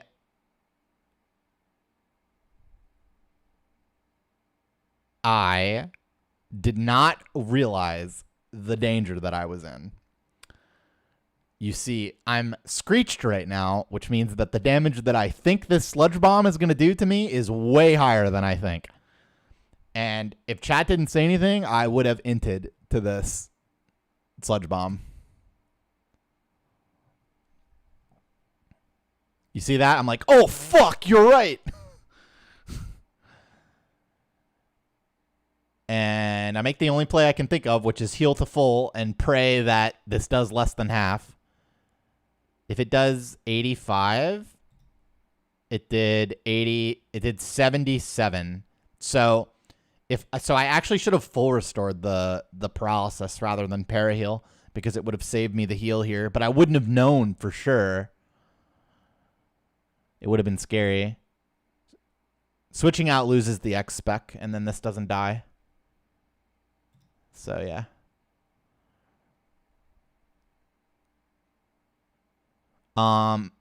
Okay, so this was a disaster. This was a fucking disaster of a fight, actually. This was so bad. So, now, because that was shit, and it's not like we have like a huge lead to work with. In fact, we're actually behind. It was Headbob and Anon, I think, that saw it. Headbob had a clutch call earlier too. Might need a VIP Headbob. So yeah, because we got that shit fight, like maybe on really good pace I would heal here. But now we need to go for the aggressive fight, which is go for the damage ranges. Unfortunately, we have 30 special this run, and this is one of the fights that it matters the most in. If I had 31 special, this Golbat would be an 11 and 16 range, and the Weezing would be a 12 and 16 range. But because we have 30 special, they're both 10 and 16, and we need to hit both of them or the run is dead. I was not planning on going for this, but with the ridiculously bad previously fight, the comically bad previous fight, I had to go for this. I have lost many runs to missing these ranges also. But we fucking did it. What was the reaction there? Hold on. It's just a Rattata. Yes, sir. Yes, sir. Yes, sir. Yes, sir. Yes, sir. Woo, 130. 130. I've tied to that so many times.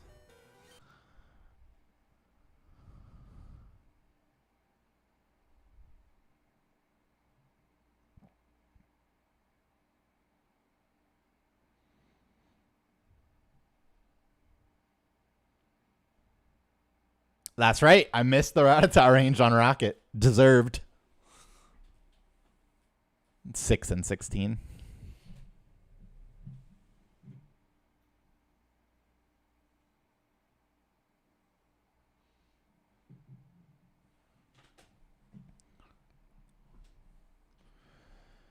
The Houndoom, is it? Could be. Could be.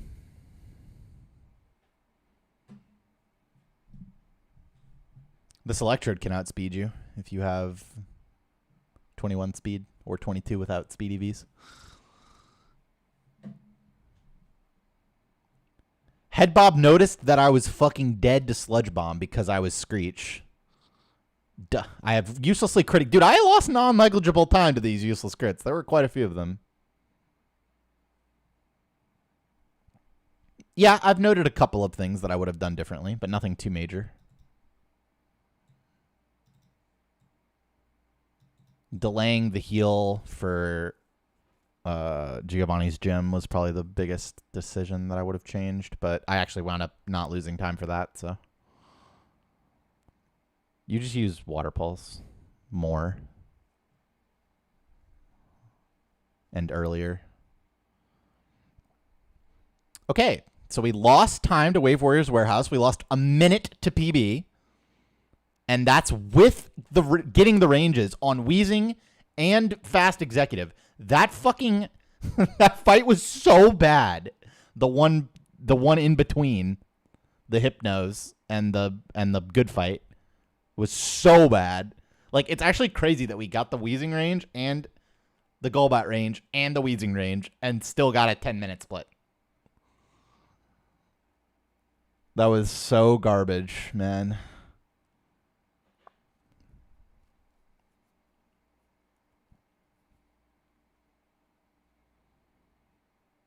That's right. We do hate people who ask me why I did an X-Ack when I fucking did. Fuck that guy. Making me question myself and shit. That is not...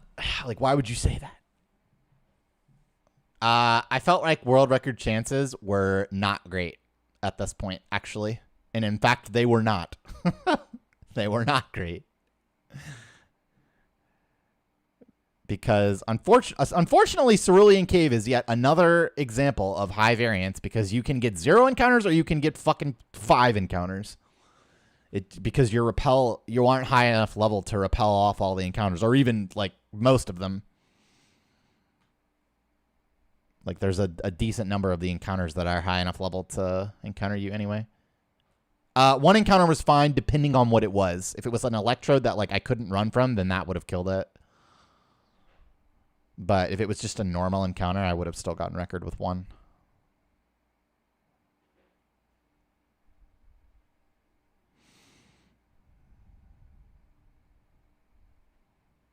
I don't think so. But even if it did, it would be by an insignificant amount.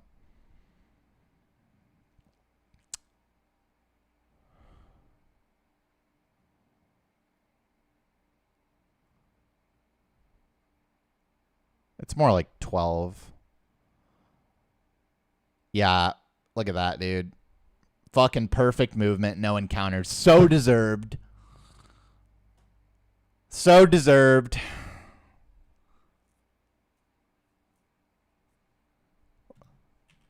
Wait, we need this. We need the reaction here. Okay, okay, okay. Okay, our chances just went way up. That's right. Our chances just went way up. Our Way the chances fuck went up. way up. And so did the heart rate. Avant wins. Name the guy, name the guy, name the guy, guy. Why did it just go up? Because I didn't get any encounters.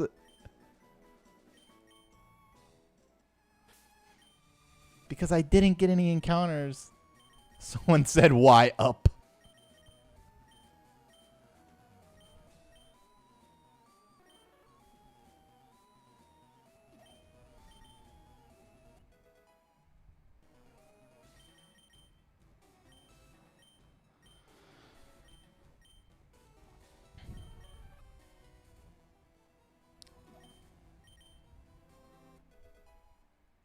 This run was yesterday. I don't know. Why don't you go check yourself?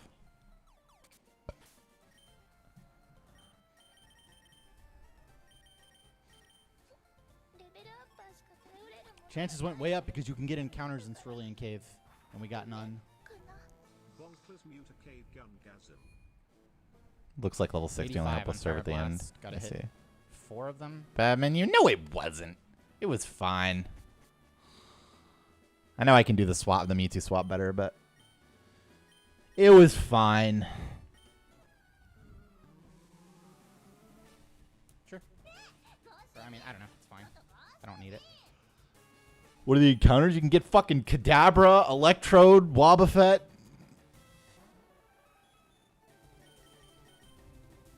All right. Show me the money. Show me the money. Money, money, money, money, money, money, money, money, money, money, money, money, money, money, money, money, money, money. Money, money, money. We crit Money, both money, money. I have no idea Dugongs. how good my special attack is now.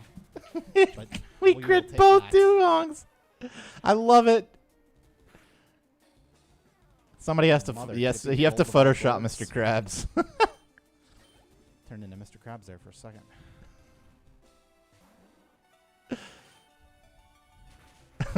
For sure. Thank God Pokeguy missed all the Fire Blast for us yesterday. Or 2 days ago.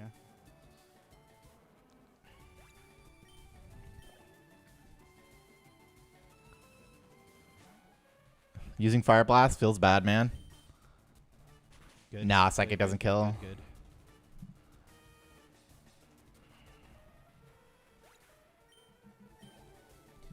All right, let's see some money. No idea what our special attack is because we crit. Looks pretty good. Looks Those look pretty pretty good. Yeah, I was reading some chat at this point. Looks pretty good.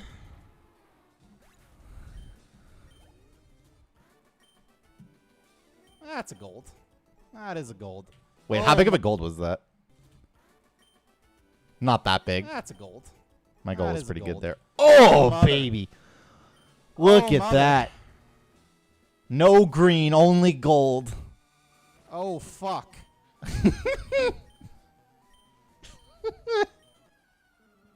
Oh, fuck. Chad. All right, ready to check stats, chat? Wait, Bobo said something and it instantly disappeared. What did he say? All right, ready to check stats, chat? I swear to God, if you're not locked in right now. I didn't even read that, so I was. Good.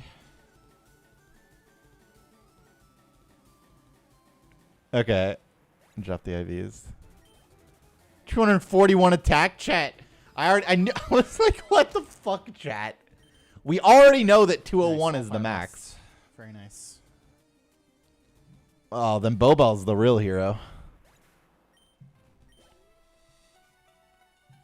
244? All right, chat, you're looking at top 2 numbers, attack and defense primarily. Aw, see, it's No. kind of my fault. It's kind of my fault. It is. Because I said read the top 2 numbers. Obviously, I meant the top 2 numbers that aren't HP. But why would chat know that? Why would I believe that chat would know that? It's in their defense.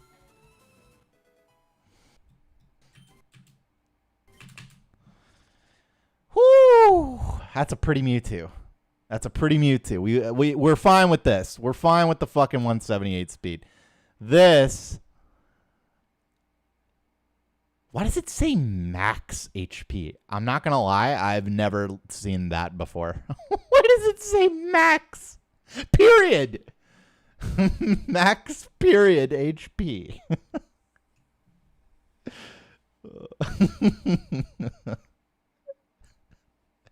I understand it's short for maximum. It's not max period repel. It's not max period revive. Oh. Well, anyway, good Mewtwo. Really high special attack. Just enough attack to be comfortable. With like all the ranges, and speed is too low. We are outsped by Aerodactyl, but that's minus speed nature. So IVs were 15 HP, 24 attack, 17 defense, 9 special attack, 19 special defense, 14 speed, roughly. And this was quiet, obviously, plus special attack minus speed. Which, you know what? We take those because speed literally... speed loses 1 turn and 1 heal, and that's it. It's fine. Sassy, fucking... Yeah, only 9 special attack, plus nature goes hard. No, it wasn't. 178, that's plenty. Or minus speed, but that's fine.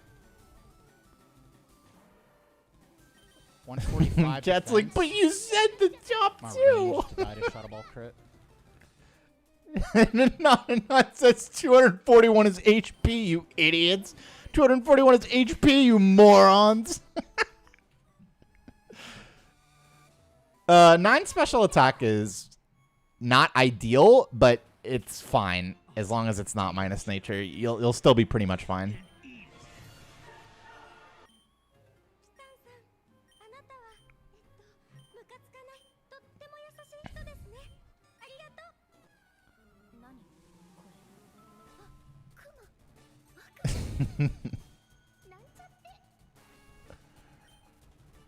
So I looked at this and saw that Shadow Ball was probably a damage range to crit kill me. But you could argue that I should have healed here, taken the Shadow Ball, and then gone into Lance with lowish, with a slightly lower HP. But either way, I had to heal twice, so I guess it doesn't really matter. This plays around more, assuming that I do tank crit Shadow Ball. So I guess I like this. We have the attack stats. Yeah, it is scary when he starts dragon dancing like he did. For sure. I've never seen 2. I've never seen 2 before. So that wound up doing 80, and we lived on 91. So yeah, I mean, definitely a range to kill. Probably wouldn't have killed. Yeah, I'll have to heal twice here. That's fine. I have to heal because my HP is too low for Gyarados.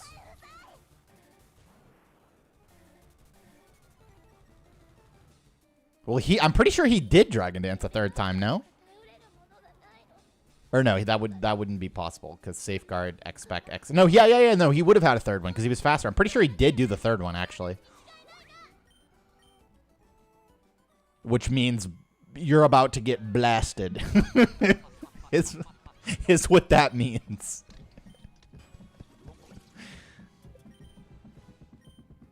So, I have like...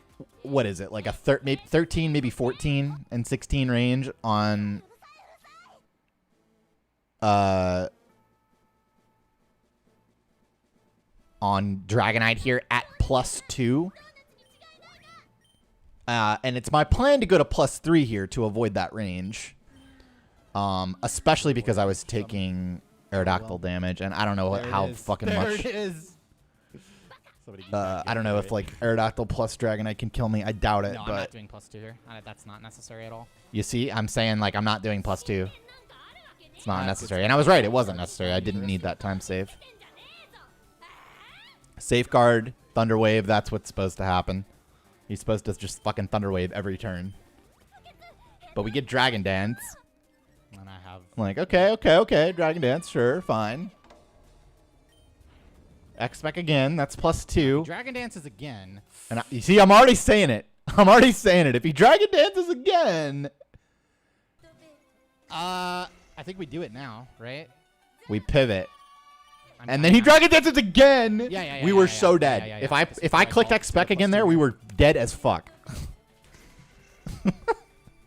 Okay.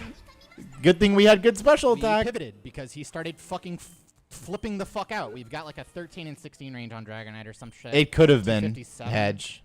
It What could is have that? been. It could have been a range to kill me there.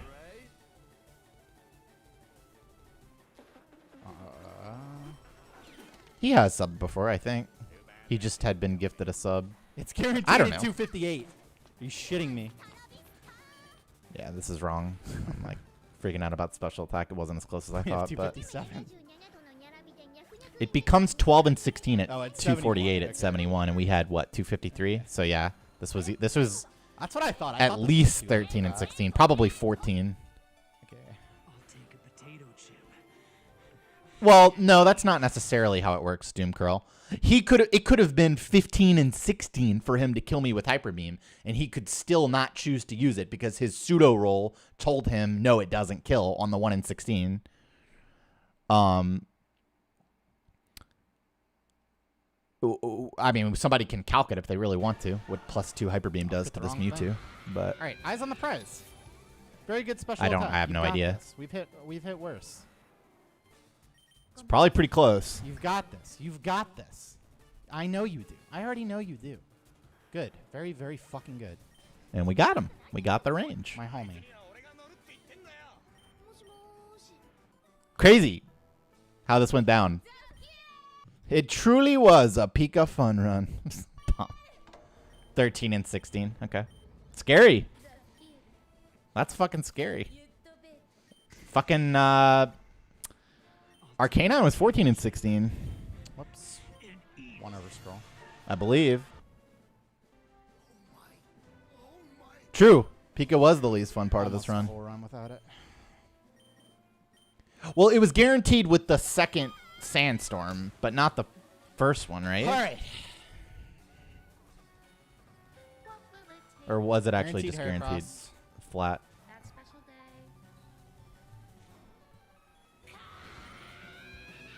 Well, no, we're not saying he must have done anything. I don't know what Hyper Beam, how much damage Hyper Beam would have done. You know, say guaranteed at 22 plus with one tick. Okay. Calm your minds. Your minds are calm. Well, at any rate, Calm your good minds. Mewtwo. That's So this is helpful. scary too. We get turn 1 Shadow Ball here. If he gets like D-drop and then like hits you again, then you can get like heel looped and then fucked. So him leading Shadow Ball here is really scary, but Do it. no D-drop. Nice. Good. All right. Switch to your shit. Correct. Special Just like D-drop, that. but he also knows Psychic. Just like that. Just like that. Good. But we get the Very Calm Minds. How did I lose 10 seconds? Because I healed and was slower than Aerodactyl.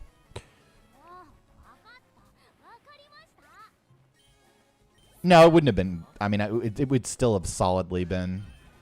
Oh, yeah, and DD's really Was that slow. 170 True. Way on the slower front? than Thunderwave.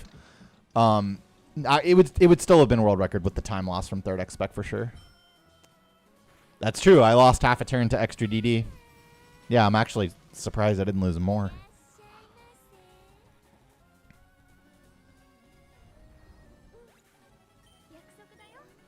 God bless Exarian for the X attack strat.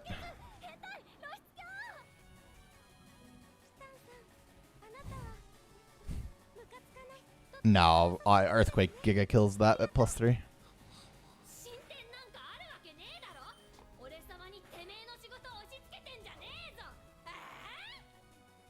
Another Dragon Dance. I did outspeed this, but not by much.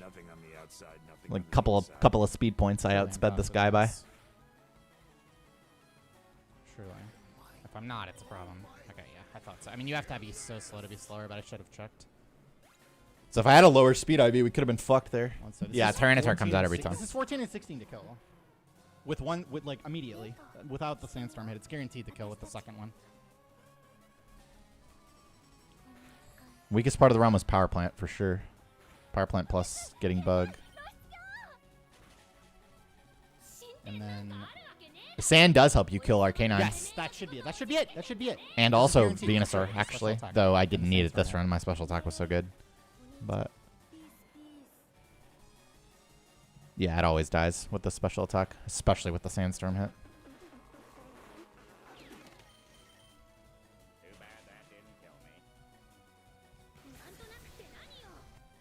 And thus began 1 hour of alerts. We have an extra poke in E4. Like, unironically, it was like a full hour.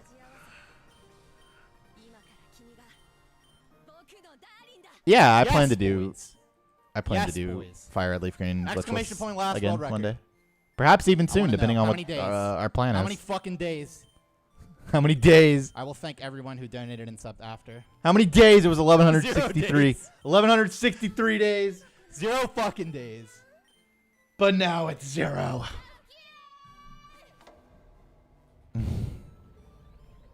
That is a fast chat. I know. I'm literally like, I don't want to do a 9-hour stream today. He says before doing another 9-hour stream. I reset it so fast. Wait, did you reset it like on our canine kill? Or when did you do it?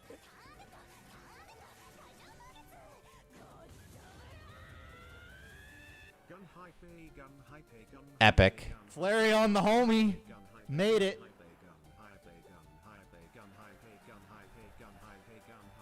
Heart palpitations on the double 10 and 16s, dude. Yeah. Yeah. Yeah, that was a 38 for sure. Oh, fuck. Look at that .50. Oh, fuck. I need some light in here. Bizzle F, welcome back for 15 months.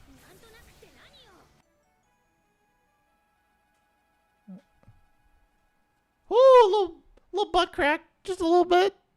Wait, just a little bit of butt crack. It's okay. It's just a little bit.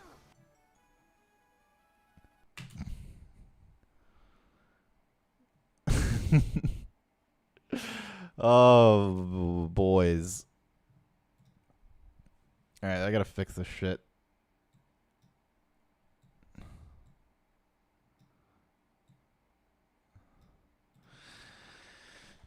Thank you for watching. I hope you guys enjoyed that Fire Red Round 2 World Record commentary. And catch you guys in the next video. Or something. I'm not actually leaving. It's just like a little outro for the YouTube, you know, very professional.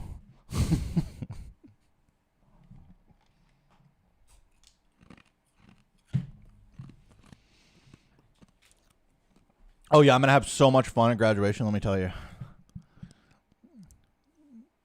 How are my hands today? I haven't really tried to use them, but I'm sure they would not feel good if I did. Went pretty hard yesterday. I imagine yes, Leo. The mic is so crusty. Yeah, he needs a cleaning. Sure the Articuno struggle? No. We don't need to live through that again. Gold next? I'm not sure. I'm not sure exactly what I'm going to do, dude. I'm going to go to graduation tonight. We're probably going to go to dinner. I'm going to chill, and then I'm going to think about it tomorrow. I don't know if, like, I know I talked about doing, like, extra streams on the weekend or whatever. Like, I don't think I'm going to do that anymore. I don't think that makes any sense. I'm moving this coming week to New Orleans, so I'm definitely not doing yellow. There's basically 3 options. Fire Red, any percent, glitchless for a little while I learn Sapphire off stream. Fire Red any percent while I learn Gold off stream, but I doubt that we'll have the manips ready in time for that. Or take a break until like I don't know, fucking Thursday or Friday or something, and then just start with Sapphire right away, and I've learned the game off stream by then. I don't know what I'm going to do yet. I don't know. But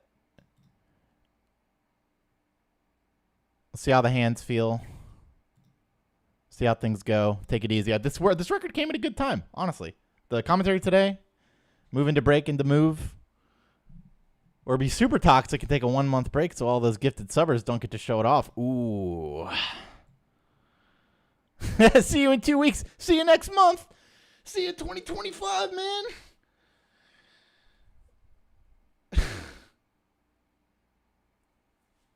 See you at your funeral, bro. Yep, we got to keep responding. Got to keep helping. Goodness. Next game, I literally just explained that I'm not sure. Most likely Sapphire.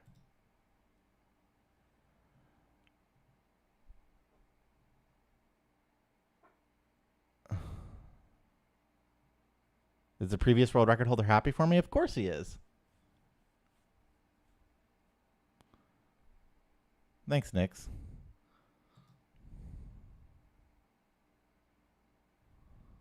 Yeah, I almost didn't do that run. True. 2 hour runs? No, gold is 3 hours long. Why can't I run gold currently under the establishment IPs? Because I'm not running gold with 1 frame Toto when 2 frame Toto exists. That's insane. Edge Flash, thanks for 101 months.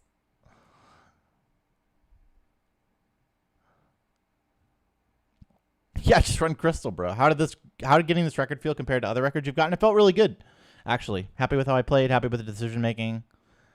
Good run. Happy with it.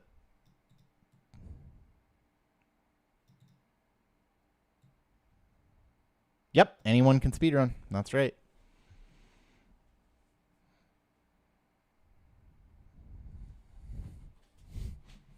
That's right, no optionals. My last record had an optional. How do you submit your record to speedrun.com? Approximately how many small, medium, large mistakes? I would say 1 medium mistake. Biting Raticate in Mansion was a medium mistake.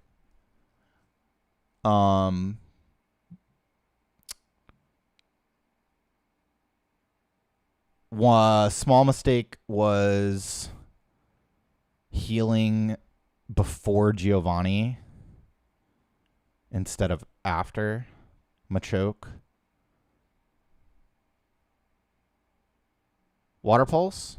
Wait, what? You mean Water Pulse Persian? No. That was correct. He just died. It was still correct. It's just unlucky that he died.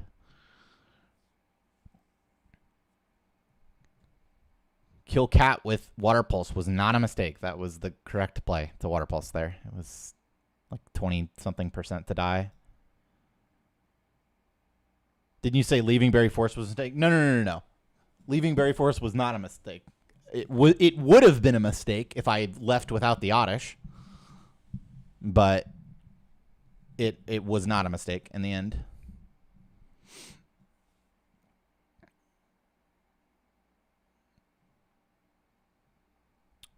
And there were no large mistakes.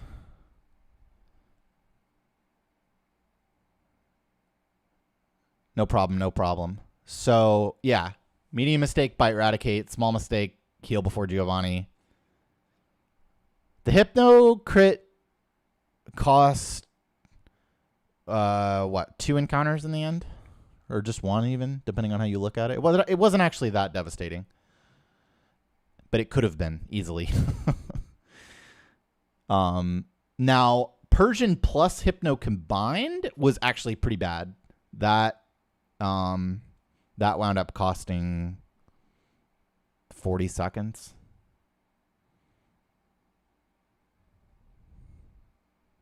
Oh, that was actually a medium mistake.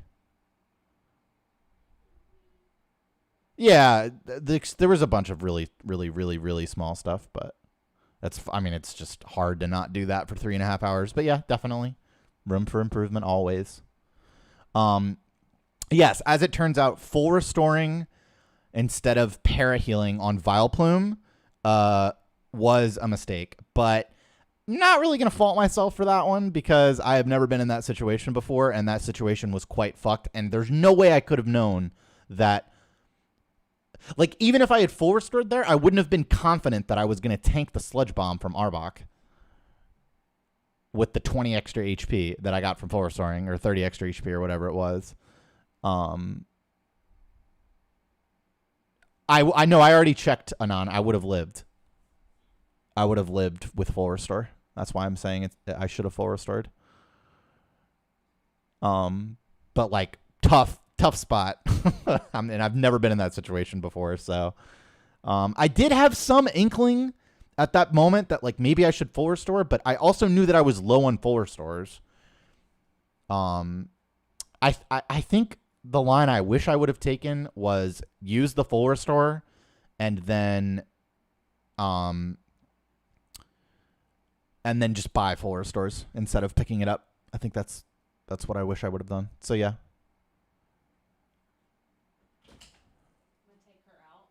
Okay, I'm good to go. I'm ending. Okay. It is time for me to go for graduation. I'm done for today. Thank you for watching. Congratulations, Ellie, on graduating high school. You did it. My little sister's graduation.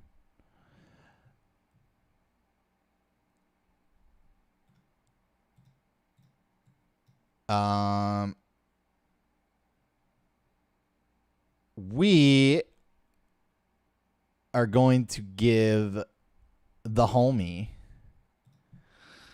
a raid.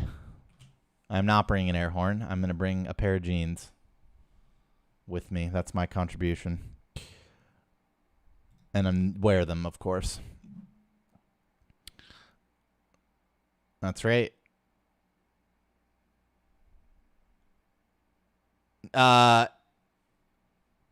Wait.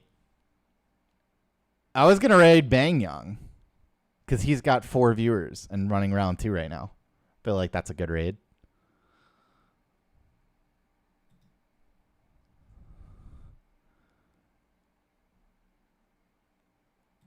No, I do not have time to get Ellie a graduation gift at all, but I'll just get her something tomorrow. Then it'll be fine.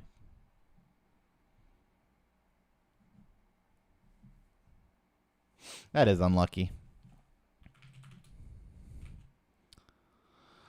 Spend those donations wisely. Oh, don't worry, I will.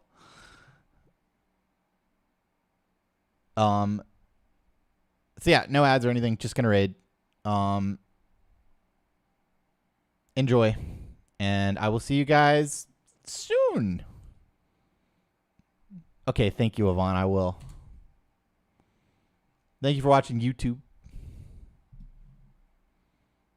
These the record video, etc., will be up on YouTube. Actually, I think is the record video already on YouTube?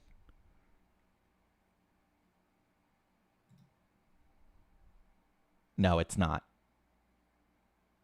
It's not. But it'll be up very soon, probably tomorrow.